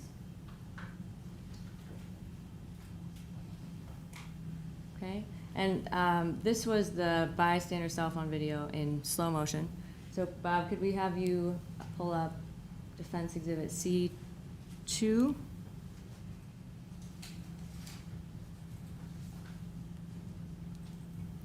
Which is the cell phone video in real time.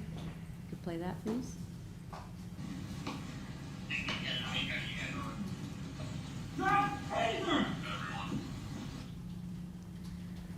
And part of what you had mentioned was some of the speed that someone could turn. Is that related to like the action beats reaction concept?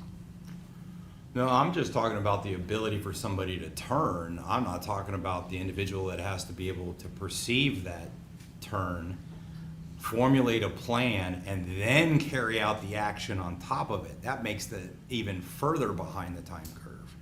I'm just talking from the first movement to the shot break. That doesn't even account a human having to actually respond to it. Okay. And how does physically, is there a point where fatigue can create a serious risk of losing control of the situation entirely? Yes.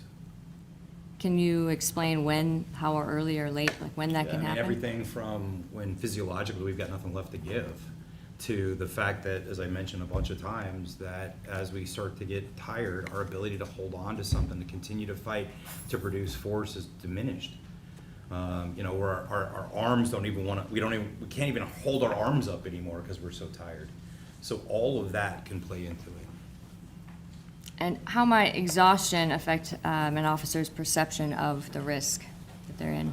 Well, the moment you start feeling all those effects of exhaustion and you start questioning internally whether you're going to make it through this fight or not, one of the problems that you run into is you now become internally focused, so that your attention is on those effects that you're feeling, and you might miss things in the external environment, like somebody sneaking up on you or somebody else trying to help whoever you're fighting with. But that's one of the things that starts to occur. And the other is you realize you're losing the fight, and the options that you have, many of them are no longer viable. You have very few ways left to end this fight immediately before it gets worse. And is it possible for someone to possibly appear like they're in control but be physically deteriorating internally? Yeah, I mean, the signs and symptoms of fatigue, you have to be able to see effectively, but a cell phone video at low res from very far away, you don't necessarily see everything you need to. So somebody could be, showing more signs and symptoms of fatigue that a cell phone camera just can't really display. And how long how does the recovery period usually indicate the intensity of a fight? Well, conditioning has a part to do with it, but the longer it takes somebody to recover, that's indicative of how much energy expenditure and how much fight there was on the beginning. The harder we have to force ourselves through something and more exertion, more push, the longer it takes us to recover on the backside.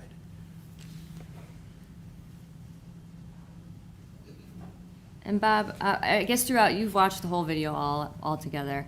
After Officer Schurr, after the shot is fired, did you notice anything about Officer Schurr's exhaustion level? Well, you can see signs and symptoms of exhaustion, there's no question. You see the big exhalation, you hear the breathing, you see the discoloration on his face. Those are all examples of where we start seeing exhaustion express itself. And can you explain, like, when you see the breath, his breath come out, can you explain? Yeah, what so there's that could be big, from? deep breath, and I'm trying to get all that CO2 out, and that big, huge inhale and then exhale, and that deep breathing that we've all experienced and we've all gone through as we're trying to recover. That's indicative of how intense the fight was. And Bob, can you pull up Exhibit EE, please? No, EE. I don't think GG is still. And then can you go to the 29-second mark, please?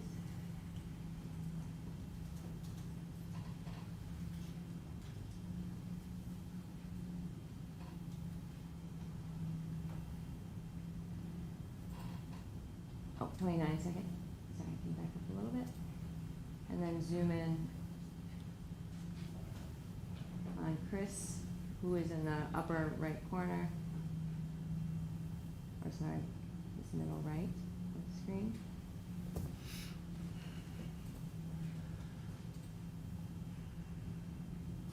And Sue, if you could dim the lights, please. Thank you. Okay, and then if you could play this forward for about 10 seconds. All you need.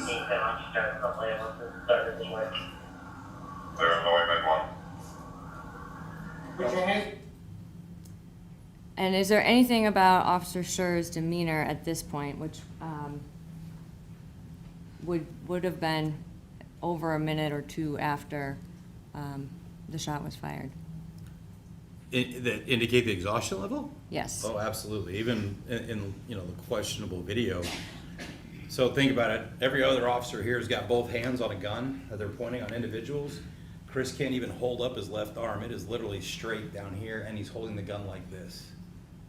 That shows signs and symptoms of somebody who's excessively fatigued. And is there anything about his breathing or his body position that would indicate his fatigue level? If you can play it again, I wasn't seeing any rise and fall of his shoulders. One of the things that happens when we're breathing really deep is sometimes you actually use muscles of the upper back to help us breathe, to get bigger lungs. I wasn't paying attention to that, so maybe those are all signs that you start to see. I'm more looking at his posture, the discoloration that appears to be on his face, the fact that he's not holding onto his gun, the way I absolutely know he's trained to do, because it's standard across the United States. That I've seen multiple times on officers that are absolutely exhausted. And what would that indicate to you about the amount of energy and exertion that Officer Schurr had been using up to that point? Yeah, back to my statement that I made earlier, those type of signs and symptoms of exhaustion give me an indication of how intense that fight was for Chris. And once you get to a point of exhaustion, how does your exhaustion impact the risk to an officer once their taser has been taken from them? Well, again, just the ability to maintain control of any weapon is problematic as I start getting fatigued. I lose my muscular control, my muscular coordination, the ability to hold on to things, to defend myself. Those are all problematic. Taser is just an example of one, weapon that could be utilized or taken away from an officer. And would an officer who is already exhausted be in greater danger once someone has control of a taser or other potentially deadly weapon? Absolutely. Why? The inability to maintain effective fighting because of the exhaustion. The muscles can't do what they need to do to protect yourself. And could Officer Schurr's fatigue level have affected his ability to use any other tools to try to control an individual? Oh, absolutely. Or would it also impact his ability to continue to fight or wrestle to try to get the taser back? Yes. At the point where, if Officer Schurr had reached his full exhaustion level, is there any other viable tool that he could have used based on his position and extreme exhaustion once he lost control of his taser? Was there any other viable option for him at that point? Well, so I guess the problem I run into with the question is you said full exhaustion level. That means he can't do anything else. You can't get there. If you allow yourself to get to the point where you have nothing else that you can do, you can't lift your arms, and many of us have felt that, you can't do anything. There's no way for you to stop it. You have to engage prior to that event. You have to do something before you get to that point of exhaustion. Now, the challenge is how fatigued somebody is. Are they able to do other things? I've got knee strikes that are ineffective. I got punches that are ineffective. To utilize a baton requires the ability to generate force with muscles that are already tired, and I need distance because a baton is a distance weapon. I don't have that. But in creating distance, I run the risk of separation and the device that he's taken away from me being used against me that much easier. So it's a very difficult position to be in. And thank you, Bob, you can take this down. And based on all of the exertion that you saw Officer Schurr go throughout this entire thing, would it be reasonable for him to be in fear of being harmed or in, or? You're asking to object, they're asking, would it be reasonable for him? That's not the, we've gone over it, they keep on trying to do it. I'm sorry, Your Honor, I'll rephrase the question.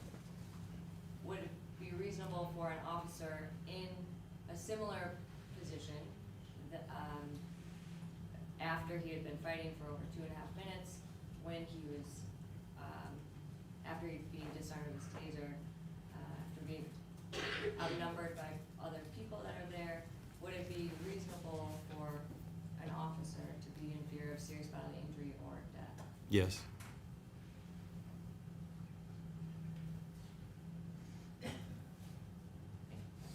No further questions, Your Honor.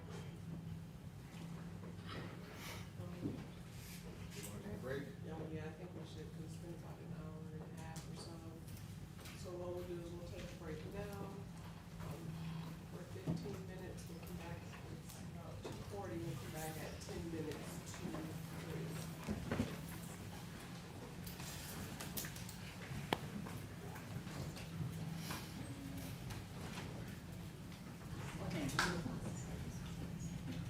I'll just note here.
first I want to go into your report and a lot of what you rely on. Do you have a copy of your report? I do.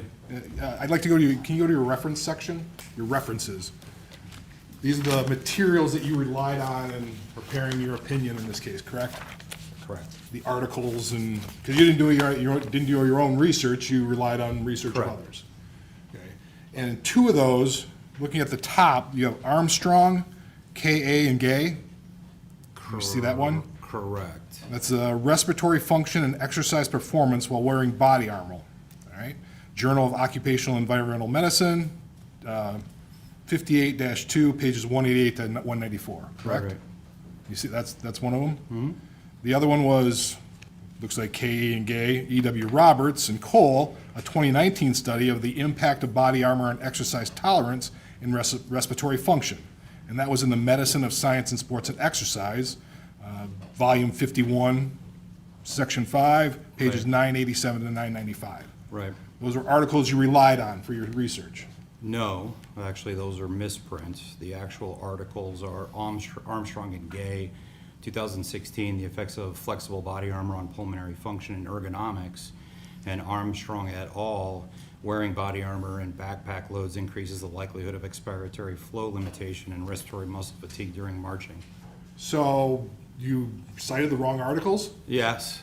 So you got so the research, because when you go into those two sections, those articles don't exist, do they? Yeah, they don't exist. They No. don't exist. So the articles I took a look at aren't something that are available to us because you cited the wrong articles in your study.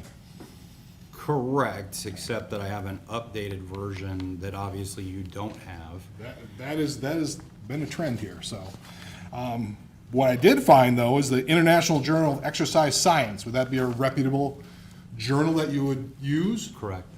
The Journal of Exercise Science did something, the influence of body armor on balance and movement quality. Right. Now, we're talking about body armor. All this, none of it is talking about police body armor. This is talking about military body armor. Which is the exact same material. The exact same material, but the body armor, according to this, once again, this article says, modern warriors combat load, the lightest average load for infantrymen is approximately 62 pounds. You're not saying that a Grand Rapids police officer is carrying 62 pounds of body armor around when he's doing this job, is Yeah, but you are gotta put that in context. When you talk about the loadout, you're not talking about full mags that an officer or a military officer would have, not just the body armor itself. So the magazines themselves fully loaded. We don't need to go in this. The full mags we were talking about is a infantryman is going to take about 62 pounds total. Correct.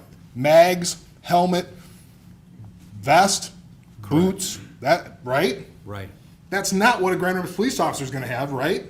I don't know what their loadout is.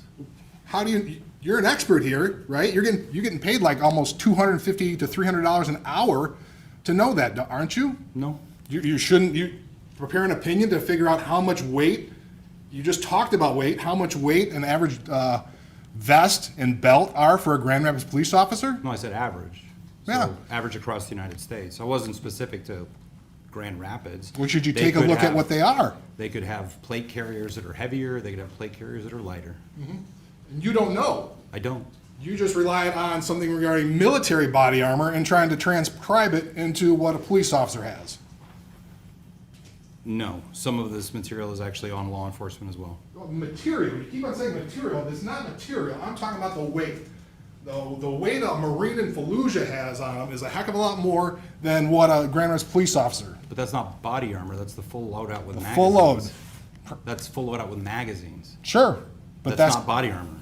but the That's total weight, ammunition. the total weight somebody's carrying around, In your article, can I see it? sure. I'd love to add to my.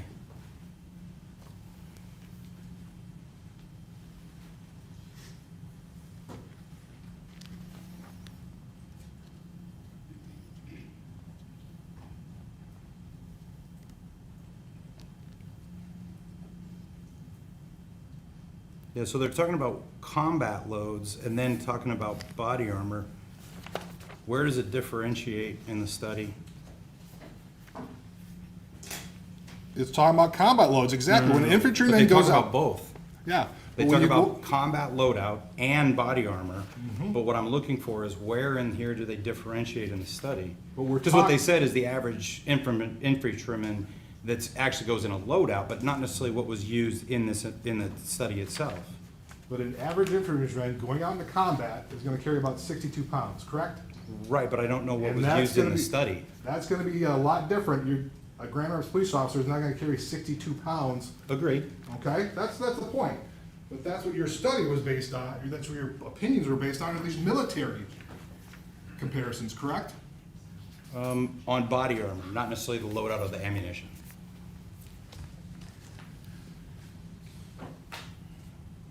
So what about firefighters?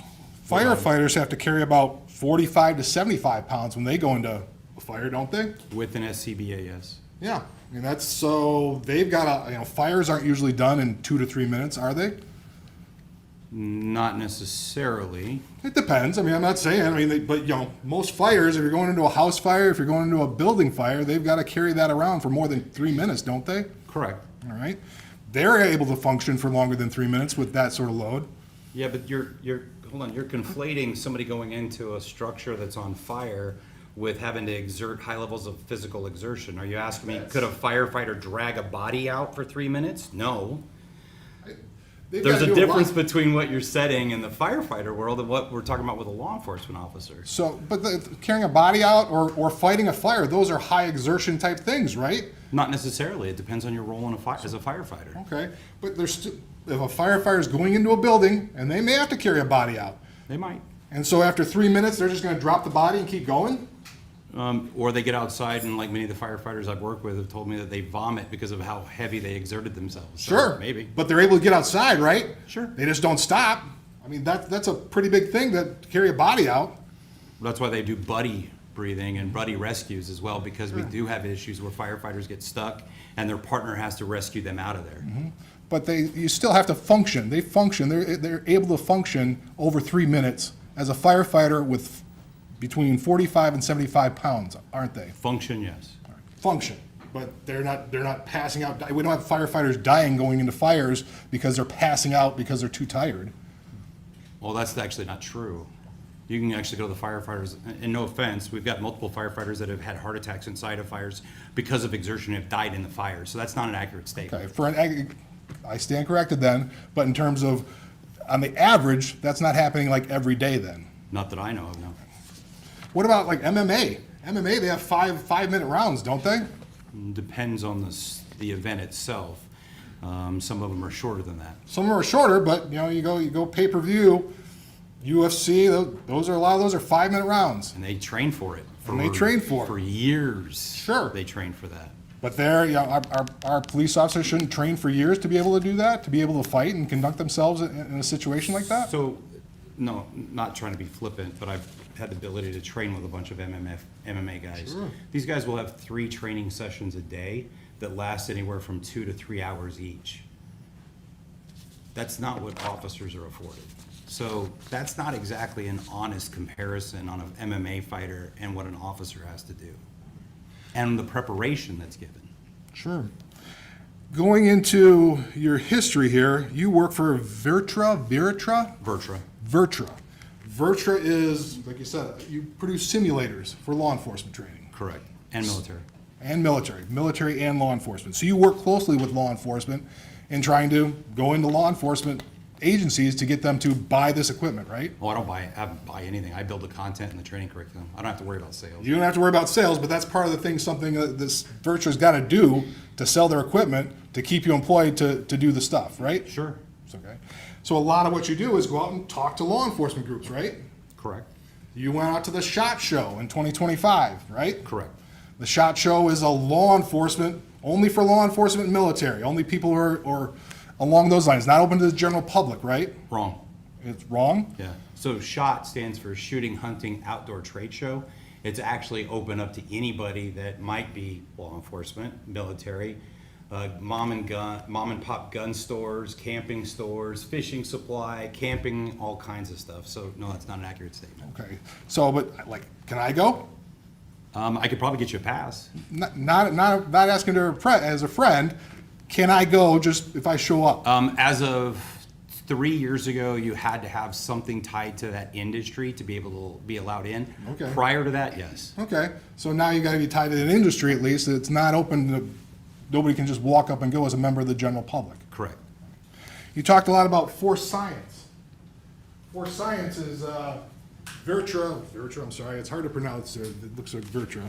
Virtua and force science are partners, if you will? We do a lot of collaboration. A lot of collaboration. You were co-sponsored this, the SHOT Show, Correct. okay? Force science, you talked about force science studies. Force science was started by a law enforcement officer, correct? No, Force Science was started by Dr. Bill Lewinsky. Dr. Bill Lewinsky, who's in the Law Enforcement Hall of Fame, correct? Correct, but not as an officer, but as a As researcher. a trainer, as a researcher, okay? You're one of the 19 instructors by Force Science. You're on their website as an instructor, Correct, I'm an adjunct instructor. adjunct instructor, because you're not full-time, Correct, okay? As a full-time instructor, they have 5 full-time instructors, correct? correct. And those are all retired police officers. No, some of them are active officers. Some are active, okay? Some are active, retired, but they're all police officers. Correct. 12 out of the 19. Well, maybe not. I'd have to have the list. There might be a couple that are PhDs, so I'd have to have the list on those 5. I apologize. But 12 of the 19 instructors are police officers or attached to police departments, aren't they? Potentially. You don't know? Off the top of my head, no. But a part of what they do is also go out and sell their force science certification course, correct? They provide the Force Science certification course. They provide it. They don't have to try to sell it because people come to them. Sure, they come to them at $1,600 a pop, right? Yeah, and you have Dr. Christine Hall and Dr. Lewinsky and all these other very high-end researchers providing knowledge that's worth a lot to folks. Sure, it's worth a lot. Part of your history is you're the former union president of the Peoria Police Officers Association, correct? Correct. Some of your publications, I mean, well, some, just about all of them.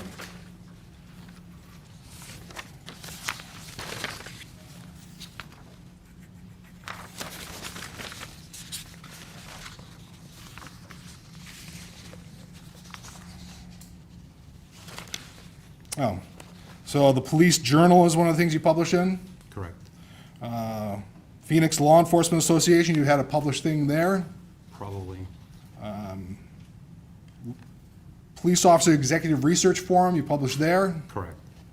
Police One, Correct. and that's where I got your bio in terms of your Police One bio, that's where it comes from. Like listed, nice picture, it looks exactly the same, but that's where you work closely with law enforcement. You got a listing on their website for the articles you published on Police One. Probably. Fair statement? Probably, yes. The Law Enforcement Executive Forum, you've done that. Correct. The Police Journal. Correct. So your audience is primarily police officers, aren't they? Police leaders Police leaders. and police trainers.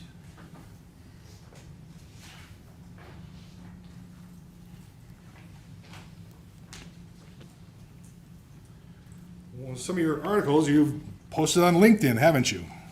Correct. Now you're familiar with this one, Police Use of Force, an Officer's Perspective. Correct. That's your article that you wrote that. Correct. And it's a little while ago, 2016 it came out. Correct. In that you wrote, for full transparency, I want to disclose a few points. I am a police officer and have been for almost 19 years. That does shape my view and influence my perspective on these incidents. Correct. So you're influenced by your history as a police officer when you review a use of force incident. We're all shaped by our history. Sure, no problem. The other one is you have a LinkedIn post, to stop the madness of random violence. You recall that one? Correct. This is your article 2, a little bit earlier, 2014.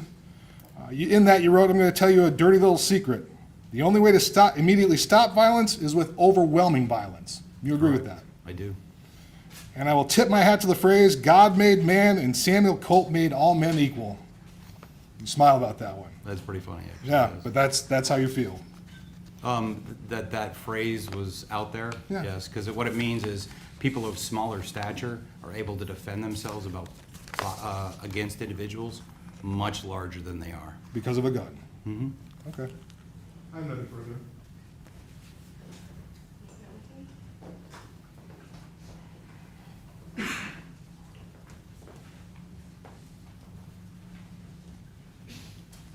just have one follow-up question for you. You were asked some questions about the load of duty belts and everything that Officer Schurr potentially would be wearing or others.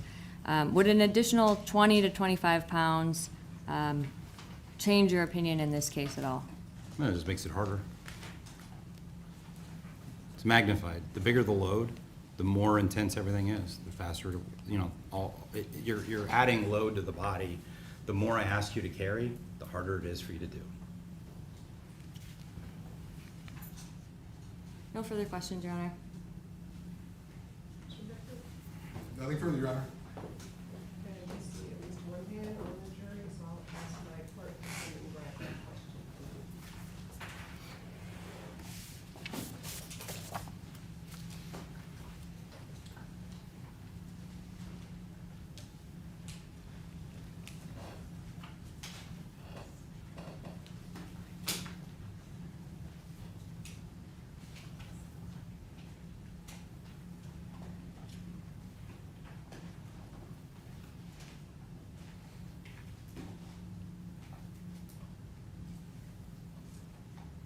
If you could approach Ms. Hamilton.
In one of the video clips, you stated that the subject was resisting aggressively, quote, resisting aggressively.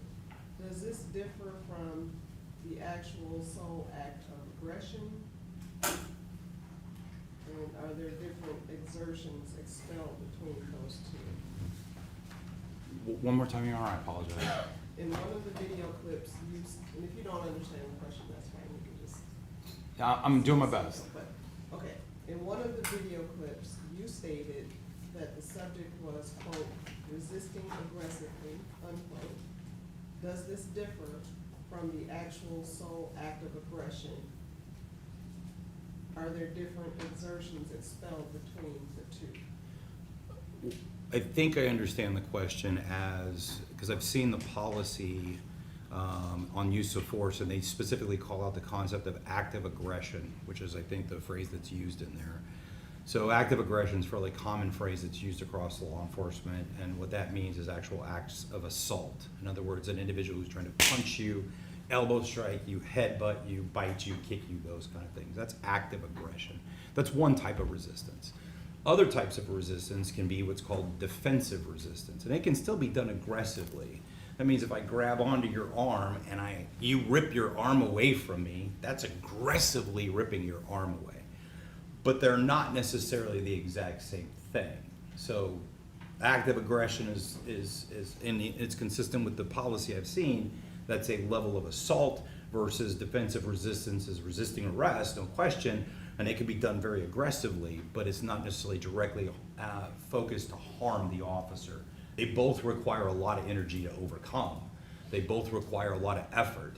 The idea of, as an example, if I grab somebody's arms and I'm trying to keep them pinned and they, break away, that's a lot of energy and effort to do. And to overcome that, I have to generate a lot of force. I think I answered the question. And any follow-up from that, Ms. Hamilton? Not at this time, Your Honor. Mr. Becker? There you are. I don't see any other this witness be excused? Your Honor, is there one more question on this? Okay. I think there's one more question. I asked it, Oh, and he answered it. okay, then no. Yeah, there were two on the paper. I just asked them all together, and he did answer. So maybe he excused Ms. Hamilton? Can you Yes, be Your Honor. excused? Okay. Any objection? No objection, Your All Honor. right, thank you very much. Thank you, Your Honor. And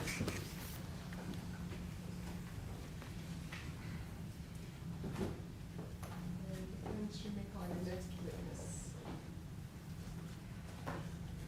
We would call Dr. Mark Kroll.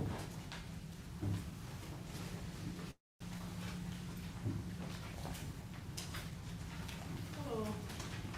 Hi. And sir, before you take your seat, if you can please raise your right hand, my clerk will swear you in.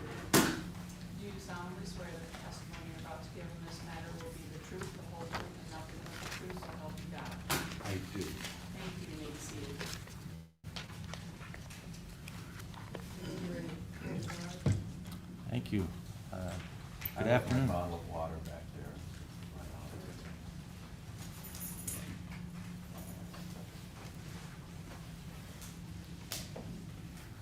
Thank you very much. Sir, could you please state your name and spell your last name for the record? Mark William Kroll, K-R-O-L-L.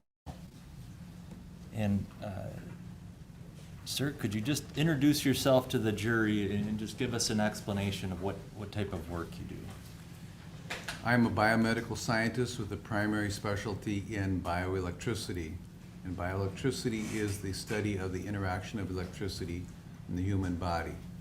So I do research and publications in using electricity for therapeutic purposes, such as electrical treatments for solid cancer tumors, shocks to restart the heart, and what's more relevant in this case, the use of electronics to control the human body either through pain or through electronic muscle contractions. Now, sir, some of the next question you may have already touched on, but what specific fields have you worked in over the years?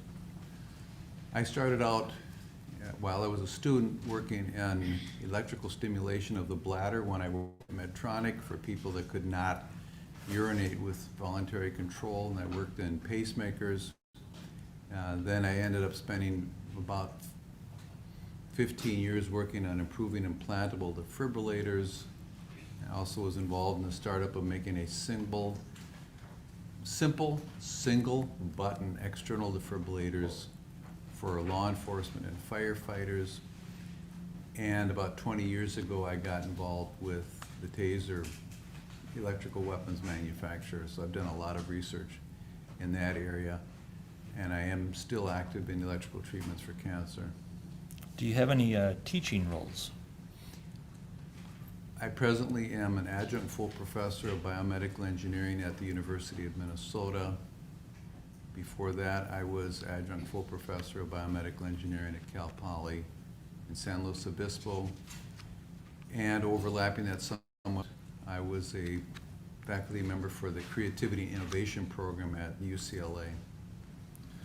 Sit on any boards or committees? Yes.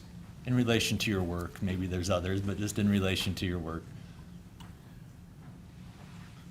Well, I sat on the Axon board, a company formerly known as TASER that makes the electrical weapons and the body cameras, for 21 years. I just got off of that about exactly 1 year ago.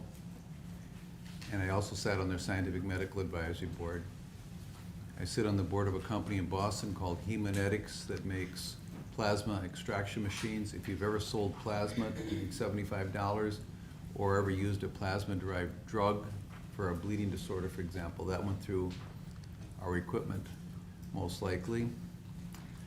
I sit on the board of, or the committee for ANSI, the American National Standards Institute, that sets safety standards for things like bicycle helmets and safety glasses. They have a standard naturally for electrical weapons.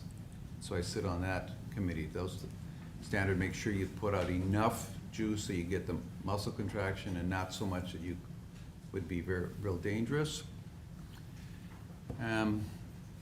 There's a couple others that those aren't maybe as relevant. Sure. And have you advised any well-known agencies or companies? Yep, I do. I'll stipulate to his qualifications as an expert, I've read over everything, so I think I'll stipulate to him electrical weapons, if that's what we're looking for. It is getting to be that time of day, Dr. Kroll, and you have quite a bit of experience here. But if maybe I could just flush out a couple of topics, and I can maybe cut to it a little bit more here. Do you advise any governmental agencies? I'm a regular advisor to the United States Department of Justice on electrical weapons, and that includes Border Patrol, United States Marshals, and the Department of Justice Public Defender Program, and I've advised the United States Navy how to defend their ships from scuba diving terrorists, things like that. Now, I don't want to age you, but how long have you been working in biomedical research? What year approximately did you get started in this? 1970. Okay. Now, just your formal education. Can you just tell us post-high school education? I have a bachelor's degree in mathematics. And while I was in high school, I spent a summer at Michigan State, which I'm very proud of, studying mathematics. You just flew in from another state, That's right? right, yes. This morning? Yeah, that was 6 weeks, best 6 weeks of my life. And then I got a master's in PhD in electrical engineering from the University of Minnesota, and I have an MBA from St. Thomas University. I'm just going through here as far as in the last 20 years or so. You mentioned Axon. Have you had several adjunct faculty positions over the years? Yes, Cal Poly and University of Minnesota and UCLA. Can you share with us any major awards you have earned? The one I'm most proud of, in 2010, I was given the International Career Achievement Award in Biomedical Engineering. And have you been recognized in the field of medicine for your biomedical contributions? Yes, the American College of Cardiology awarded me the fellow status, and having to do with my work in shocks in the heart, Heart Rhythm Society gave me the fellow status, and the American Institute of Medicine and Biology and Engineering, which is part of the National Science Agency, whatever, it was the National Science Program that was set up by Abraham Lincoln. I got fellow accreditation there, and then on the international side, Engineering and Medicine and Biology Society have a fellow status. Just generic, where are most of your lectures? Where do you do most of your lecturing? I've lectured in 44 states, 38 countries, and locally I've lectured at Spectrum several times when they were setting up a program to use a new advanced implantable defibrillator on how to properly set that up and the science behind it. I'm not going to ask you all the different countries, but you've also done some lecturing internationally. Is that fair to say? Yes, sir.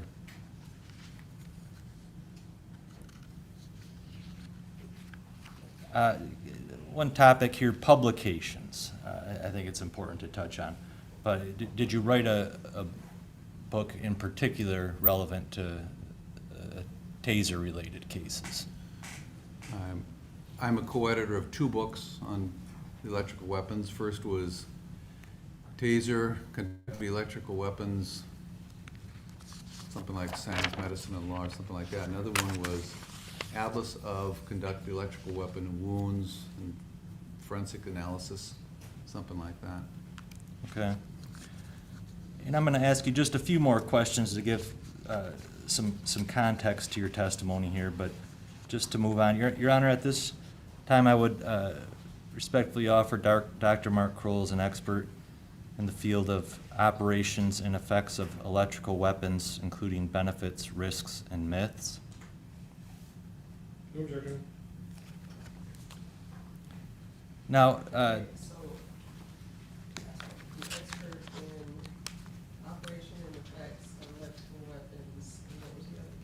including benefits? I'll just leave it at, consider him an expert in the field of operation and effects of electrical weapons. That includes whatever it includes. That's great, Your Honor, thank you. All right, thank you. Just one topic here. Since you're a PhD doctor and biomedical scientist, can you just help us understand the difference between a doctor specializing in biomedical sciences and a doctor that specializes in MD or a medical doctor? There are three primary differences. Number one, we never touch patients. We're not licensed, that's not our training, versus healthcare providers, whether it's a physician, chiropractor, dentist, nurse, EMT, they have training and licensing in touching patients. Number two, we work on research that hopefully helps thousands, if not millions, of patients. And I'm very proud of the fact that over 2 million patients have had my patents in their chest with improved implantable defibrillators. Whereas a physician will typically deal with one patient at a time. And the third difference is our main job is to give the science to the physician, and the physician gives advice to the patient. So they're very different roles, but they're tightly intertwined. How about forensic, let's see. Have you authored any papers published in forensic medicine journals? Yes, I published about 40 articles in forensic medicine journals. Okay.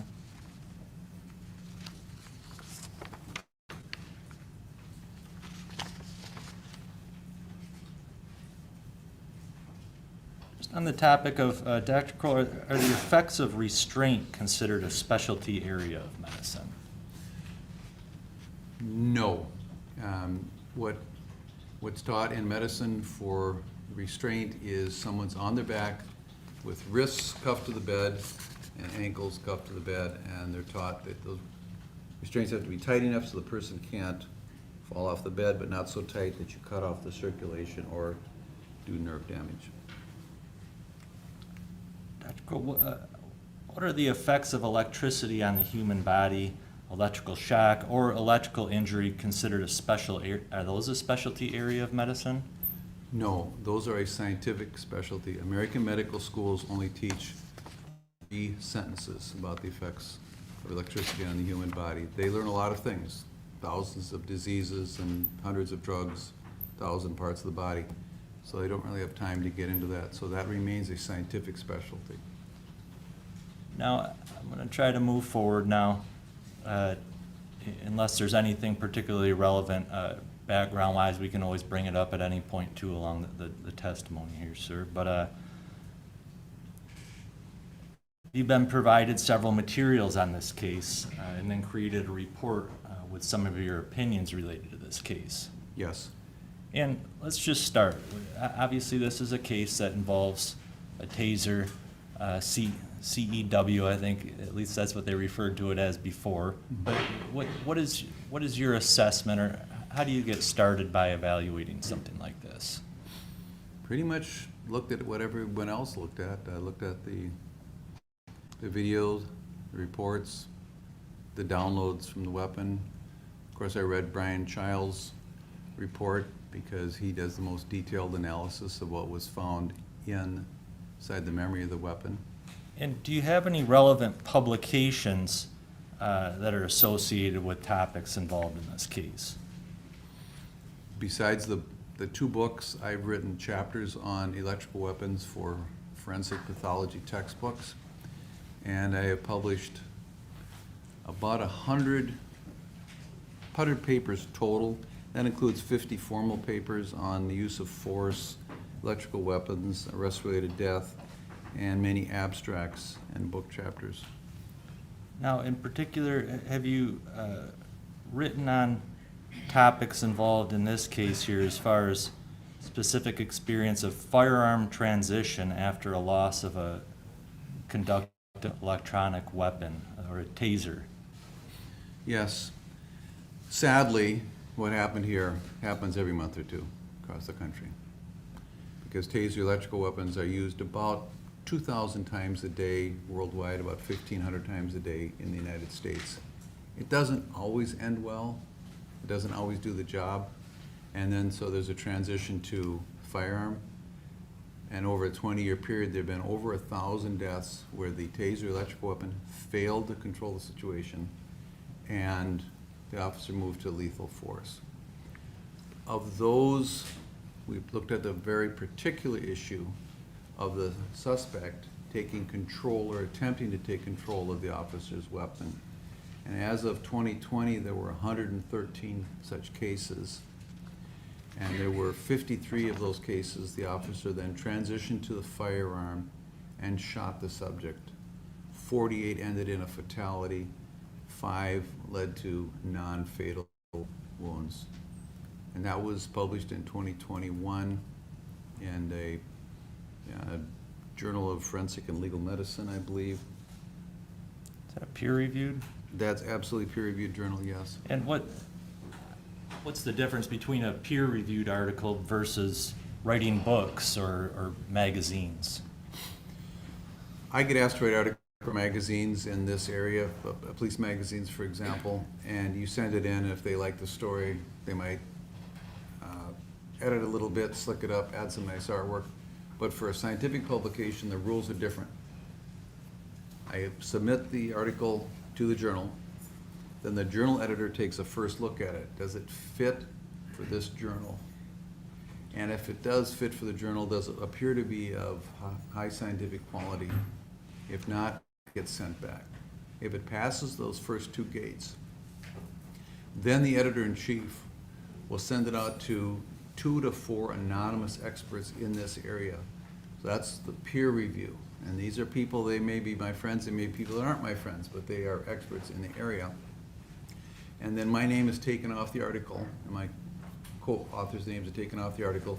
It gets sent out to them as an anonymous paper. And then they score it like homework.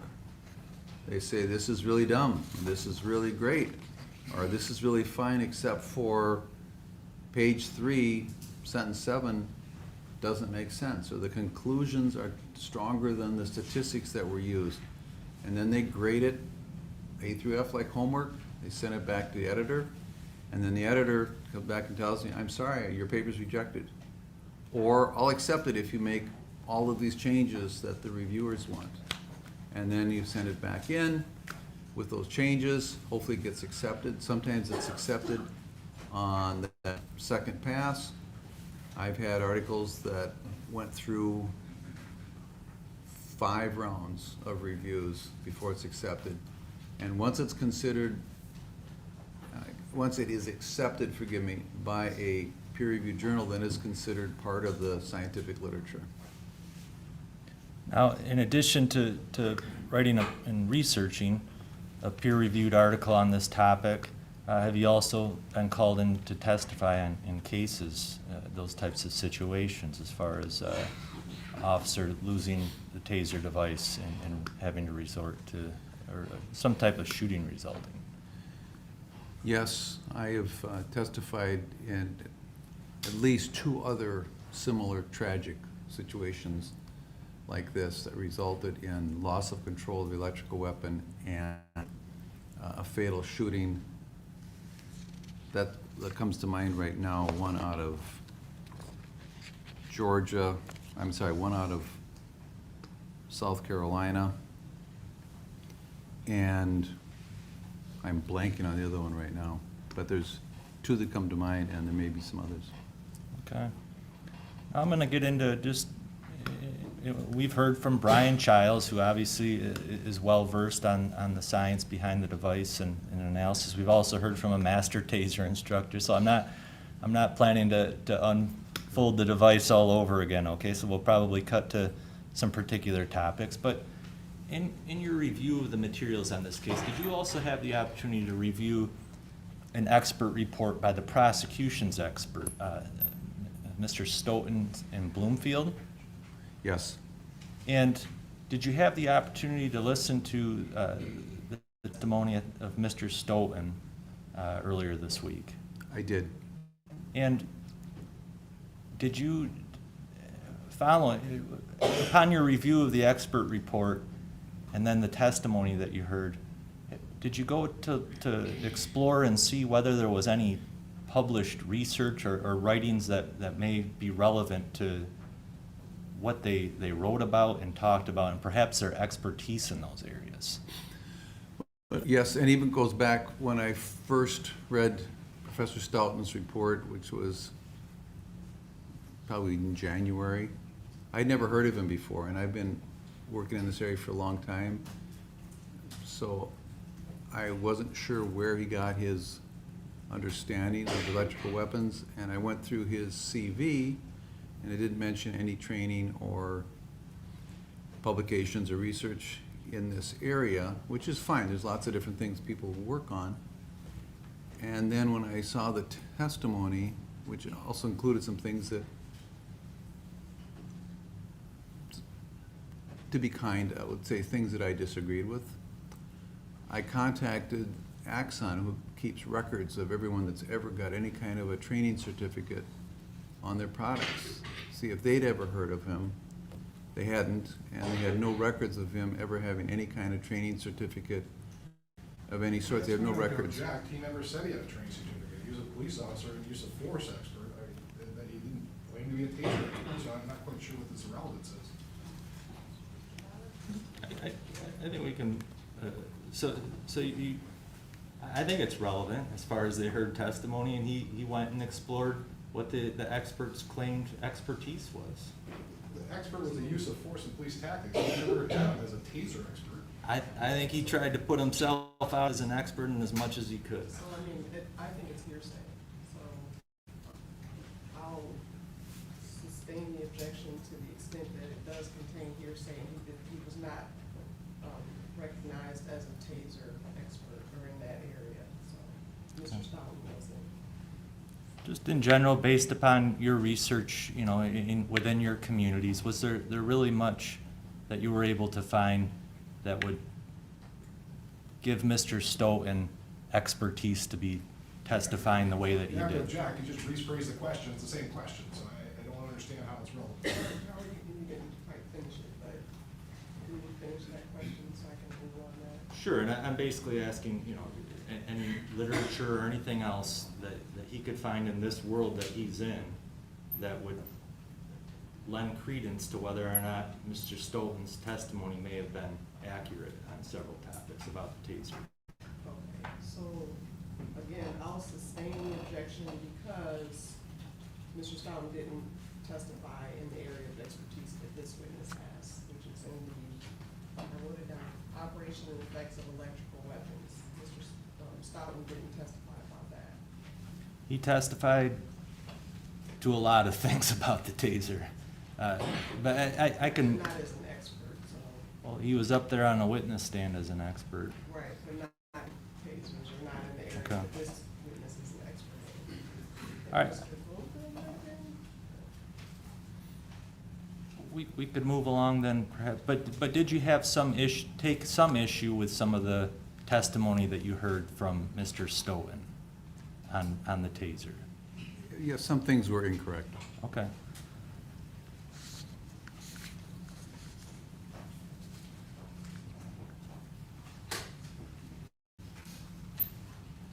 Now, just moving to some topics here in this case, did you have the opportunity to listen to Mr. Bloomfield talk about incapacitation and neuromuscular incapacitation? I did. And are they the same? No. Can you explain that? Let me just rephrase that. Incapacitation, neuromuscular incapacitation, are they the same thing? No. Neuromuscular incapacitation is one type of incapacitation. There are several others. And I think we've heard discussion. Can you just explain a little bit as far as, although I hate to do it all over again, but neuromuscular incapacitation, can you give us just a brief survey of what that is? If you have, say, probes, especially in your back, and the pulses are going into your body, those are stimulating the nerves in your back, so your back muscles tense up. If the top probe is high enough, it'll stimulate the nerves that control the arms. You'll lose control of your arms. And then the bottom probe is low enough, it will stimulate the femoral nerve, which controls mostly the thigh muscles, and the sciatic nerve, which controls the lower leg, and the perineal nerve, which controls most of the feet muscles. And so a person will lose effective control of all of their skeletal muscles. They fall down and they can't really do much. That's neuromuscular. It's the nerves that control the muscles that are being stimulated. But you can imagine that if you had somebody duct tape from shoulder to ankle, they're also incapacitated, but it does not involve the nerves, doesn't really involve the muscles. So it's very dangerous to assume that because you don't have neuromuscular incapacitation, there's no incapacitation possible. You have to keep those separate. Now, I'd just like to ask you about one type of potential incapacitation, and you can explain it a lot better than myself, but could you explain the carotid variety of incapacitation to us? Carotid, I'm sorry. If any of you ever did judo or you watch a judo match, there is a hold in which you put your arm like this with the elbow right in front so you're not damaging the sensitive tracheal area. And then the sides of your forearm and your bicep are squeezing right here. And these are pressure sensors that are designed into our body to control the amount of blood going to the brain. So when I stand up, these pressure sensors say, hey, I'm not getting enough blood. Tells the heart, crank it up, so you don't faint when you stand up. If you lay down, then those pressure sensors say, hey, I got plenty of blood, back off. I don't want to blow up the brain. And somebody can be hung upside down for a long time, and eventually they will die from lots of other problems with breathing. And these carotid baroreceptors, think like barometric pressure, that's what it is, they're just pressure sensors, telling the heart, back it off, back it off, back it off. You can also do that electrically. In fact, there is a device for people with really bad blood pressure that's essentially a pacemaker that just tickles these two nerves around here, and that sends the signals down to the heart, back it off, back it off. We got too much blood pressure. It's for people for which blood pressure pills don't work. And so that would be a way you could incapacitate somebody. Well, in judo, you pinch this off, they faint, and they're out for a while. You got electrically. Do you want more detail on that? No, I may just approach you if I could with a photo here. Okay, that's perfect. And maybe, do you recognize this photograph, and could that help explain this concept? Yes, please. All right, Your Honor, I would like to publish and admit Defense Exhibit V. V as in Victor. Objection. And while we're at it, Your Honor, there's a second page to V, part of this explanation as well. Do you understand that photograph, sir? I do. That's also, both photos are part of V, Your Honor. And you saw that too, Mr. Becker, you don't have any objection? Correct. So he has admitted the 2 pages. Maybe I should have done this before, but does that help assist in your explanation there? Yes, so we start with the carotid artery, which comes off of your aorta, which takes the blood directly from your heart. And here we see the right carotid. And just before the split into the 2 carotids that go on the right side of your head, there's a pressure sensor, like pressure gauge on your car that tells you the tire inflation is low. And if you put pressure on that, you're confusing it, and I gotta be careful because you can make yourself faint. It's saying, hey, there's enough pressure to tell it to back off. You could faint. You can also stimulate that electrically.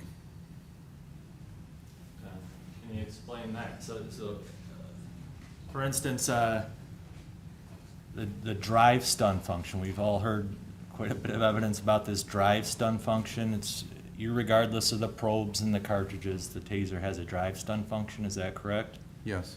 And what could electricity through the drive stun function applied to that point do? Well, that would stimulate those nerves, and that would send a signal to your brain and to your heart saying, back it off. You've got too much blood, and you would faint. And that, I think could use that next picture. Yeah, could we go to the next picture, please? Go back. There's only one. I think that's from a...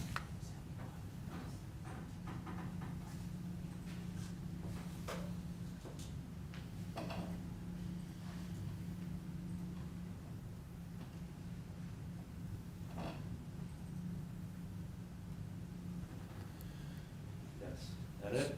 Yeah, so here's a little flashback in history. About 25 years ago, when the TASER company started, they would train this. So you could stimulate here and make somebody faint. You could incapacitate them with the drive stun. And they asked some of their physician researchers if they could study this, and they said, no, it's way too dangerous. There's too many sensitive structures in here, and you could shut the heart off for a while and it wouldn't come back. And there have been a couple of rare cases of a judo instructor in one case that died from this. He told his pupil to hold it on until he tapped out. Well, he passed out, never tapped out, and he died. So this was considered too dangerous. So this has been taught as a way of incapacitating a violent subject with the drive stun. Now, they simply say, don't go near the neck. So these warnings that have been, that are in evidence from Axon that are then taught to the police officers as far as avoiding some of these sensitive areas, even with the drive stun and avoiding the neck, this could be one of the risks of drive stun to the neck. Yes, and the other one, which I believe Mr. Childs touched on, was the mechanical force in the trachea. Trachea is very sensitive. You get permanent damage, which is why we, defensively, we drop our chin. And you could make the heart go into idle by stimulating here at the carotid baroreceptor. Now, can there be temporary incapacitation from the drive stun in any other way? Yes, you can have incapacitation from disorientation. If a SWAT team goes into a very high-risk entry where there may be armed subjects in a room, they will shoot in flashbang grenades. And these come in and they have really bright lights and really loud sound, and you're completely disoriented. You don't know which way is up. There's such a sensory overload. And you're not muscularly incapacitated. You are cognitively incapacitated. You simply don't know what's up. You're disoriented, not sure where you are. You're incapable of forming a cognitive functions of fighting or resisting. And that can happen with a drive stun. If someone is not expecting it, they're sober, like a police officer on duty, they're not anesthetized or analgesied by drugs or high levels of alcohol, they would have the full sensation. And electrical shocks have a very disorienting sensation. Now, some of you have experienced shocks. You've experienced a static shock, certainly up in Michigan. And maybe you've experienced shocks from doing wiring or something like that. It doesn't last long. You pull back. The problem with electrical shocks is not the pain. It's a disorientation. Because think about what your fingers sense when you touch something. They sense vibration, they sense pressure, they sense hot, they sense cold, they sense all kinds of things. And those nerves then run up to your brain to form a sensation. If you're stimulating electrically, all of those nerves are fired, and the signal going to your brain is very confusing. Is it hot? Is it cold? Is it vibrating? Is it not?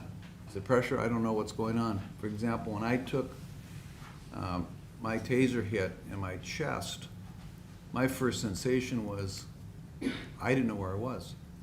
And then my next sensation was reminding me of this movie Alien, which is an old movie, I'm dating myself, where this alien was trying to kick itself out of the chest because I had all the sensation of vibration, pressure, and tension. I didn't know what was going on. I really thought somebody was trying to kick out my chest.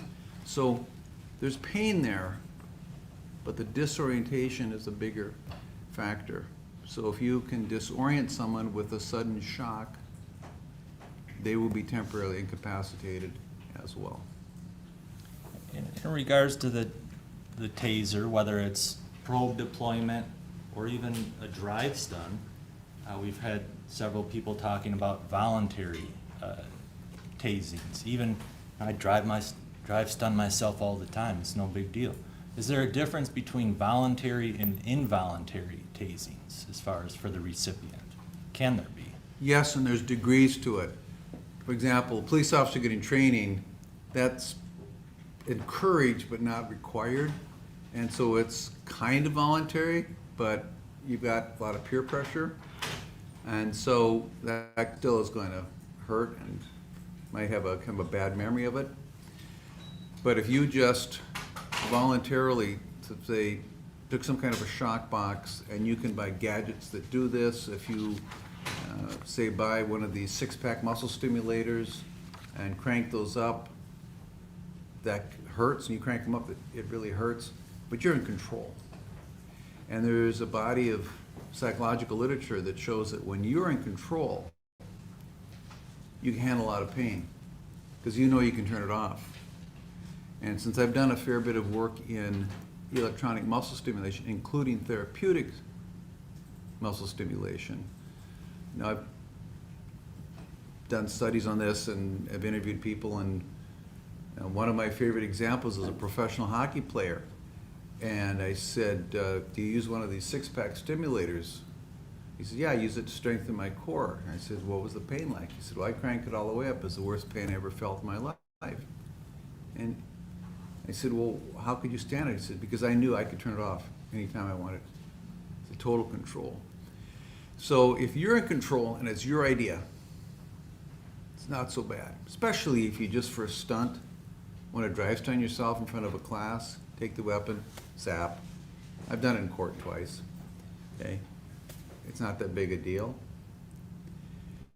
And the best example of the difference between voluntary and involuntary is tickling. I'm very ticklish, and unfortunately my wife knows this, takes advantage of it. But if I tickle myself, it's no big deal. It's voluntary, and my brain just says, this is no big deal, you're doing it, why are you doing this, this is stupid, but nothing happens. So there's a big difference between just zapping yourself and having somebody else force electric shock on you. Now, just about to move on here, but just to go back to the two forms of temporary incapacitation you discussed, as far as the carotid baroreceptor, thank you, and also this temporary incapacitation from disorientation. Is that in drive stun mode that those two means of temporary incapacitation can happen? Yes, those are the best ways to do it, is with the drive stun. Okay. Now, moving on to another topic here, outside of the taser's ability to incapacitate, what is one of the other more serious injuries that you see from the taser device? The most serious life-changing injury is what we call a globe rupture. The probe goes into the eye, and it pops the eyeball. The vitreous fluid runs out, and it collapses like a beach ball. The eye is surgically removed because it's worthless, and then you get a glass eye, and you may have a lifetime of nerve pain from the nerves in the back, depending upon how well they cut things off at the nerves. That is your greatest fear, and my colleagues and I have published 2 papers on this. There have been over 30 cases documented of this injury with people ended up with glass eyes. Now, are officers trained never, is this part of the reason they're trained never to target the face because of the potential eye injuries? That is the primary reason we never target the face.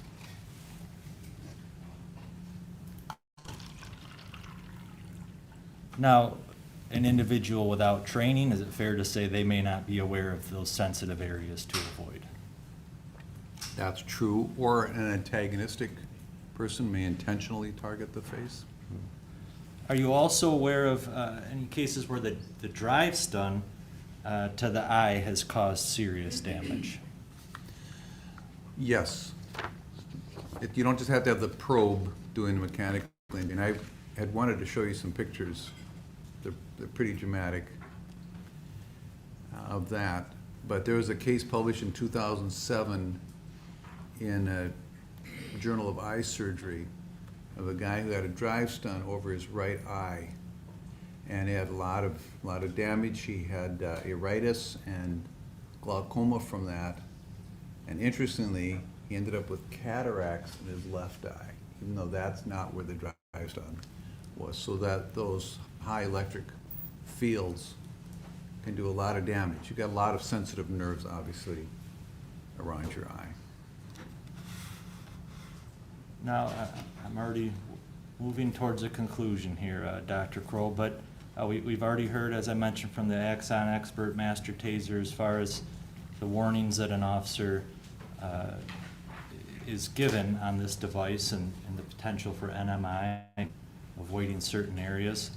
But based on your experience reviewing these types of cases and you watching the video in this case, was Officer Schurr in a proximity, a distance from the other individual, where within a split second he could have had the probes deployed on him?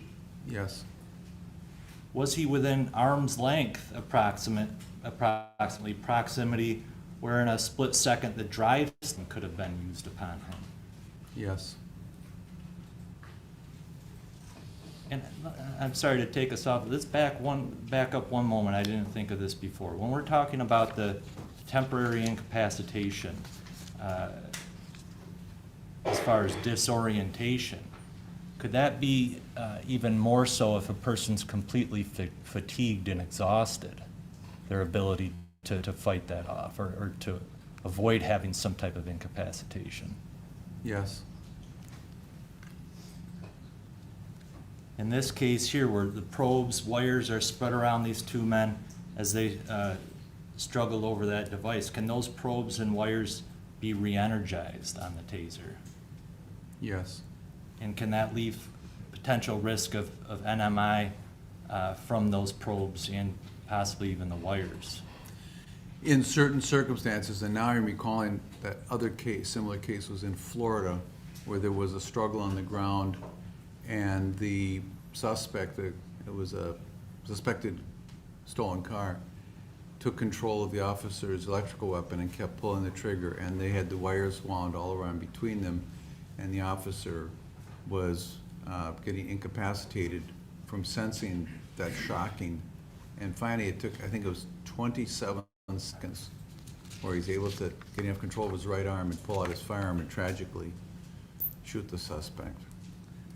Now, when we talk about the wires, the probes, the drive stun put into that equation, that can also help close the circuit and deliver potential NMI?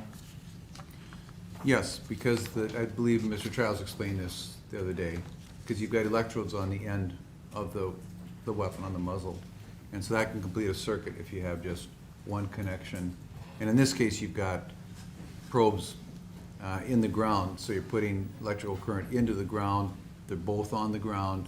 You could use a drive stun to complete the circuit. In this case here, where we now know that both cartridges had been deployed, was this officer still at risk of suffering incapacitation in several different ways? Yes. And according to your peer-reviewed research, do officers can and do they resort to deadly force use to protect themselves in some of these situations? Sadly, they're forced to do that about every month or two somewhere in the country. Just one moment, please.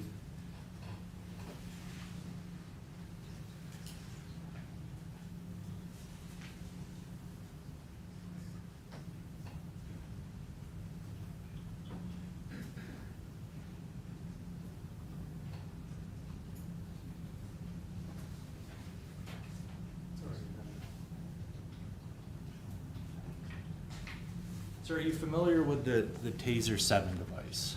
Yes, Have you ever handled one before or seen it in pictures? yes. If I could just show you Defendant's Exhibit L4.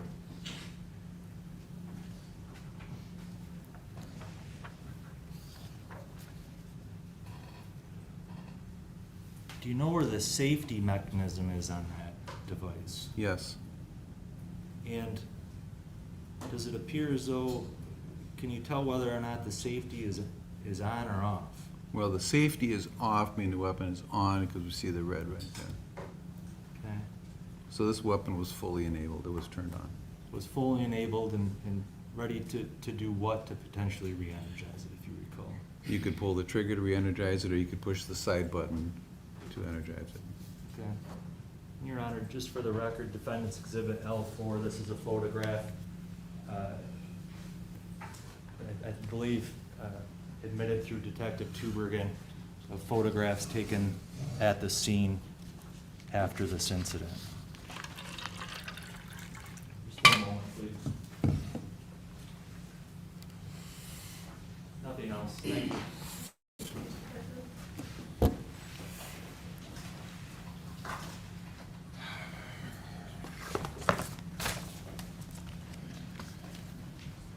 Sir, I'm gonna kind of go through. You've been around the TASER for a long time, the fair statement? 21 years, yes, sir. 21 years. Because I'm going back, I'm looking, starting off, and maybe a starting point would be May 2011. There's a National Institute of Justice report, kind of the Department of Justice put out a report on the TASER, correct? They've done several. But that was like the first one, if you will, the kind of the big one kind of coming out. They sponsored the McDonald study, which was published in 2009, that looked at 24,000 uses of force, including the TASER, but if you refresh, you go for the name, they sponsored a lot of research. I do have it for you, if it would Sure. help you to take a look at it. Sure. Got some of my tabs on it. Thank you. Sure. It's a National Justice Institute report from the Department of Justice. That's a public, is that where it's from? Yes. You said from 2011. Correct.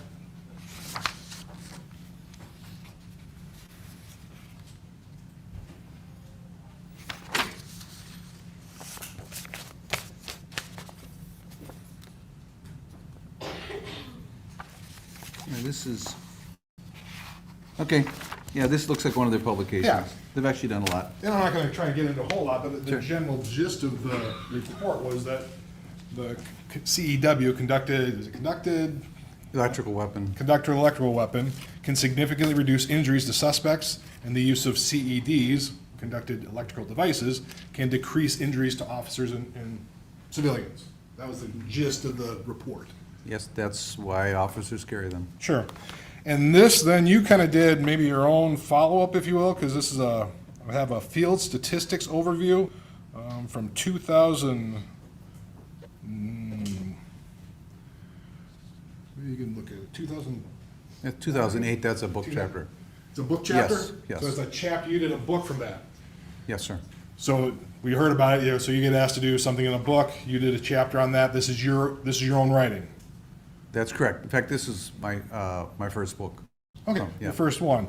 And in that thing, your own research concludes that 1.4 million humans have received a CEW exposure as of July 2008. Do you That remember sounds writing right. that? The adoption of these devices has demonstrated a reduction in both officer and suspect injuries, rarely a link between CEW exposure and death. That's what you wrote, right? I'll take it, but I mean, you want to Yeah. look at it, I mean, that's like, write it down. I assume you're reading it correctly. Okay. Yep. They usually work fine, and that officers use them. Yep. Going back, and you further work, going back to 1983, including cases where TASER was listed as a cause of death, there were 12. 12 cases out of 1.4 million. That was in the early days, if you will. What's the question? That's what you wrote in there. There was Okay. 12 deaths out of 1.4 million. Okay. If you want to. No, I know, that's, Okay. deaths are uncommon. Okay, and that's what I'm trying to go through here.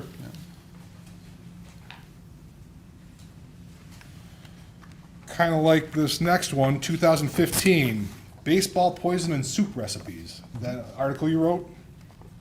Yeah, it's not peer-reviewed, that's an informal article on ResearchGate. But it's your article, right? Yes. And in that article, I mean, if you need to look at it, I'll give it to you as well. Just to, I'm gonna go over. Oh, and that's different, this one's not the soup recipe, this was a peer-reviewed article in the European Journal of Defense and Safety, yes? Is that not the one that he just named? Sounds like No. we're talking about something different. No, but I'm familiar with both. It's your article. That's, you wrote it. I'm one of 6 authors there, I'm the first author, I'm happy to take responsibility for it. Okay. In that, it says the CEW looks somewhat like a pistol and is occasionally mislabeled as a stun gun, so the non-specialists make a subconscious connection and thus form the misplaced intuition that every time a trigger is pulled, something powerful is launched. That's what's in there. Okay. You wrote that. You remember that, or do you trust I'll me? take your word for it. Okay. The highly effective rate also gives the impression that the device must be extremely powerful. It is not. Just very optimized to do its job with minimal power. You remember writing that? Sounds right. Now, I also have,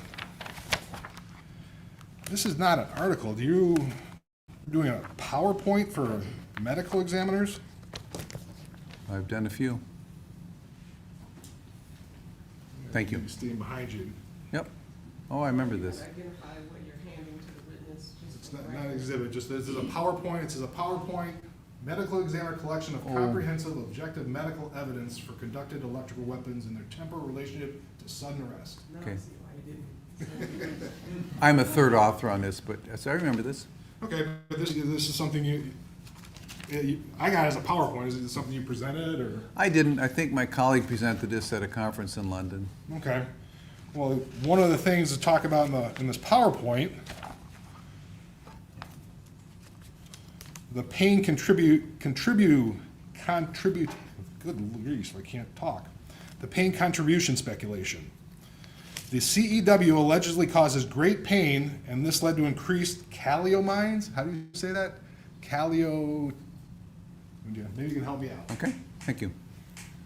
Catecholamines. Catecholamines. Those are the hyperhormones, epinephrine, norepinephrine, and dopamine. Okay, which cause death. The next line is, there have been 1.9 million CEW training applications, all painful, and there have been no deaths. That's what's in here, right? I take your word for it. If you That want- sounds true. No, that sounds correct. I'm just trying to, I mean, officers get training applications, and if they don't die, they wouldn't be doing training applications anymore. They have somebody hold them up on each Sure. side, they get it, and they go down. and this was at this point in time, there's about 4.6 million human CEW exposures at about the time this PowerPoint was done, That correct? sounds all right. It's up to about 7 million now in the field and 2 million training exposures.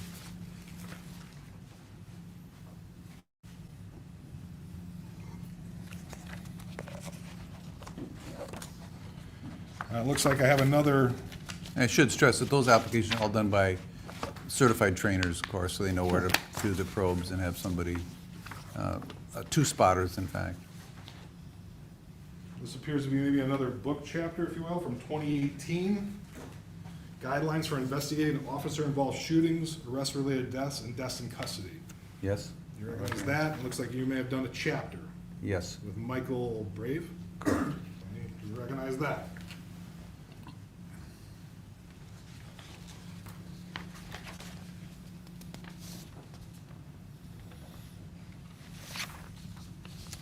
In this, you write, CEW delivers enormous currents, but a mild current causing only moderate motor nerve mediated muscle contractions. Is that a fair statement? Yes. The strength of muscle contractions is less than half of what someone would voluntarily do during recreational weightlifting. That's correct. One of the myths, you talk about a myth in this, a delayed recovery. There's a delayed recovery after taser exposure. With zero evidence, people are left dazed and weak, at least for 5, perhaps 15 minutes, or that someone would be rendered physically incapacitated for up to 10 minutes. Fortuitously, such creative thoughts are usually confined to the political and psychological literature, as well as theoretical productions.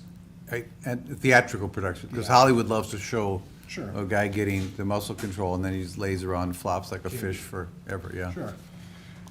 Another thing you said in there, a 10-second taser exposure compared to pepper spray or a heavy bag, the taser was the second lowest next to OC spray.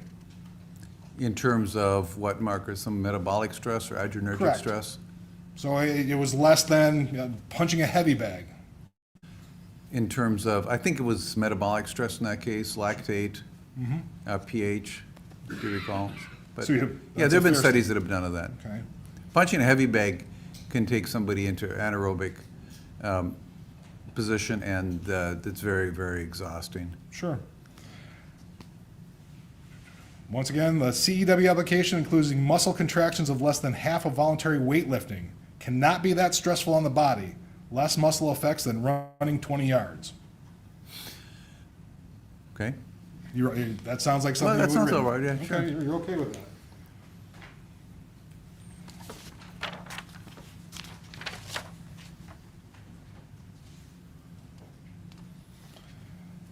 You have a February, I don't have the full one, but you did a specific study in 2019 on eye injuries from electrical weapon probes.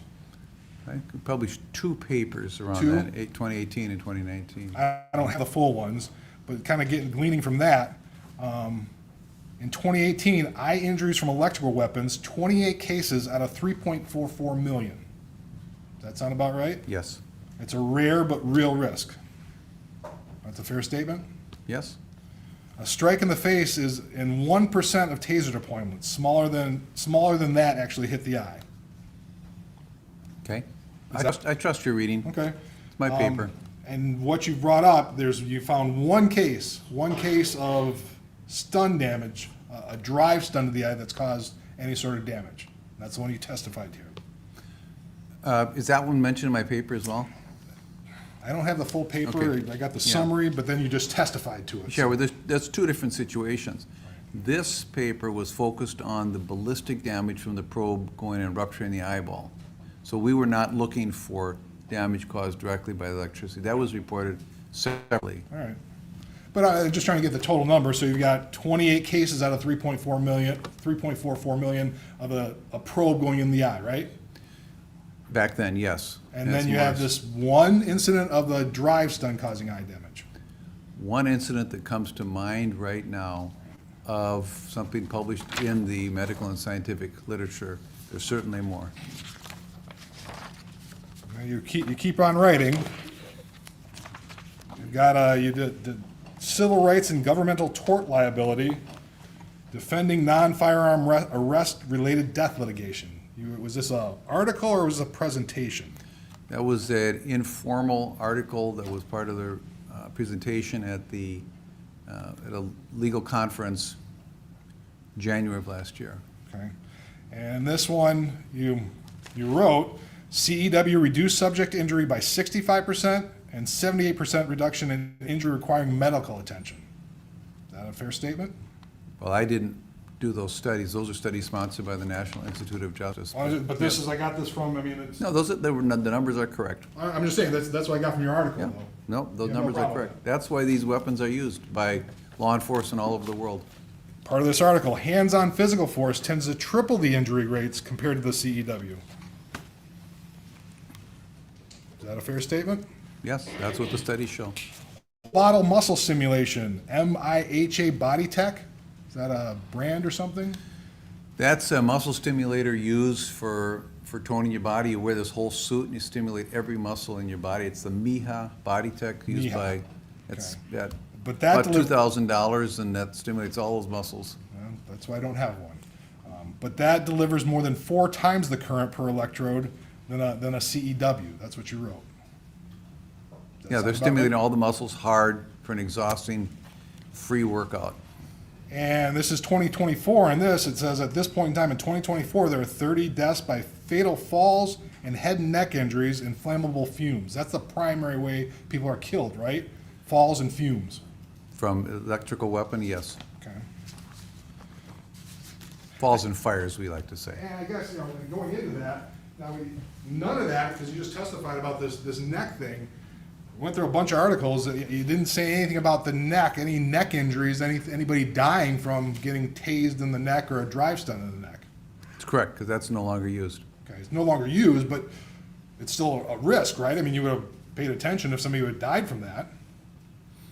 No, the thing, what we have to be careful to not confuse studies of, is this weapon safe to use to control a violent subject versus what are the risks of it being used on a police officer who has a firearm that can be used against him? It's really apples and oranges. Well, but it's still something to consider, that you don't have any statistics, you don't have a single case you can show where somebody has died of getting drive stun in the neck. That's correct. That hasn't been allowed for almost 20 years. I know it hasn't been allowed, but the taser's been out there. Now it's up to, been used 7.5 million times, I think you said, right? It's over 7 million worldwide. So I would assume, yeah, I mean, you're the expert in this, you would be aware if that had happened. Yeah, I think that would be an interesting, I would want to write that article, but the point is not that there was deaths from that, but it's a very real risk of incapacitation. So an officer would lose control of his firearm. That's the risk there. These studies are focused on what happens to subjects, resistant subjects, not what happens to the police officer. Well, so your position then is the real danger is an officer getting incapacitated and then somebody taking the weapon from him. That's the primary danger, besides getting the probe in the eye. Besides getting the probe in the eye. Okay. So then we kind of come to the big study, if you will. Mr. Dodge mentioned it early. You have a study, 2021, police shootings after an electrical weapon seizure, homicide or suicide by cop. That was your title. Yes. And in that study, not a single officer was killed. That's correct. Okay. I think you said there were 53 individuals who disarmed an officer of their taser. It's not clear if they were completely disarmed him, but they were trying, either succeeded or were attempting to gain control of Okay. the electrical weapon, and the officer then shot them. So I'll stand corrected again. Authors report 131 incidents of subject attempting to or gaining control of an officer's electrical weapon from 2004 to 2020. 53 results in a shooting. That's correct. And all 53 that resulted in a shooting results in the person trying to disarm the officer, not the officer being killed. And that's why it's taught that way. Sure. Because if the officer did not shoot that individual, they could have died. So that's what that study really shows, is that the training of you can transition to your firearm if this violent suspect takes control of the electric weapon, it works. So it's saving officer lives. So even out of those 53 that were shot, only 14 were actually shocked, right? That actually got a stun, right? That where the officer received a shock or Correct. just threatened, yes. Okay. 18, nothing happened. They were disarmed with a taser and nothing happened. The officer wasn't pointed, didn't get tased, right? I'm going to take your word for it, yes. You want to take a look at you can get the article. That's, I mean, I wrote it, I'm responsible for it. Okay. But I'm not sure what the question is. well, so in more cases than not, when an officer's taser was taken from him, nothing happened. Well, they got shot, Well, after, but they didn't, the officer didn't get tased, right? and that's why they have the training. Someone takes your electrical weapon, you've got to avoid the risk, you What- transition to firearm. What training are you talking about? Well, I'm not gonna go into specific, I don't know what the specific training is in Grand Rapids, but in general, that is the understanding across the country, that that is an acceptable transition. So you're in generally accepted police practices that somebody can take when somebody takes a taser, they can get shot? No matter the circumstances? I don't hold myself out as an expert on police practices, certainly. But in our research for this paper, we surveyed all of the master instructors across the United States. And that is the impression I got. I don't recall putting statistics to it. And it's clearly demonstrated by what ended up happening here. The police officer used the firearm for defense and ended the situation, so they never did get shot. But you don't go into the facts and circumstances of each case. We did, actually. We went into some detail of those 53 shootings. So in the 53 shootings, what were the circumstances? Like, there's more that goes into just taking an officer's taser, right? Well, it's been 5 years since I wrote the paper, and it was 53 cases. I can't remember the details of every one as I sit here today. But all you can remember is the impression that that was the policy, if you will, is just somebody take your taser, they can be shot. It's my impression that that is standard practice, that's accepted practice. Okay. That's my opinion. That's From your working opinion. studying this issue. You don't hold yourself out as a police expert, though, correct? I didn't, and we did not survey what their practices were in their agency. We just know how it ended up. So All we'll right. leave it at that. Thank you. Nothing further.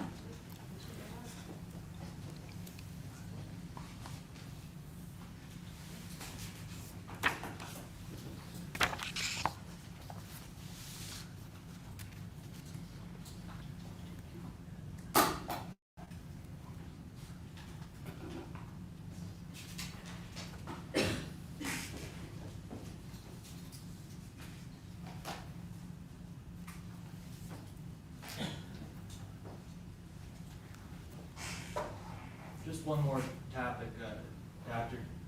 Many of these statistics, I think Mr. Childs, the prosecution's expert on TASER, talked about this too. Less lethal, millions. Marketed by a trained person, used as designed and intended. Is that fair to say? Yes, That's the majority of those statistics. that's correct. Essentially, all of them. There are civilian weaker weapons sold that are similar, but there's no statistics gathered on those. And to the police officer, they're warned, this device is serious, may cause incapacitation or death. That's correct. It's a weapon. And that's why, based on your study, that this, whether training or just generally accepted, there's dangers to an officer if they have their taser taken from them. That's correct. Thank you. Just a follow-up, but I think that the study ended in 2021, correct? Well, we published in 2021. We stopped collecting data in 2020. Are you aware of, since then, now we're now in 2025, are you aware that still never been a police officer killed after being disarmed with a taser? Well, yes, and that speaks to the effectiveness of the policy. You keep talking about a policy, you don't know anything about a police policy. Your impression of a police policy is not a policy, right? Okay, I guess what I can say, that's a fair point. Okay, Well, so we that's could your fi- impression. but You're the not- im- You yeah, gotta that's- stop. You don't know anything about police policies or practices. So all you know is, no officer has ever been killed in the history of the taser after being disarmed with a taser, correct?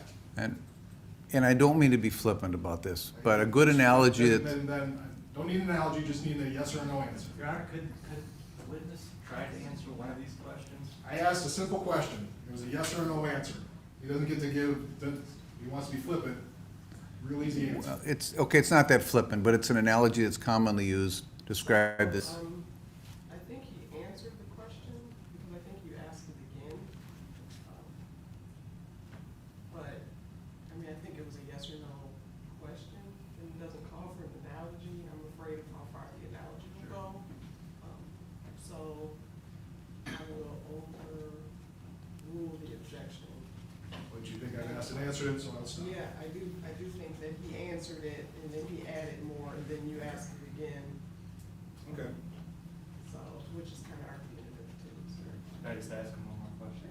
What would you like to say on that point? Sure, no. Well, you could say, how do you know that you really need a parachute jumping out of an airplane? Because no one's jumped out of an airplane without a parachute, and we don't know if they would have died without the parachute. I mean, that's the kind of question you're asking but it's actually a good analogy, because how do you know if the officer had just stood there that they wouldn't have been disarmed? No, because they shot the suspect in self-defense. So, no, we don't know what would have happened. Okay, thank you. Nothing further, Your Honor. I do see one hand. So my clerk will come and grab that question.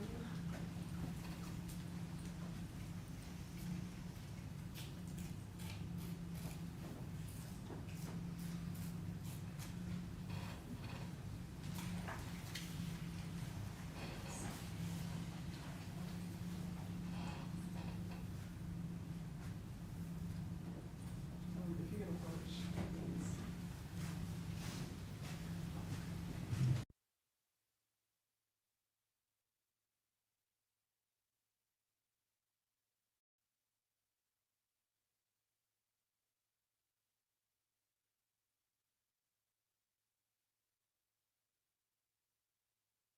From an officer were shot and survived. 5. Any follow-up from that? No, thank you. Mr. Becker? No, Your Honor. Don't see any other hands raised, may this witness be excused? Yes. Any objection? No objection. Thank you very much, sir, you are excused. Thank you, Your Honor.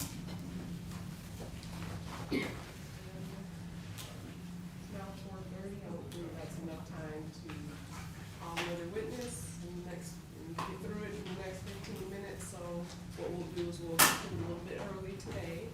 So I forgot to say at the last break, but please remember to turn your notes upside down. You did a great job last time. Leave them in your chairs. Also, please remember to not discuss the case with each other or with anyone else, and also continue avoiding any news reports of this case in the media and on social media. I hope you all have a good and safe evening. Thank you.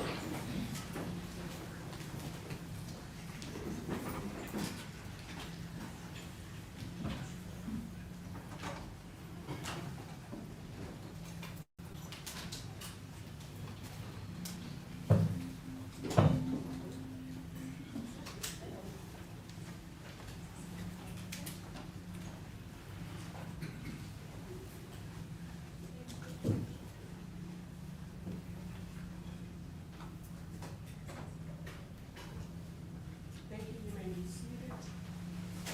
We need to address before we conclude for the evening. I'll start with the defense since we're on the defense case. Anything before we recess for the evening? One more, Your Honor.